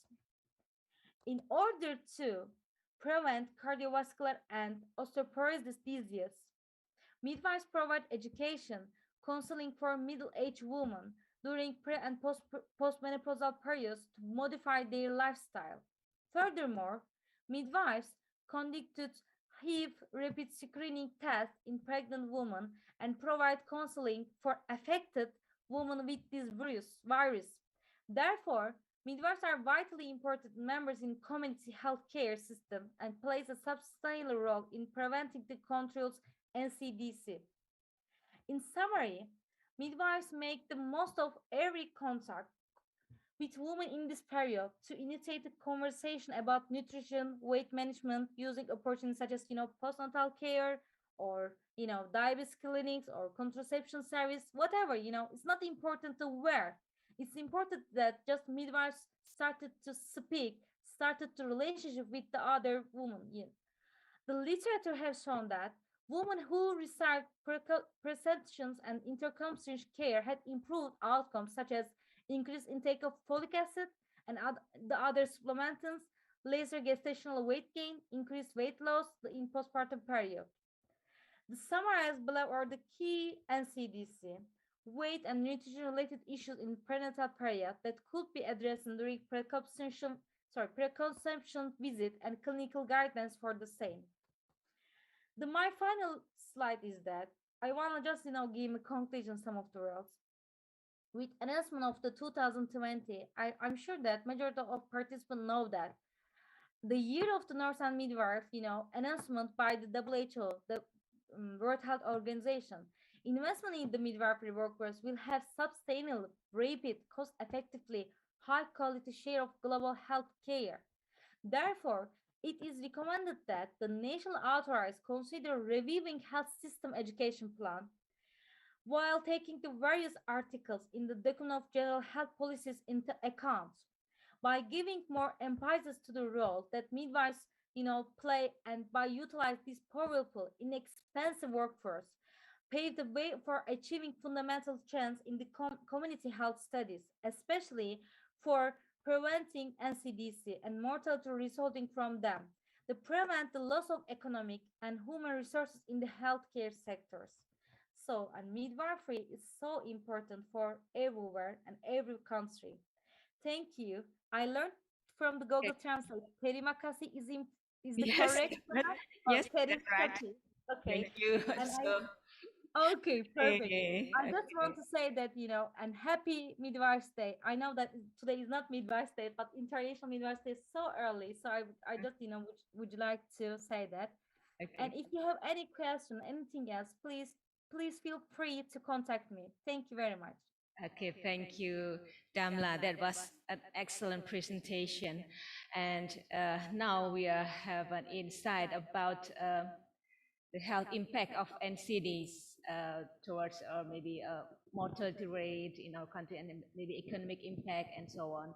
And in the condition in Turkey is also the NCD are the leading cause of death, and also the Turkey is facing a growing burden from NCDs also, the same with us in Indonesia. And we all already know about multi-sectoral action plan of Turkey for NCDs, during the period of 2017 up to 2025. So that's very good example.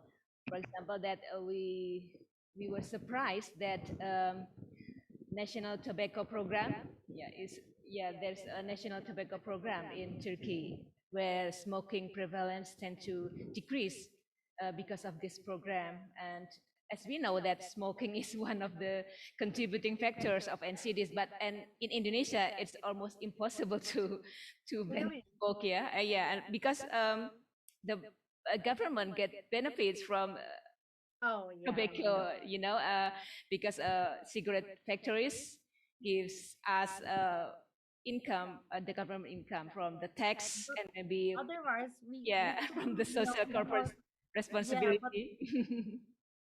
I totally agree, but and the otherwise we couldn't ignore the treatment of the illness, and from the especially tobacco problems, that I think sometimes we are just thinking about just money, especially the country. Yes, that's right. Okay.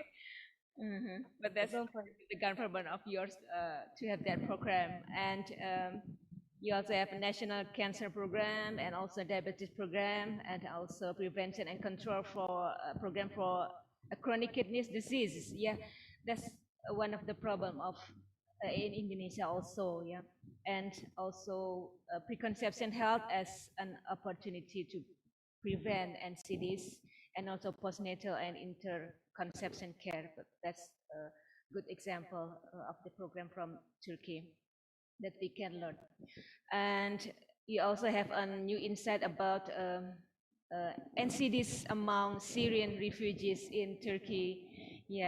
Because that's the problem for maybe Turkey and I think maybe we couldn't say that problem. Just this is the challenges, Oh, okay. Yeah.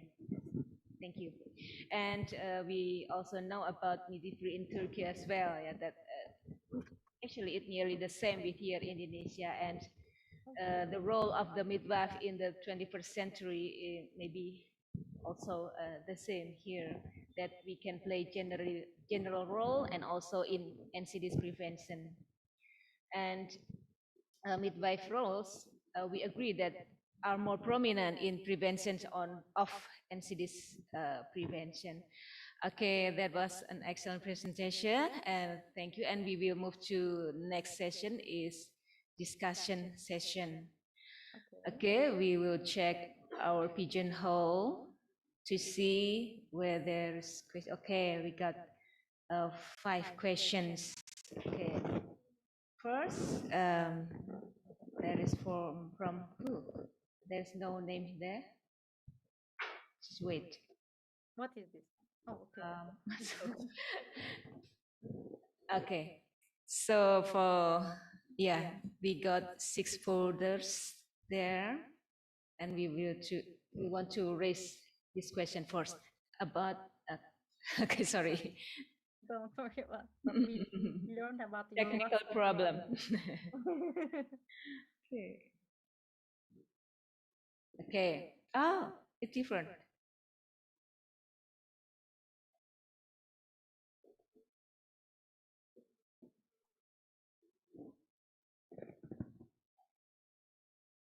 Okay. Okay, the first question is, there is no name there. The question is, okay, how to prepare so that women of reproductive age, when they enter pregnancy, even though there's weight gain, they still avoid the risk of pregnancy complication.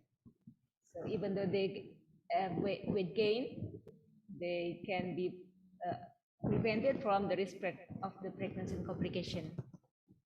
I think, to be honest, there are few of the solution in Turkey, especially. I think this question is just related to Turkey or world, And if you want, I can give an answer from the Turkey, especially firstly. But if you want, I cannot, I can enhance my answer from the world, especially including UK. If you just, give me my opinion. Okay. And in Turkey perspective, we have 2 antenatal education classes. It means that, if you're just thinking about the pregnancy or, but if you're a woman of reproductive age, but thinking about pregnancy, you can apply to this course. This is free course, and this majority of hospital gives, especially midwives gives this course. This is just education part. Approximately maybe sometimes 6 weeks, I think, yeah. And this one is the up to date, the 6 weeks, just 6 weeks educational process. Just apply and learning about it, complication. How can I prevent pregnancy, or if you want to pregnancy, which one is the best? How can I use some of the supplemented, and folic acid to others, and especially women learned about everything related to pregnancy or postpartum period or baby, every information in there. So this is very good way to prepare the woman of the pregnancy, and it's not related to Turkey. It's generally on the world, in some of the especially high income countries use the same way to to especially prepare the woman. And but in the UK system is different, but Turkey system is different really. And the UK system, you need to pay extra money to some of the antenatal education. Just 1 hour is free, but all other days is you can apply, you can pay extra money. This is the good way, is that the antenatal education program. I think there was a little paper from the literature, strongly recommend that antenatal education programs, if women apply to antenatal education, women, so especially consequence of the and maternal and infant consequences increased after the postpartum period, especially decrease of depression, increase of the woman's well-being. And there was a lot of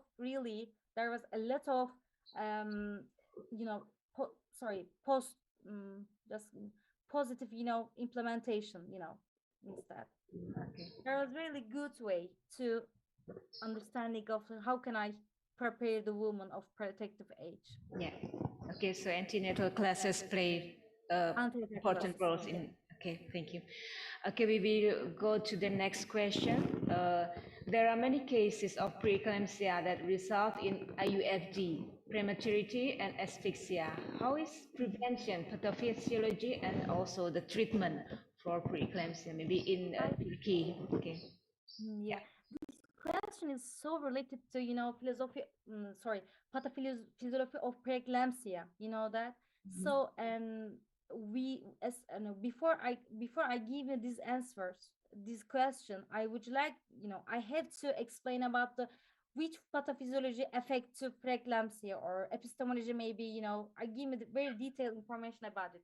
You know that preeclampsia, we know that what's the meaning preeclampsia, but this, and if you want to prevent preeclampsia, maybe we have to especially reduce intake of the salt, because the preeclampsia is related to hypertension, so, and we reduce of the salt, and this is very good way to, maybe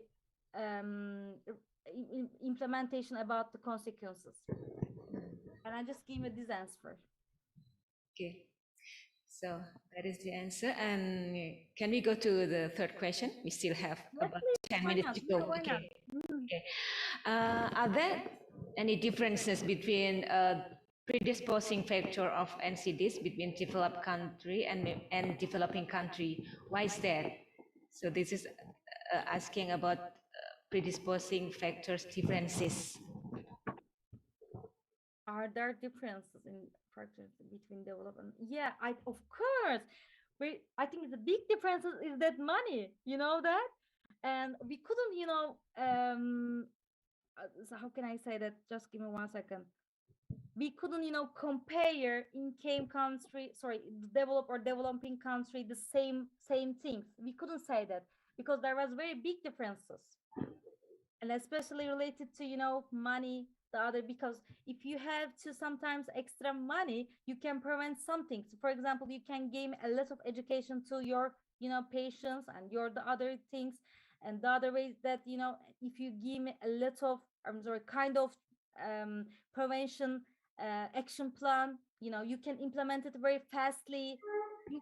And money, I think, the best solution to, save the time, I think. Okay, thank you.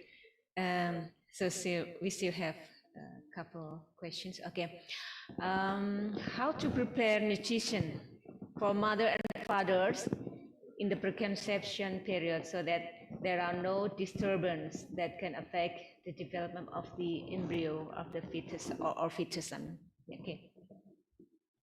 I think in the UK, especially the nutrition, and for mothers and fathers, there was the nutrition midwife, the specific midwife, and this midwife, gave some of the educational educational course, just but related to nutrition.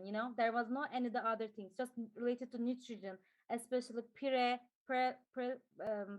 pregnancy period and postpartum period. Give me a little, how can these people eat or take nutrition? This way is very good way, because these people understanding of the, which one of the, food is best for using the especially, during the, I'm so sorry, really, I need the extra coffee now because of, and so early, and I get up so early, so I'm a little bit going to, sleeping mode. Yeah. Okay. So really, I finished my coffee, but I need the extra, so I couldn't, thinking it correctly. And there are no disturbances that can affect development of embryo. There are no I think are, of course, maybe I think I couldn't understand the full and I think I'm not sure I understand it correctly, this question. So sorry, maybe give me explain it, or what do you mean? What do you mean, there are no disturbances that can affect development of embryo? Give me any explanation or any description? Maybe a poor nutrition. Is there any that effect of poor nutrition? Yeah, effect of the baby.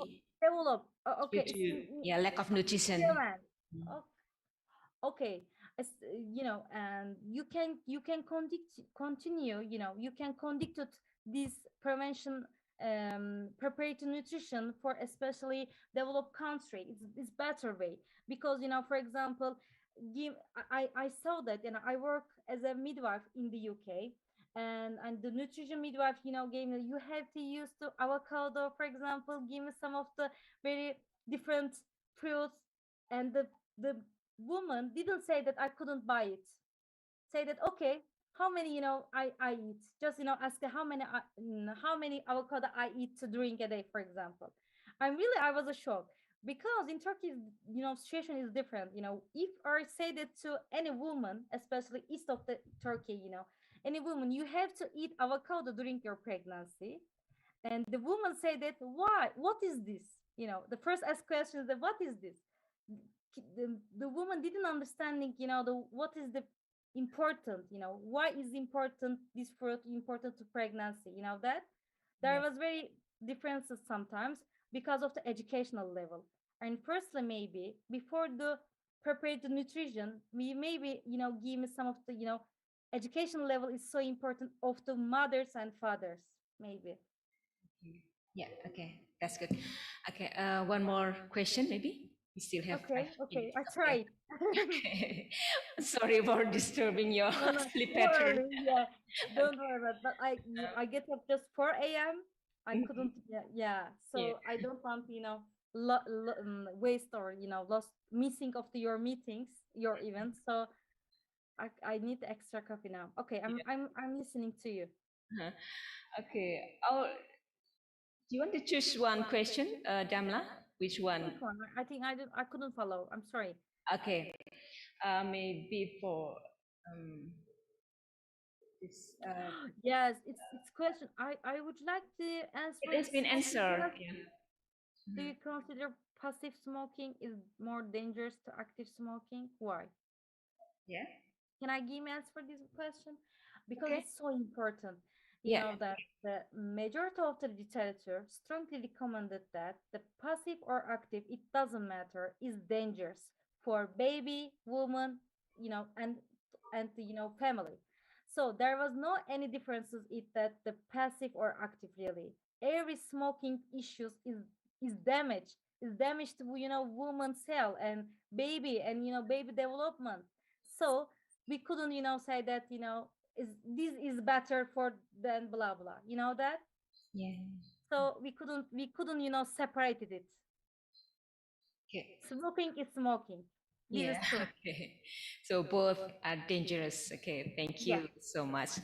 Okay, and that was the end of this session. Thank you so much, Damla, for this is the excellent presentation, and we appreciate for your contribution to our webinar.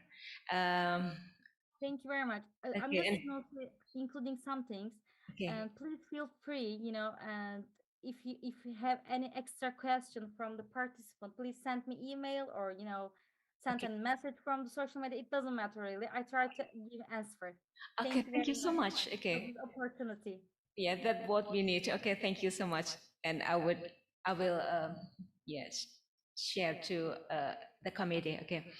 And Damla, could you please hang on a minute? We want to show on the certificate of appreciation from the committee. Here it is. Okay. This is the certificate of appreciation from the committee, and it will be sent by email to you. Congratulations. Thank you very much. And thank you so much. Okay. At the end, I would like to say thank you very much to all of the excellent speakers for spending your time sharing with us. Thank you so much.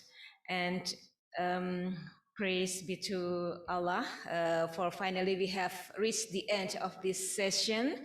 And I would like to convey my big apologies for every mistakes that I've made as the moderator. Wishing you enjoyed what we've been through and have a nice day. Bye. Thank you. I turn the floor back to you. Okay, I will turn the floor back to you, the MC. to continue the closing. Okay. Thank you, Damla. Bye. Thank you. You're welcome. Bye. Okay. Thank you, Ms. Sriwidathiningsih, MMID. Okay. Thanks to the moderator for leading the third and fourth topic. Very interesting and useful topic. And we will hand over certificate to the moderators as a sign of gratitude and appreciation for this event. For Ms. Sriwidathiningsih MMID, we will show your certificate of appreciation on the display and take a picture of it. Okay, we will count from 3, 2, 1. Thank you. And also thank you for all the questions that have been submitted. And today's topic have been conveyed well. I hope all the information can help you all in the future. Last but not least, does anyone want to convey a message and impression joining this international webinar? Okay, please unmute, introduce yourself, and convey a message of impression. We will give you an attractive prize for you who give an impression message.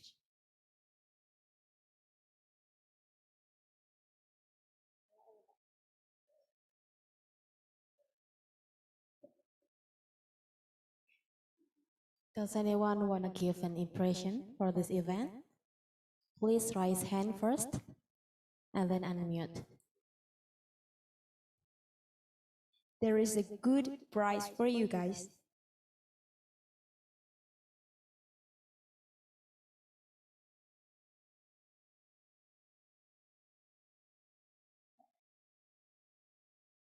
Okay, there is Franz Sinaga.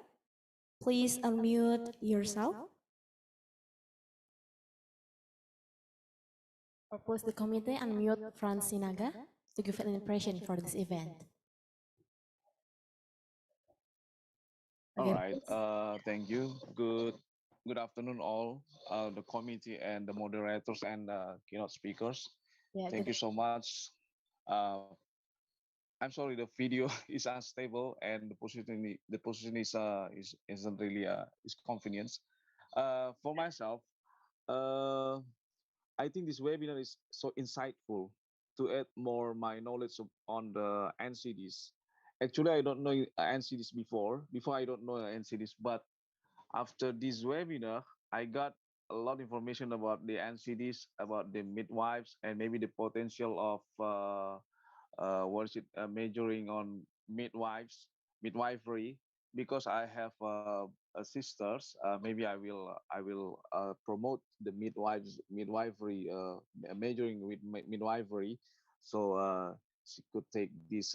It's so insightful, and I know NCD is the main it's a challenge. It's a challenge for global health problem, and I believe this webinar is not only happen today, but can be continued with other topics. Thank you so much for the Polytechnic Semarang or Magelang, yeah, Magelang, yeah. It's so insightful. Thank you so much.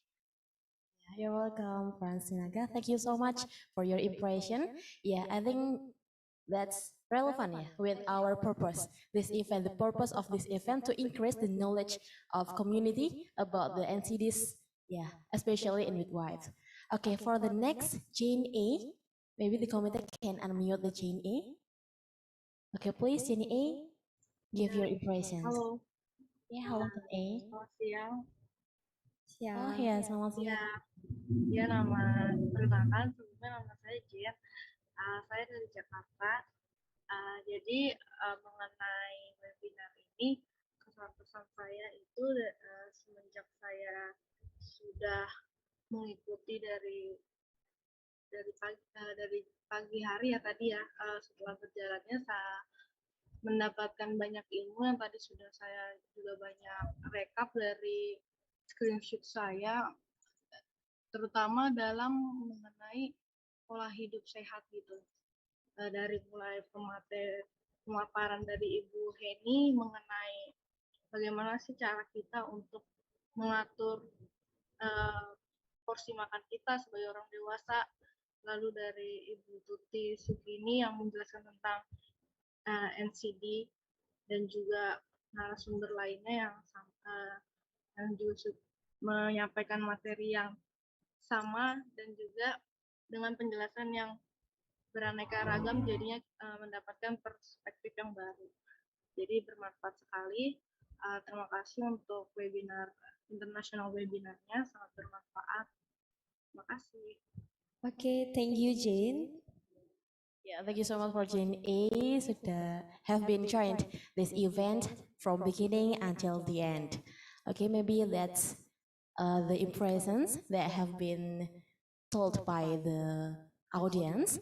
Okay, ladies and gentlemen, thank you so much for have given a good response for this event, and I'd like to remind you to fill the attendance, and the attendance link have been shared in the chat room. Okay, before this event ends, please all participants turn on the camera because there is a group photo session, and for the committee, please prepare this session. Okay, start from the first slide. Yeah. I'll count from 3, 2, 1. The second slide. 3, 2, 1. The third slide. 3, 2, 1. Okay, it will be continued by the committee until the last slide. Our gratitude goes to all the moderators who have led the delivery of today's topic and to all the extraordinary speakers who have shared their knowledge and experiences with us. Ladies and gentlemen, finally we have arrived at the end of today's international webinar. Let's close today's event by praying together. Pray begin.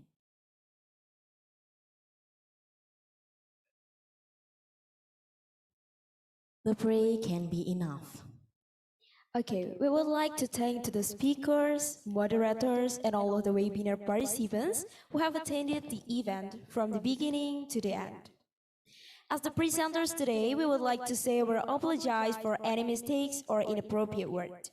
Finally, wassalamualaikum warahmatullahi wabarakatuh.